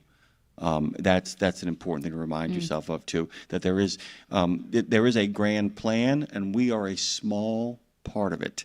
But there is no deliberate attempt by any forces out there in the great cosmic woo to target you and you alone. As Lindsay said, people have been through stuff that you have been through, and many of them, as I said before, we were joking yesterday, sometimes they jump in the hole with you because they know the way out.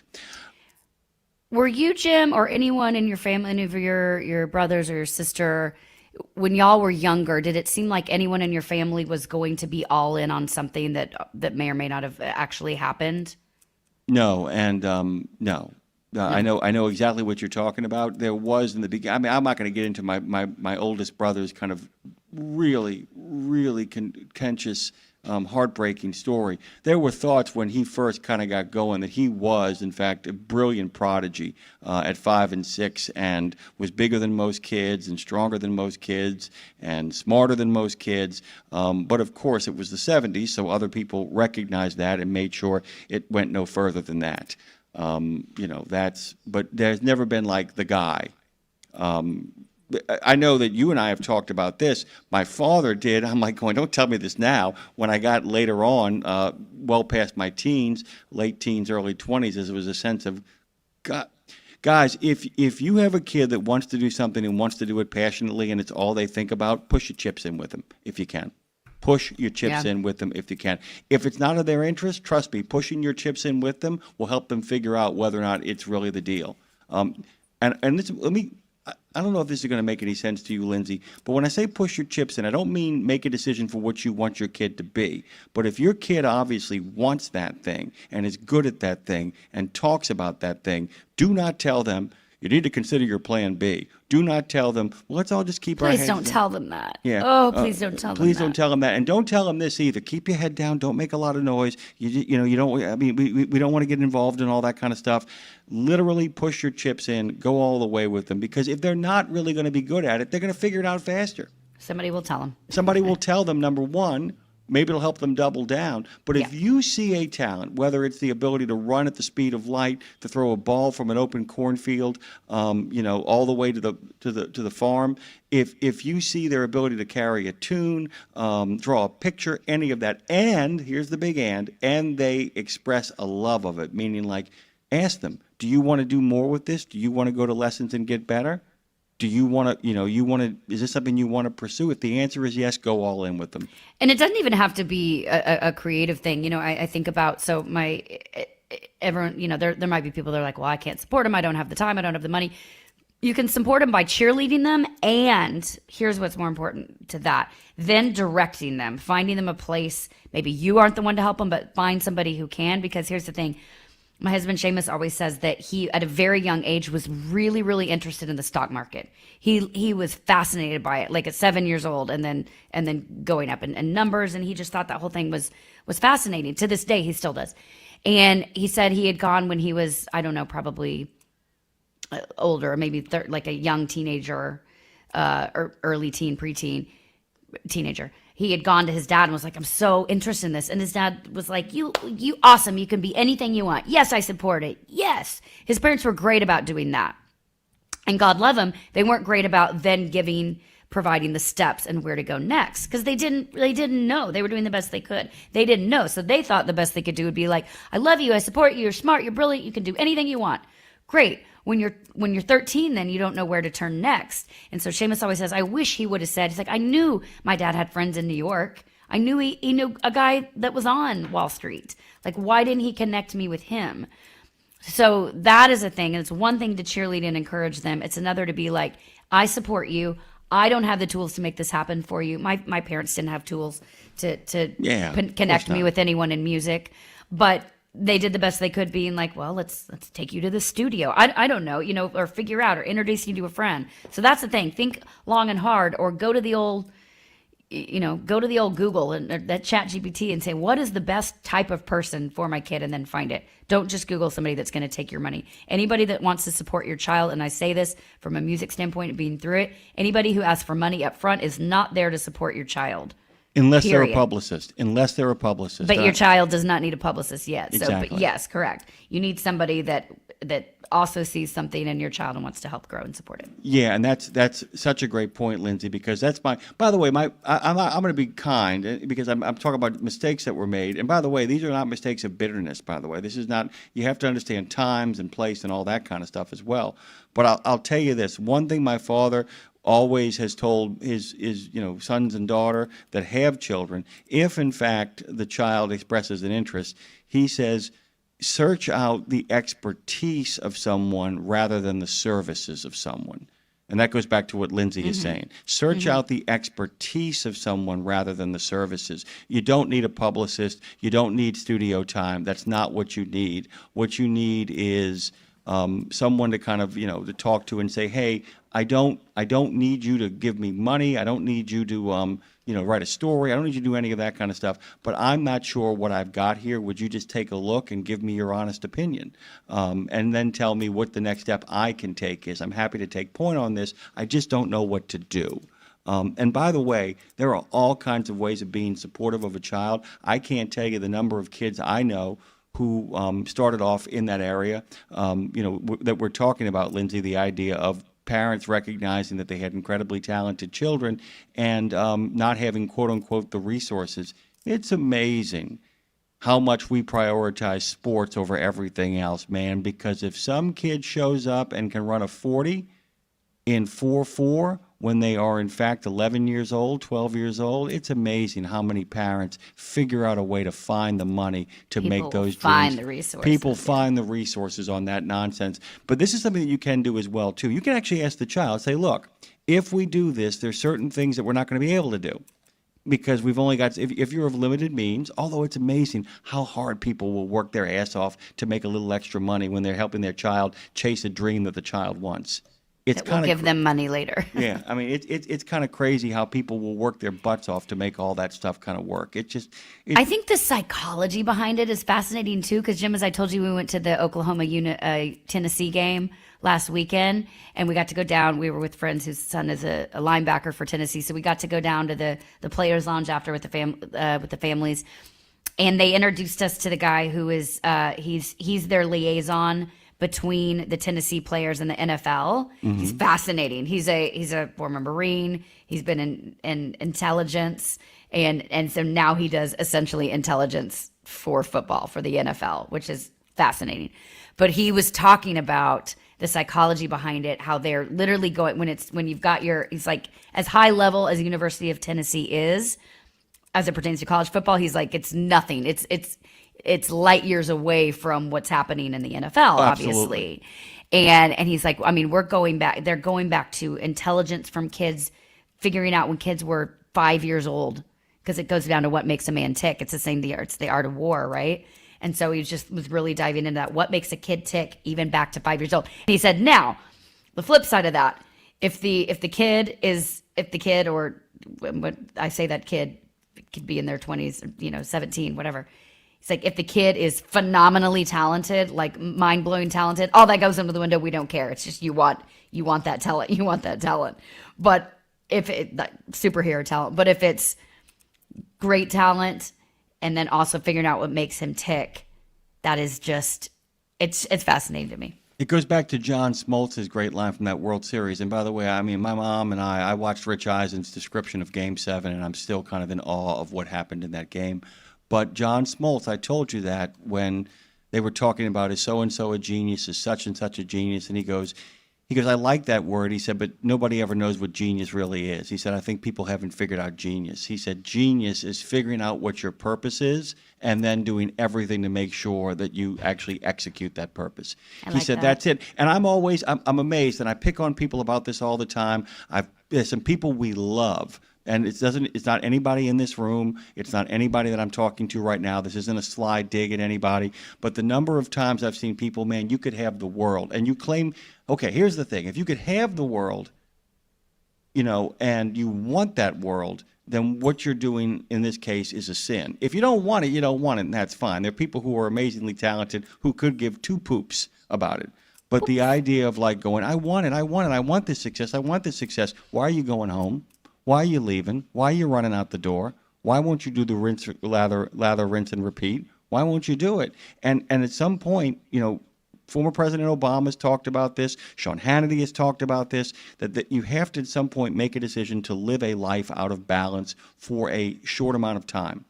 That if you, in fact, are reaching for the brass ring, if you, in fact, are going for the whole enchilada and the burrito on the side, what you got to do is you got to say, at this moment in time, clear the docks and say, I'm not coming home. Clear the docks and say, I'm going to be on the road making this thing happen. For the time being, this is the thing I've chosen. And right now, I know people personally who have 1 foot in and 1 foot out, and you can see it. You can actually sense it around them in the sense that it's like, you're not going for the thing that you want. You got to push all your chips in and put your life out of balance and then hope you can reset down the line. That's my TED Talk. Thank you for coming. Thank you for allowing me to come. You're welcome. I know you feel the same way, though. There is no plan B. There is no plan B. And it goes back to David Malloy's great comment. There is no plan B. If it is what you want, if it is the only thing in this world that you want, then there should be no plan B. Go die with your boots on. That's what I'm saying. The only way to get plan A is to have no plan B. That's right. I mean, we're going to jump out this. I had a plan B for a long time, and it wasn't even actually a plan. It was I know that I could do something else if this doesn't work out. I didn't know exactly what it was, but I always knew in the background I was able to do a lot of things.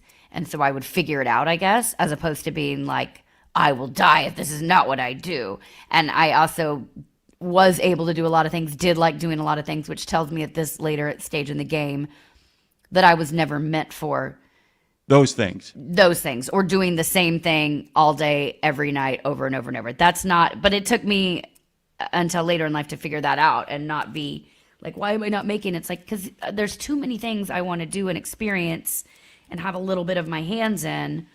And I was not meant to do the same thing over and over and over to be that high level caliber of any one thing. But here's the cool thing about it, though. Like, it's not a cop out. It's I know it's what a you're self-realization. saying. This is really, really cool, though. I mean, this is something else. This is where sometimes, late in life, at this late hour, it's about the ride of the Rohirrim in Lord of the Rings when he says sometimes too late is worse than never.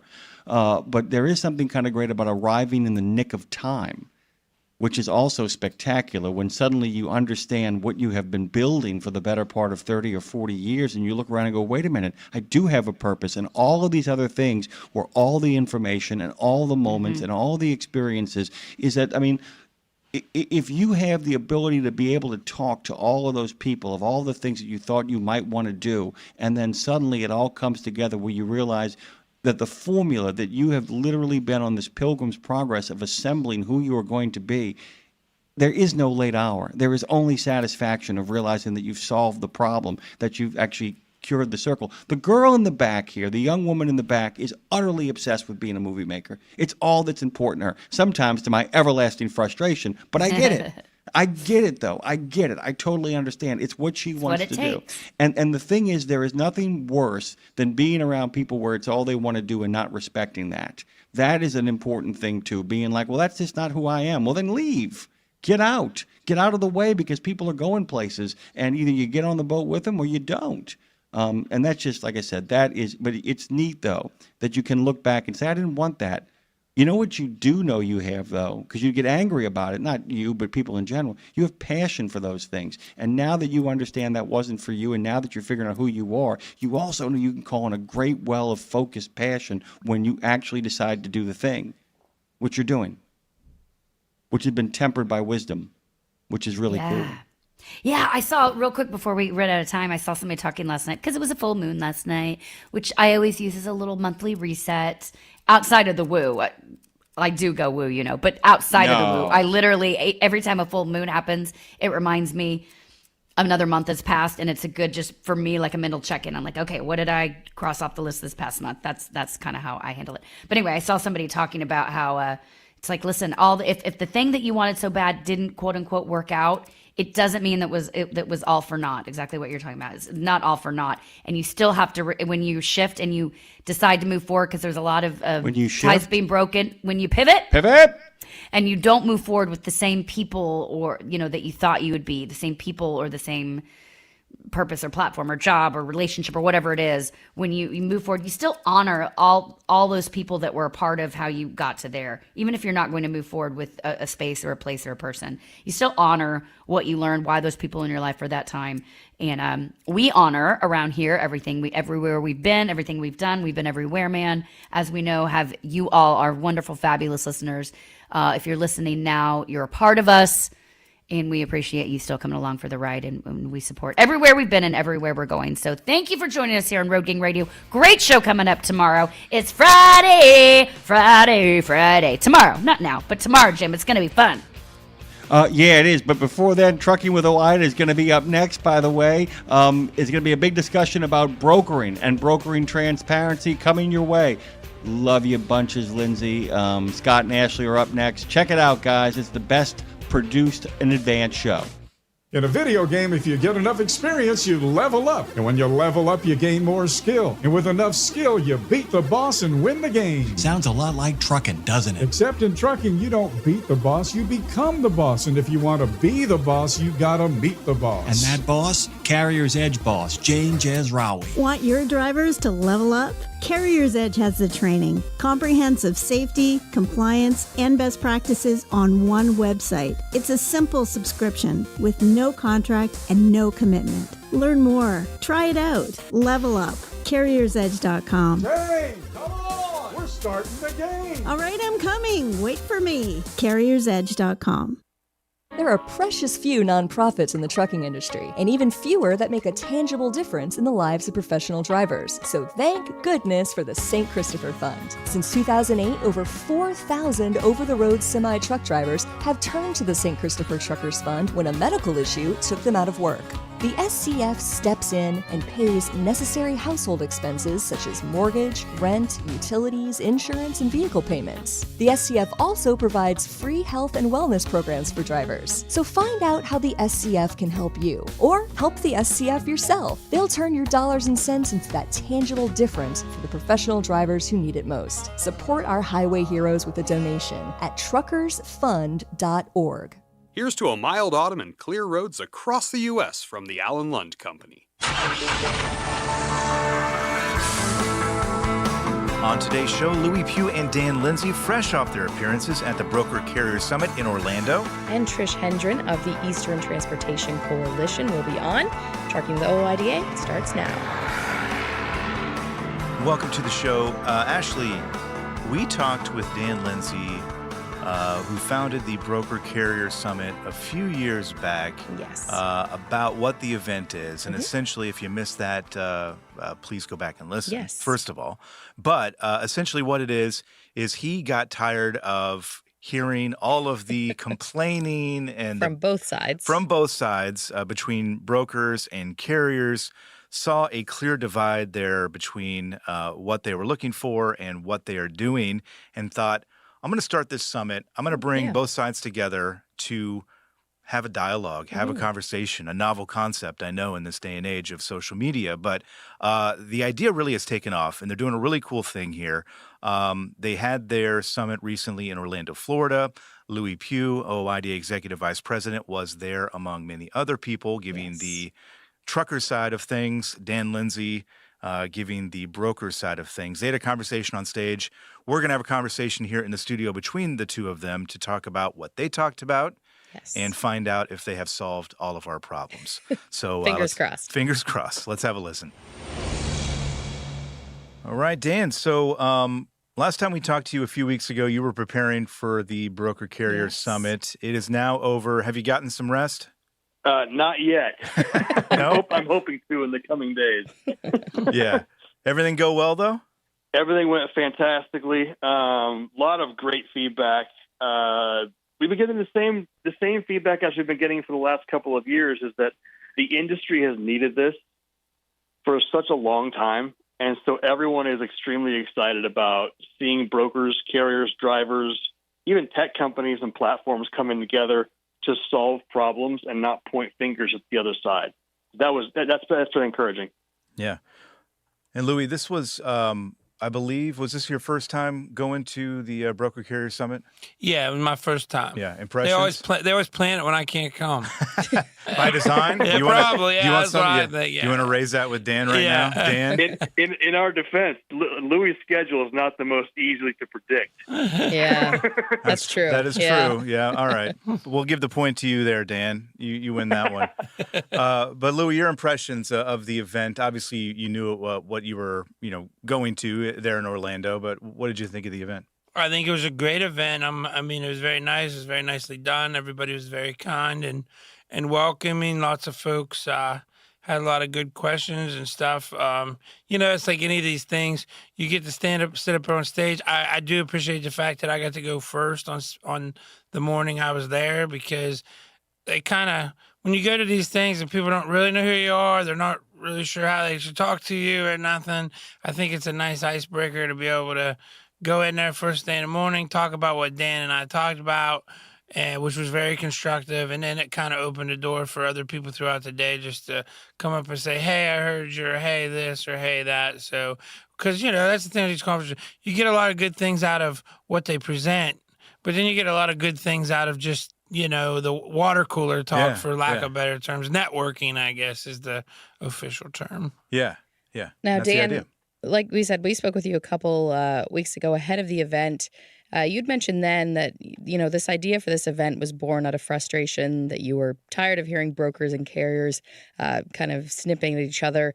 So you decided to get them all together to hash out their differences. I'm curious, was there any spirited discussions this time around? From what I took away, there are always spirited discussions. Unfortunately, I'm rarely in the room when they happen because I'm running around like a chicken with my head cut off the entire week. But there were a couple of discussions. We tried to actually spur one on at that first session that Louis and I were in. He dropped the transparency word, hoping to kind of get some reaction from the crowd. And I think we got a couple of responses, but nothing. That's one of the things that's unique about BCS, is that the spirited conversations happen, and then after the session is over, the people who you saw having that spirited conversation are laughing and joking and shaking hands and becoming closer colleagues and closer friends. So it's a really encouraging environment. Let's talk about it, Louis, because you sat down with Dan on stage there and had a discussion, and obviously the idea being Dan kind of, coming from the broker side of things, obviously you looking more at the carrier side of things and the frustrations that the carriers have with the current structure and the way things are. Transparency, Dan, you mentioned it there, and that's something that OOIDA continues to push for, right? And we talked to you about this last time, Dan, broker transparency and getting more transparency out there, and that's something OOIDA feels strongly about. Walk us through that discussion, Louis, if you could, and kind of where you were coming from, and Dan, we'll let you kind of go after Louis talks here.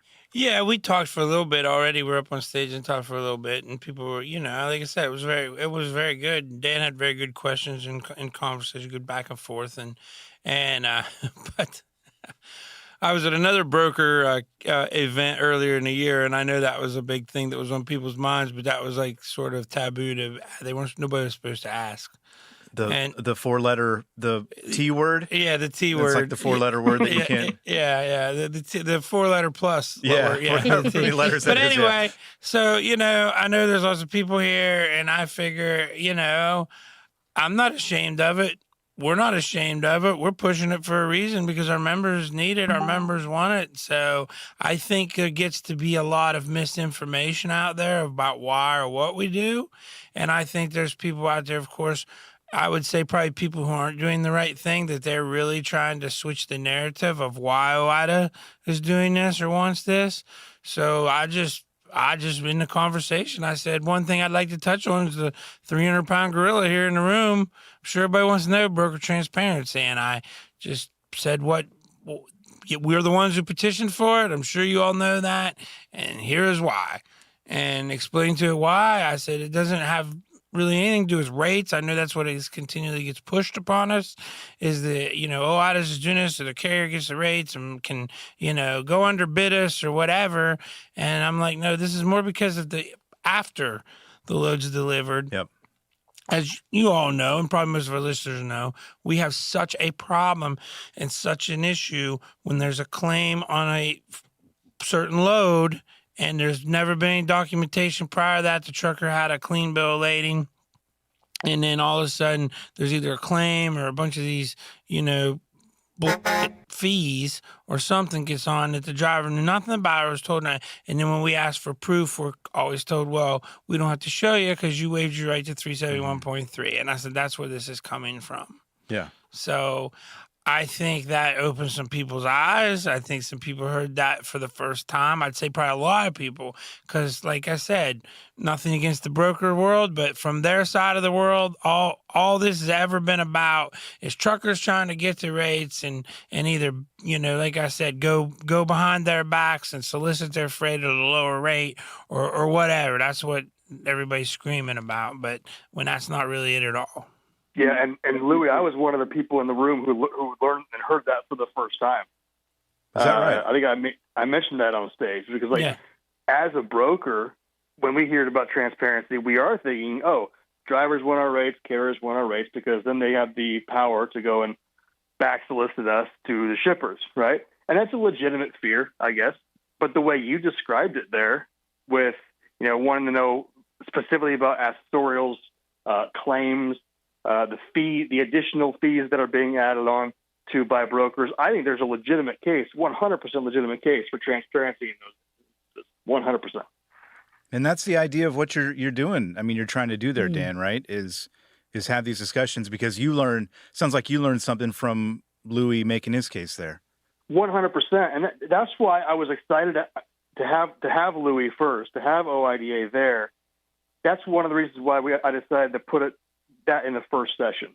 First session out the gate. The Broker Carrier Summit was founded on having the hard conversations in a constructive and a productive way. Like Louis mentioned, he was at a conference earlier on this year where you didn't bring up transparency. There is nothing that you cannot bring up at BCS. If there is an issue in the trucking industry, an issue in the freight world that affects the quality of life and the profitability and productivity of the companies and the people that work in the industry, we want to talk about it. Not only do we want to talk about it, we want to help be part of the solution to fixing the problems. That's why we're here. And so I was super excited to have that conversation with Louis.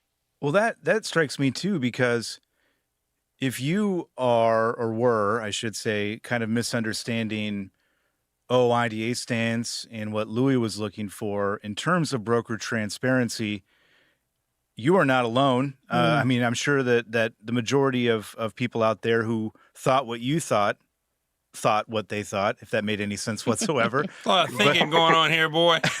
My head's starting to hurt. Too much thinking. Who's thinking what now? I don't even know. Yeah, there you go. Who's on first? What's on second? But yeah, I mean, that that speaks volumes, because I mean, you're not the only one misinterpreting that, and that means a lot, I would imagine, moving forward. Well, I would say, yeah. I mean, here's Dan, who runs this whole deal. Yeah. So he's tuned in and he's educated. He knows what's going on in the industry. It's not like he's not paying attention. He's a guy who's paying very good attention. Yeah. But he didn't know this. So that's my point. On that side of the world, it's completely talked about. And, I just want to say, because, we've posted some stuff on social, and we get, you always get the haters, and people, everybody, they brokers, blah, blah, blah, blah, selling out.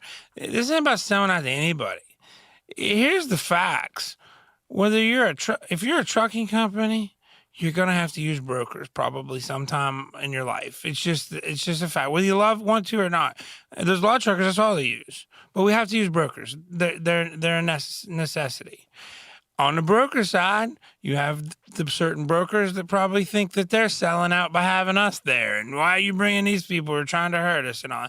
But again, the brokers all need truckers. Mm-hmm. And as Dan said, we need to quit being adversaries, and we need to figure out a way to get along. And I think there's a lot of good. I know there's a lot of good trucking companies. I know there's a lot of good brokers. It's a matter of getting the good ones together and getting rid of the bad ones on both sides. Because the bad ones, that 10% or 5% or 1%, whatever, that's what spoils the batter. For lack of better terms. And things like this, like what Dan and they're doing with the Broker Care Summit, is bringing everybody to talk about their things. And you may walk away and not completely agree, but at least you're getting context, you're getting real ideas, and you're getting time to think. Everybody's getting time to think about what's being said. Yeah. Right. I was asked a couple of months ago what the most important technological development will be in the freight world in the next year. And my answer was and is the coffee cup. Because until we get people in the same room over a cup of coffee, over a beer, whatever it might be, over a meal, we are going to stay in our echo chambers. We're going to continue screaming at the sky. We're going to continue to rant and rave on Facebook or social media or whatever.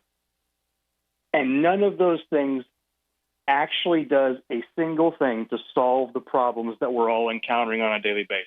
What does solve the problem is literally sitting across the table from a carrier who you may not understand. And even if you don't walk away as a broker with a carrier partner, at least you walk away with a higher and deeper level of understanding as to where they're coming from, which ironically does help you run your business better. And the same goes for carriers sitting across from brokers. Yeah. Yeah, it was said, we said it, Dan and I said, I don't know how many times in mine, and I was in another breakout session, it was brought up, and I heard it all over the building, or all over the event. Relationships. Somewhere in the last 5 to 10 years of technology advances is what I blame on it. We've gotten too reliant on technology and less reliant on knowing who we're talking to, know who we're working with, having those relationships. And we need to get back to that. And I noticed when I was sitting up on the stage with Dan and we would talk about that, there was a lot of heads nodding up and down in agreement that we've gotten too far. Technology is a great tool and it's a great thing, but it still doesn't take the place of, knowing who you're working with. To me, that's why we have all this freight fraud issues now, because we got too reliant on technology and kind of took the people out of it. Yeah. Yeah. Louis, you mentioned being up on stage with Dan. You guys did a chat titled Building Trust with Owner-Operators, a candid conversation with OOIDA. I'm curious, what did you guys talk about? Relationships, broker transparency. It talked about what's going on for owner-operators, what their needs are, their necessities. the importance of communication by both the carrier and the broker to one another. As I point back to technology, we all have a cell phone chained to us. I mean, it's a ball and chain now.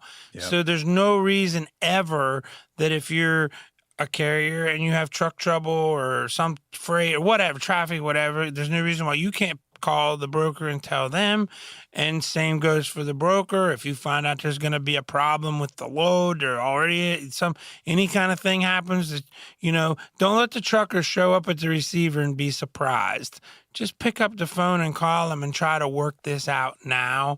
Talked about these charges, that's some of the things that irritate truckers a lot of times, because we see these charges. A truck broke down something, they get hit with a late delivery. I mean, hell, I've seen guys get hit with early delivery fines. Yeah. Work with, if this is a guy who's doing the right thing, bad thing, try to work with them. I'm sure there are contracts. I know there's contracts. I understand myself from the flatbed industry with cranes, and you're paying people to be there. I understand all that, but I find a hard time believing when you got to live frozen chickens on here and you're half a day late to a Walmart that it's really that big of a deal to anybody. Yeah. But try to work with truckers and treat them right. Know who you're working for, and kind of point it out from the small trucker, how trucking's changed. We don't have people who really want to be gone weeks at a time anymore. They like to have a normal life. So if you have some dedicated lanes, you can load somebody in and out. You find somebody, work with these people. Set them. Truckers like to know their week planned out as best they can. Yeah, I think a lot of the big pieces that we talked about just boil down to communication. Treating people like people. One of the questions that I asked Louis was, what are some ways in which drivers can build trust with brokers? And then we flipped it around and asked, what are some of the ways from the feedback you guys get from drivers and carriers that brokers can rebuild or build trust with the carriers and the drivers? All of it revolved around communication. And to Louis' point, I think a lot of that goes to the trend in the last few years, specifically, of relegating relationships to technology as opposed to building the technology to enhance relationships. I think that piece is one that we're going to have to really dial in as an industry and figure out how to balance those two, because at the end of the day, people, whether they're a driver, a dispatcher, a broker, a carrier, salesperson, whoever you are, when you get on the phone, you want to make sure you're talking to a person, and you want to make sure you're talking to the right person, and you want to make sure the right person you're talking to has all the right information. You don't want to talk to a machine or a robot.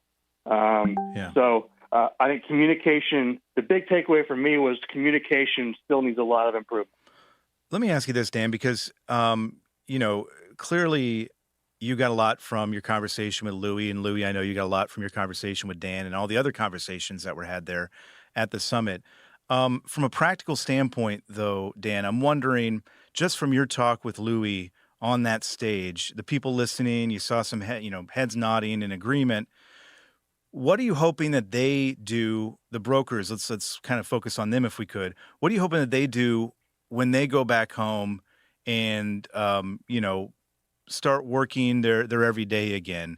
What lessons are you hoping that they took with them that, again, as you talk about improving these relationships, what is that going to look like for them on an everyday basis?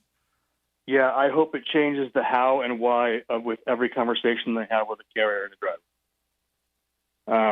I hope they take away the lessons, the points, the perspectives that they got at BCS, and they take it back to their workplaces and they incorporate it in every single conversation. In fact, we've seen that. That's one of the reasons why the BCS is expanding our event footprint. Starting next year in the industry, we're starting an event company called Catalyst. So each of our events are going to be a Catalyst event, because what we've seen from these conferences, from these summits, is that the lessons that are learned at the BCS catalyze into action in companies and in individuals, and it changes the relationship between companies and the relationship between brokers and carriers with every single phone call, every single email. That's what I hope you take away. Can we go back? And I spelled it out. There are 12 letters in transparency. So it's the 12-letter word that should not be spoken. But with regard to transparency. It's a 4-syllable word.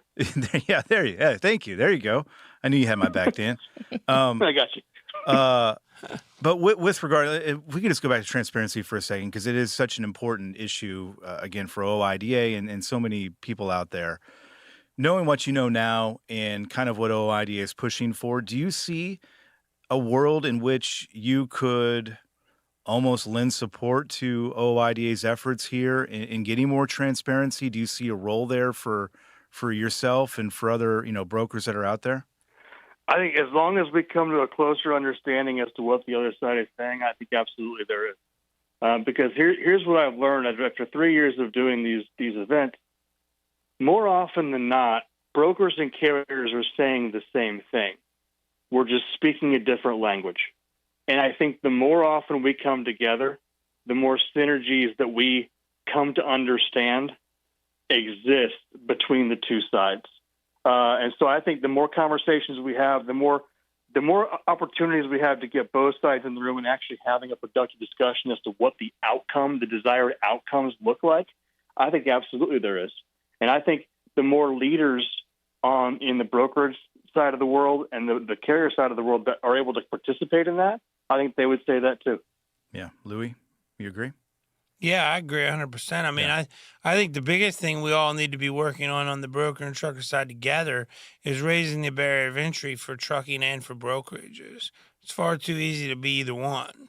Mm-hmm. And that's another reason we're having all these fraud issues and stuff that we've been combating now for the last 2 or 3 years. It's too easy. Yeah. And we got to, FMCSA, DOT, they've got to come down on this and raise that barrier of entry to where just not anybody and everybody can set up a brokerage or a trucking company or whatever. Plus, make it harder to steal people's information would be helpful as well. That sounds nice. Right. Yeah. Right. Well, yeah. I think to that point, if there is an issue that everyone in the freight world, the freight industry can come around, I think it's that. Because I don't know of a single brokerage who's worth their salt, or a single carrier or driver who's worth their salt, who would not say the same thing that Louis just said. The barrier to entry is too low.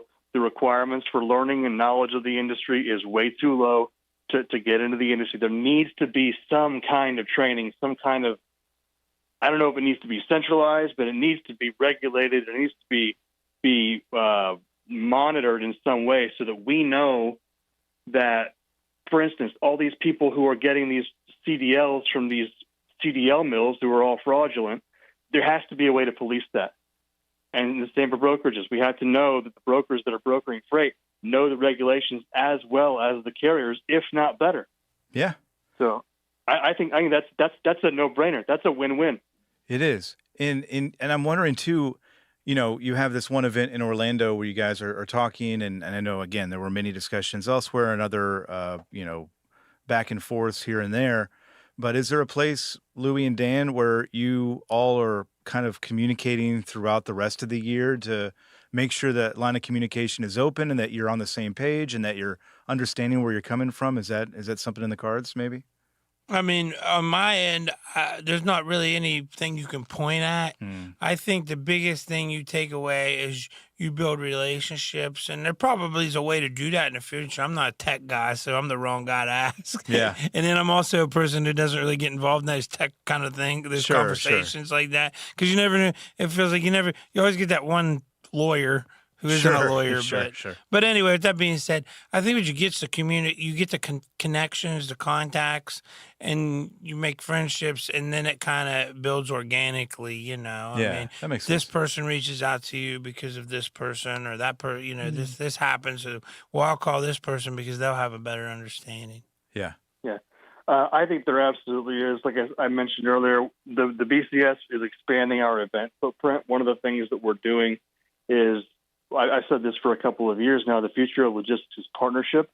The freight industry does not need just another event. What it needs is a different kind of community.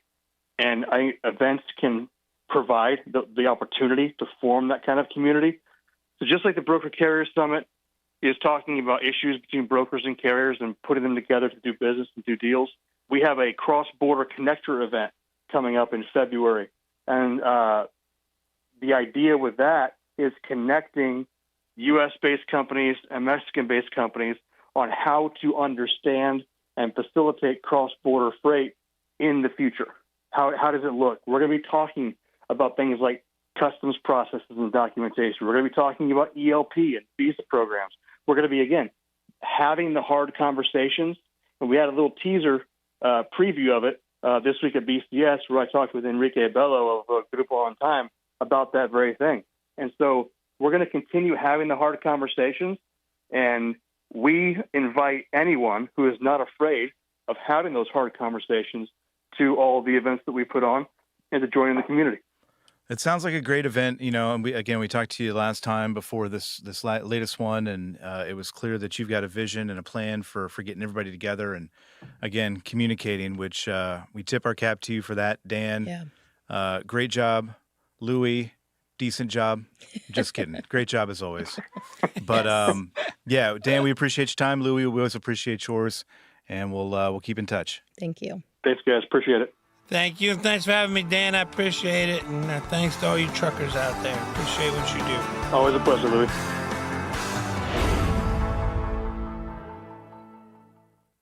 The Soup Nazi says no soup for you, but we've got plenty of alphabet soup for you on Nemo Nation every Monday. You'll know what's going on at FHWA, TCA, ATRI, CARB, NHTSA, NACFE, OVAC, NTSB, ATA, RLA, NMFTA, DOT, CVSA, TXTA, NASTC, NAPTA, and of course OOIDA and FMCSA, and more. Dave, we're going to need a bigger bowl. Thursday. 17 Sapp Brothers Travel Centers are known for great food, hospitality, and mom-approved showers and restrooms. But don't forget the service centers. Sapp Brothers ASC certified technicians can repair nearly any issue in shop or roadside, including axle repair. Dig into your free steak dinner with your oil change. That's a Sapp Brothers tradition to thank you for your business. Tires? Sapp Brothers will beat any competitor's advertised price on tires. And download the Sapp Brothers app for exclusive promotions in the shop, restaurant, and store. Your spot under the coffee pot is waiting for you at Sapp Brothers. It's one simple act that helps Wreaths Across America fulfill its mission to remember, honor, and teach. Sponsoring a wreath, one more wreath, means one more adoring father, one more loving mother, one more heroic son, one more brave daughter, one more beloved family member, one more dearly missed friend, one more American, one more wreath upon the gravestone of someone who served the cause of freedom, honored for their sacrifice, never forgotten, always remembered, through one simple act. One simple act. Go to wreathsacrossamerica.org/RadioNemo and keep the mission moving forward.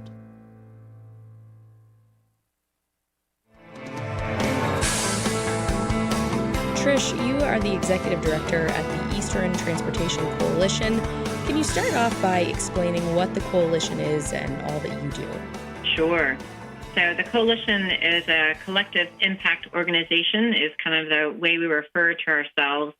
And we've been around for actually over 30 years. And the reason why we are this group of 20 states plus D.C., from Maine down to Florida, but also including Tennessee, Alabama, Kentucky, and why this group of states, formed 30 years ago is because people and goods move across state lines. And it's just so important for our transportation system that really is the kind of economic engine of our country to work efficiently and safely. So there's kind of a story as far as how we got created those 30 years ago. Believe it or not, it was a tire fire under downtown Philadelphia under I-95. And at the time, we didn't have all the lovely technology we have today. And obviously, Pennsylvania shut down the road to deal with the emergency. But the neighboring states were like, hey, what's going on here? You're really stopping this really incredibly important lifeline between our states. And so kind of reflecting back, folks were like, we really need to do a better job of coordinating to make sure our truckers and our car drivers are moving across our state lines in a safe way. So that's kind of how we got started. And for 30 years, we've really focused on operations as far as, again, that movement of people and goods and keeping people safe and dealing with incidents and clearance. So, yeah, that's kind of the reason why we're here. Wow. And I know you guys started out as the I-95 Corridor Coalition, right? We sure did. And part of that was due to that history back in that I-95 fire underneath that bridge. And we kept that name for quite a while because everyone knows that's really important, again, road on the eastern side of our country. But what's interesting is we have never been about building or maintaining the actual infrastructure. So the name actually didn't quite fit what we do. Again, really trying to focus on that operational safety of folks using the system, that coordination across state lines. And so we eventually did change our name to the Eastern Transportation Coalition. Also, we have some members of the coalition that don't have, 1 inch of mileage of I-95. So over time, we changed our name to better reflect who we are. Neat. A fun little fact. I used to live at the end of I-95 in Maine, in Holton, Maine. Oh. Because it goes right up to the border. Was there a sign? Yes, actually. Yeah? I think there probably was, yeah. Huh, that's interesting. So There you go. Fun little fact. How has the coalition grown over the years? So we actually started more in the New England states, kind of where you're from up there in Maine. And that's, again, due to that history of how the states got together.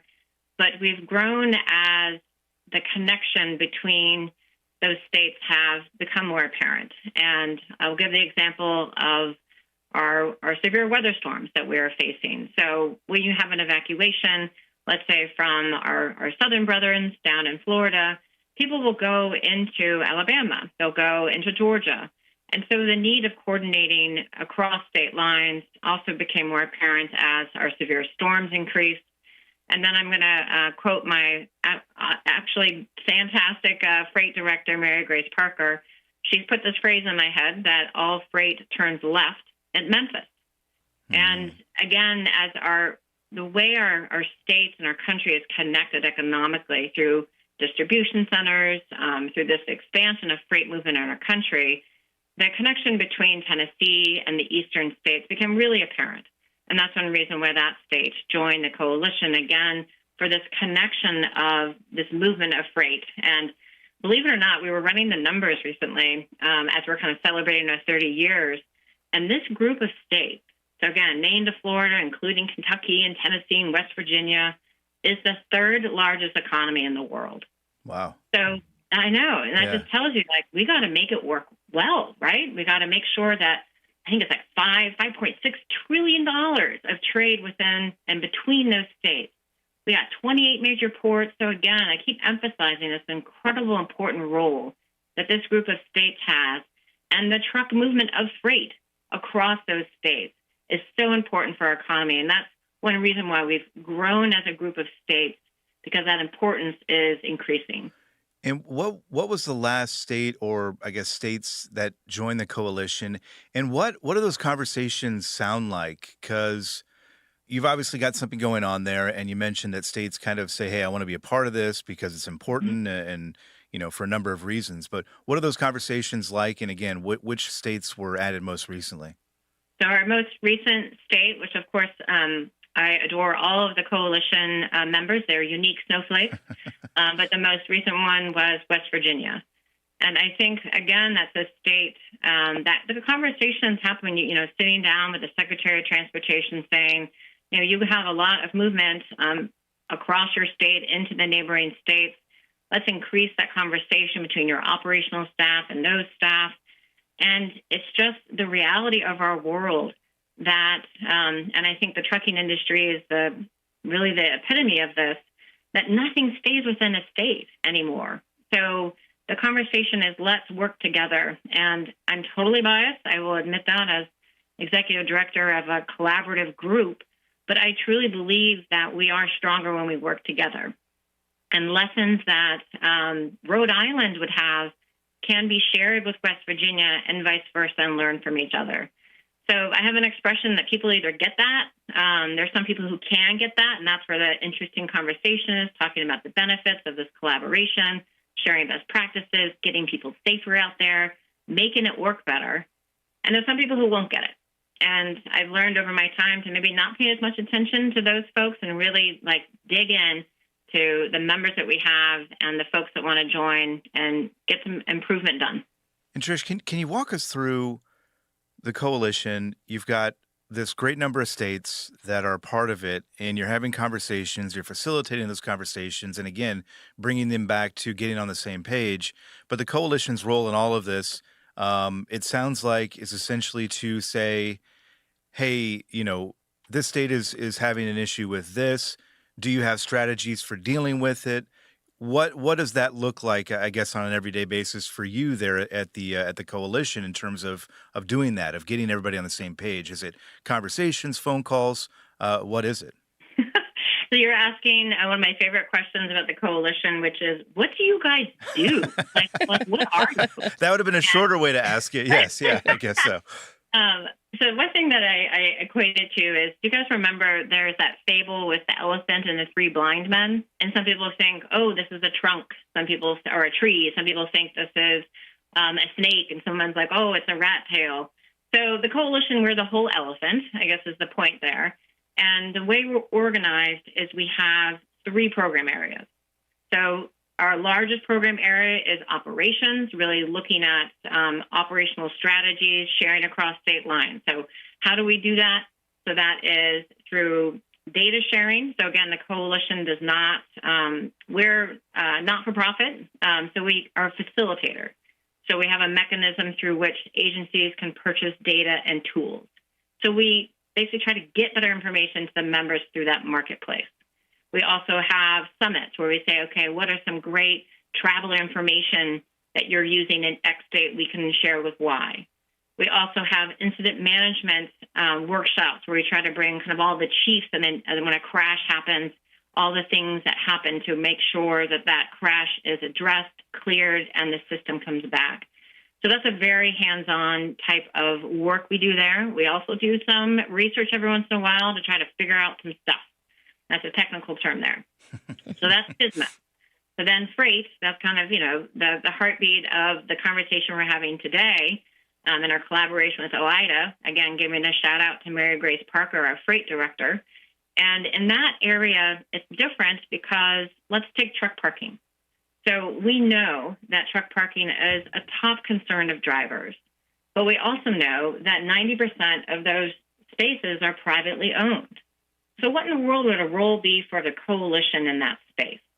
So what we do is we bring the agencies together and we say, look, we know that we may not be able to build our way out of this problem, but let's have some truth serum to promises of a reservation system, for example. And let's make sure, again, getting to the coalition role here, that the truckers want their opinions, their challenging, complex operating environment is in those conversations. So what we're hearing from collaborating with OIDA and some of the survey work you all are doing is that willingness to pay for parking is not in line with some of the private sector solutions being put out there. So what do we do about that? So we've heard time and time again, using truck parking as an example of what in the world the coalition does, is we've heard capacity. That's what the truckers want. So we send that message to our members and say, look, we want capacity. We send that message to our stakeholders on the federal side about capacity. So going back to our members, very proud to say again, I'm a coalition, leader of this group of states. So I'm going to shout out on my members.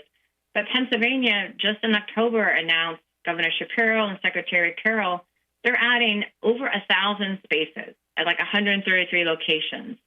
And they're looking to have those, ready for truckers at the end of 2026. So that's an example of how we bring what we're hearing. The coalition team is hearing from truckers, from our agencies, and we just beat that drum, quite frankly. And you see Connecticut also investing over $1 million in I think it's 150 spaces. I may have that number a little off. And Florida. So again, we have states that are listening. And I think that's because the coalition, when we come to the table, we're not selling anything. We're not, that's just not our thing. So we're here to really bring those voices together, and it's working. That it's going to be really successful, I'll tell you, if we get some federal dollars. And very disappointed in the last authorization, we didn't see that funding for truck parking, and we sure hope we're going to get it next time. Yeah. You're not alone there. No, definitely not. Yeah. Now, it sounds like, trucking's been a focus of the coalition. I'm curious, why do you think that is, and do you do anything with the other transportation groups? So I'll go back to another kind of early story of the coalition about, that kind of explains, I think, why that connection with the trucking industry has been so strong throughout our 30 years. So it was actually back in the late 90s, early 2000s, we worked with New York to create a one-stop approach to getting credentials. And I'm a fan of Sesame Street, growing up with that. And so it's affectionately named Oscar. So I think it's kind of funny that the mascot for this program is the Grouch, because the idea of this one-stop approach was to make things easier for truckers as far as going to one portal for all the different credentialing, registration, and across multiple agencies. Because that work, I think, really showed the coalition that if we can bring the needs of the truckers and combine it with an agency, then that's how everybody wins, right? So you get the truckers doing what they want to do, which is drive, not filling out paperwork. And then you have the agencies ensuring that their safety provisions and credentials are being adhered to. So I think that history was kind of the foundation of that relationship between the coalition and trucking. And then I'll go back to, why is this group of states sticking together? And it's because of that economic engine. And who is the driver literally behind that economic engine is truckers. So it's where that collaboration where we should be. And again, a long history with OIDA, ATA, TCA, state motor truck associations. And I'm committed to that collaboration and partnership because it is just so important to focus on. At Truck Stop, we built a better load board for carriers like you. Sign up today and access over 600,000 loads on the most trusted online load board. Learn why the best in the business rely on Truck Stop to make more money and start driving your profit today. Penske is the trusted source for quality used trucks. Whether you search our website, call our sales staff, or bid at our online auction, you are sure to find the right used truck for your business. Visit PenskeUsedTrucks.com to view our inventory and learn more. House Products provides your diesel with total performance and protection. Use Diesel Defender for a full system cleaning. Start treatment early with Diesel Treat to prevent gelling all season. And protect yourself from winter emergencies with Diesel Lifeline. Stay moving with House. Attention all truckers, Dean Michael, the tax doctor here. I want to talk to you about those dreaded tax problems. I know you want to keep on trucking and not even think about them, but let's face it, they're not going away all on their own. You need professional help. I've been helping truckers put their tax problems in the rearview mirror for years. I can help you too. Call me now for a free consultation at 888-557-4020 or go to mytaxhelpmd.com. It's like I always say, keep your eyes on the road, I'll keep mine on the IRS. 888-557-4020. Truckers, your engine works as hard as you do. Don't let torsional vibrations sideline your rig. Vibratech TVD viscous dampers protect your crankshaft, cut downtime, and keep you earning mile after mile. Over 75 years of trusted protection made in the USA. Find a dealer at vibratechtvd.com. Since you started, what you've loved about trucking is the freedom. Heading out on your favorite route, a good driving song, and thinking about truck insurance. Well, maybe not that last one. That's why we're here. At OOIDA, we have a full range of truck insurance products, expert advice, and great customer service, helping you get the right coverage for your operation. Go to OOIDA.com because your job is to drive. Our job is to help with everything else. Trish, you mentioned truck parking earlier, and obviously I think that is, to me at least, it feels like one of these problems that we kind of know what the solution is. It's just getting everybody on the same page and understanding what the problem is and working toward that solution. Again, easier said than done, and I know you know that as well as anybody out there. There are so many other issues out there in trucking that are not as easily solvable. When you look at your list of priorities or what have you, I imagine truck parking is pretty high up on the list, if not number one. But what other issues are out there right now that you are helping to facilitate those discussions to come to some solutions with? Scott, it's all about safety. That, again, talking about the history of the coalition is on how do we keep our roads safe, and that's for the truck drivers driving out there on them. It's for the people working in those work zones. I mean, everyone should go home at the end of their shift.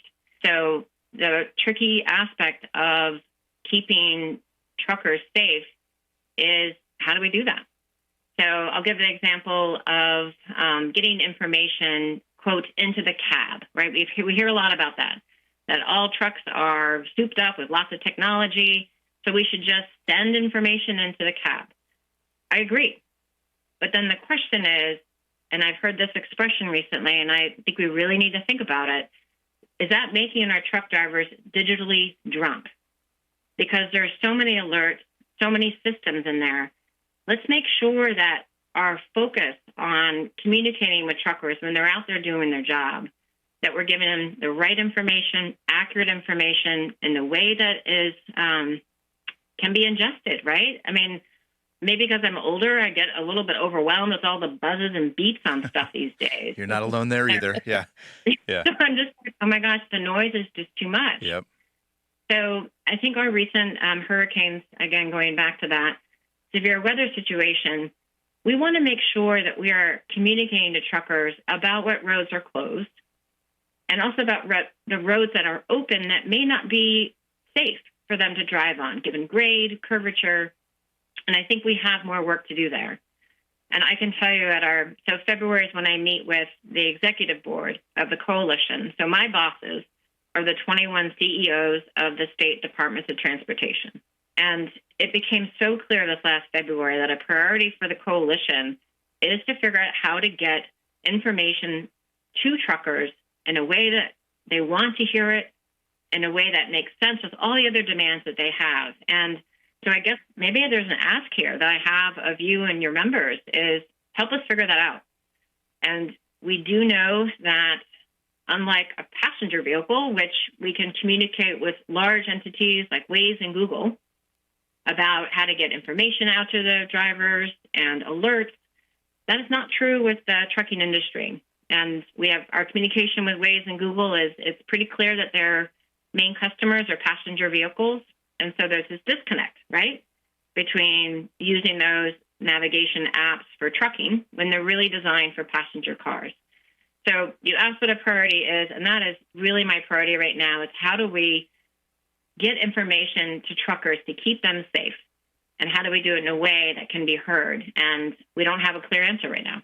Yeah. Do you think 30 years ago, when the coalition started and, the goal to get that information out, do you think it was ever expected that, 3 decades later, we'd have so many ways to communicate? Too many ways? Yeah. No. I know there's a skill set of people called futurists. Let's see if we can get one on board and help us pick which path that we need to go down to figure out what's the best next technology and way to do this. I mean, it is incredible, the technology, I would say tsunami that we have in our industry, and it is keeping us safer. I'll share maybe an embarrassing story about myself. So I have a car outside. It's a 1999 vehicle. Really cherish her. Her name's Old Bessie. But she's decided not to drive anymore. So I'm in the market for a new car, and I get in a vehicle, and I'm like, oh my gosh, like there's a lot of safety in that vehicle now, which is great, right? But it's also a bit overwhelming. So I wish I was a futurist and had the answer of how we're going to give drivers a warning that there is a dangerous slowdown ahead so they can be safe. So let's see if we can find one, okay? Yeah. Have you talked to truck drivers to kind of get a feel, kind of young ones, old ones, of what they prefer, what works best for them? I think we have to do a better job there. I know it is difficult to connect directly with truck drivers because they're doing their job. They're out there driving. That's true, yeah. So that is one reason that we really value the collaboration with OOIDA. And it's something that I think we need to do a better job, I think, making sure that we're directly hearing from truckers themselves. Yeah, tell us about that collaboration with OOIDA and what that looks like, what you're doing, what the end goal is, and everything in between. So I'm going to take an example of some recent engagement. So we have a Freight Academy, and it's a program that we hold every 2 years, and it is this 6-day immersion experience, I would say. And it brings public sector professionals who are in charge of their agencies of, understanding freight movement. And it gives them this first-hand, boots on the ground view of major seaports, maritime terminals, distribution centers, air cargo operations, trucking operations. And in that Freight Academy, one of the most popular sessions that we have is on trucking. And we have Louis Pugh come and talk about what is it like to be a trucker and the concerns that OOIDA is hearing from your members. And the reason why that's so important, that example of that collaboration, is it has that direct dialogue with the staff members at agencies that are in charge of implementing regulations, that are in charge of thinking through truck parking needs, thinking through low bridge height clearance warnings, and hearing directly from the users of the transportation system is just so critically important. And so I really value that collaboration we have on that program in particular. I imagine the conversations and the questions that come out of that, again, as you point out, from a lot of folks who aren't speaking with truck drivers on a regular basis, I imagine there's some pretty interesting discussions that kind of branch out from there. True. And I think the complexity of the trucker's reality and the diversity as far as not just the size of the truck, but basically what you're hauling, what your hours are, where you're going. I think that's, as you can tell, at the coalition, we have a soft spot for the truckers. And if this wasn't a podcast and maybe a video thing, you would maybe see my button that says I love trucks, but we're going to leave that aside. We'll trust you. We'll trust you're wearing it. Yep. So I think that is a key role that the coalition plays, is to put a big spotlight on that complexity. And my goodness, even the complexity of fees. There's this myth out there that truckers are heavy users, yes, of our system, but they're not heavy payers, right? There's this myth that they go out there and they really don't pay that much for the roads that we're using. And I think that perception is misaligned because it only looks at, for example, diesel tax payments.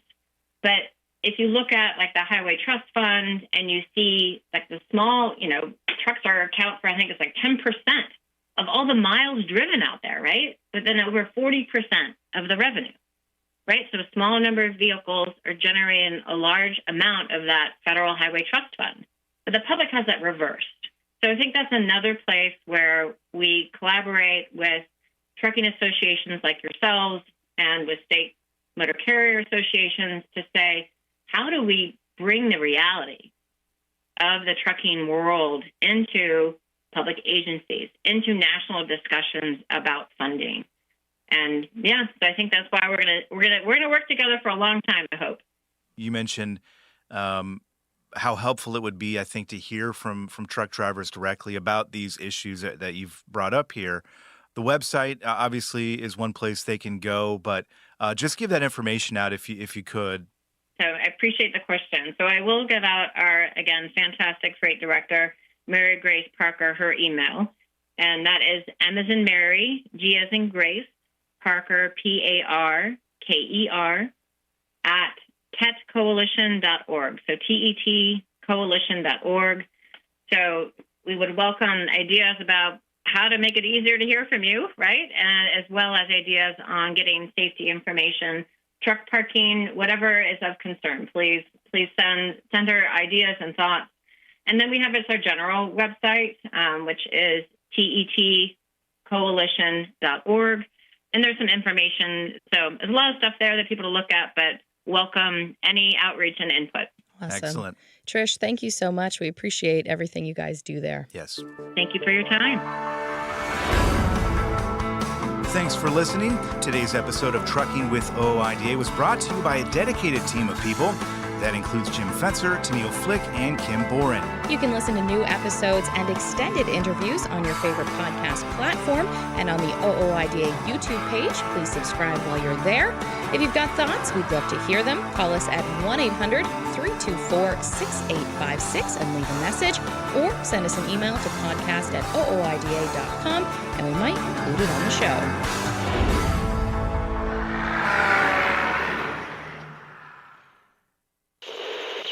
There was an era when truckers were out there, alone. Long rides, dark nights, miles from home. As part of the road gang, though, Dave Nemo helped change all of that. As a voice in the darkness, Dave kept drivers going with music, jokes, and of course, friendship. And if you miss those days, Radio Nemo's got something for you. Nemo's Night Beat puts the gang back together with an hour of trucking tunes and road songs, classic comedy, and those fun factoids that you came to expect. Nemo's Night Beat is Dave at his very best every Monday night at 7 in the Center on iHeart, Odyssey, and Live 365, as well as Tuesday night at 9 on Reese Across America Radio. So head on over to RadioNemo.com and join the gang on the beat. Nemo's Night Beat. Exceptional value and exceptional values. That's Bennett Trucking. A core commitment of faith, family, and freedom has driven Bennett to being the leading provider of innovative, integrated transportation solutions, both at home and abroad. Bennett's values are not just compatible with providing high-paying jobs and unmatched customer service. They're inseparable. If you're looking for an employer or a partner who believes the best business model is being a model citizen, then Bennett Trucking is the place for you. Go to BennettIG.com and find the folks who share your values. There are precious few nonprofits in the trucking industry, and even fewer that make a tangible difference in the lives of professional drivers. So thank goodness for the St. Christopher Fund. Since 2008, over 4,000 over-the-road semi-truck drivers have turned to the St. Christopher Truckers Fund when a medical issue took them out of work. The SCF steps in and pays necessary household expenses such as mortgage, rent, utilities, insurance, and vehicle payments. The SCF also provides free health and wellness programs for drivers. So find out how the SCF can help you, or help the SCF yourself. They'll turn your dollars and cents into that tangible difference for the professional drivers who need it most. Support our highway heroes with a donation at truckersfund.org. Get $25 off on your next preventive maintenance service. Stop by TA Truck Service and save when you choose Castrol oil and a Fleet Guard oil filter, now through September 30, 2025. Enjoy premium performance with trusted brands. Castrol, protection for the long haul guaranteed. Fleet Guard, run cleaner longer with filtration science. Our ASE certified technicians are ready to deliver expert preventive maintenance and more. TA Truck Service, Castrol, Fleet Guard, your partners in preventive maintenance.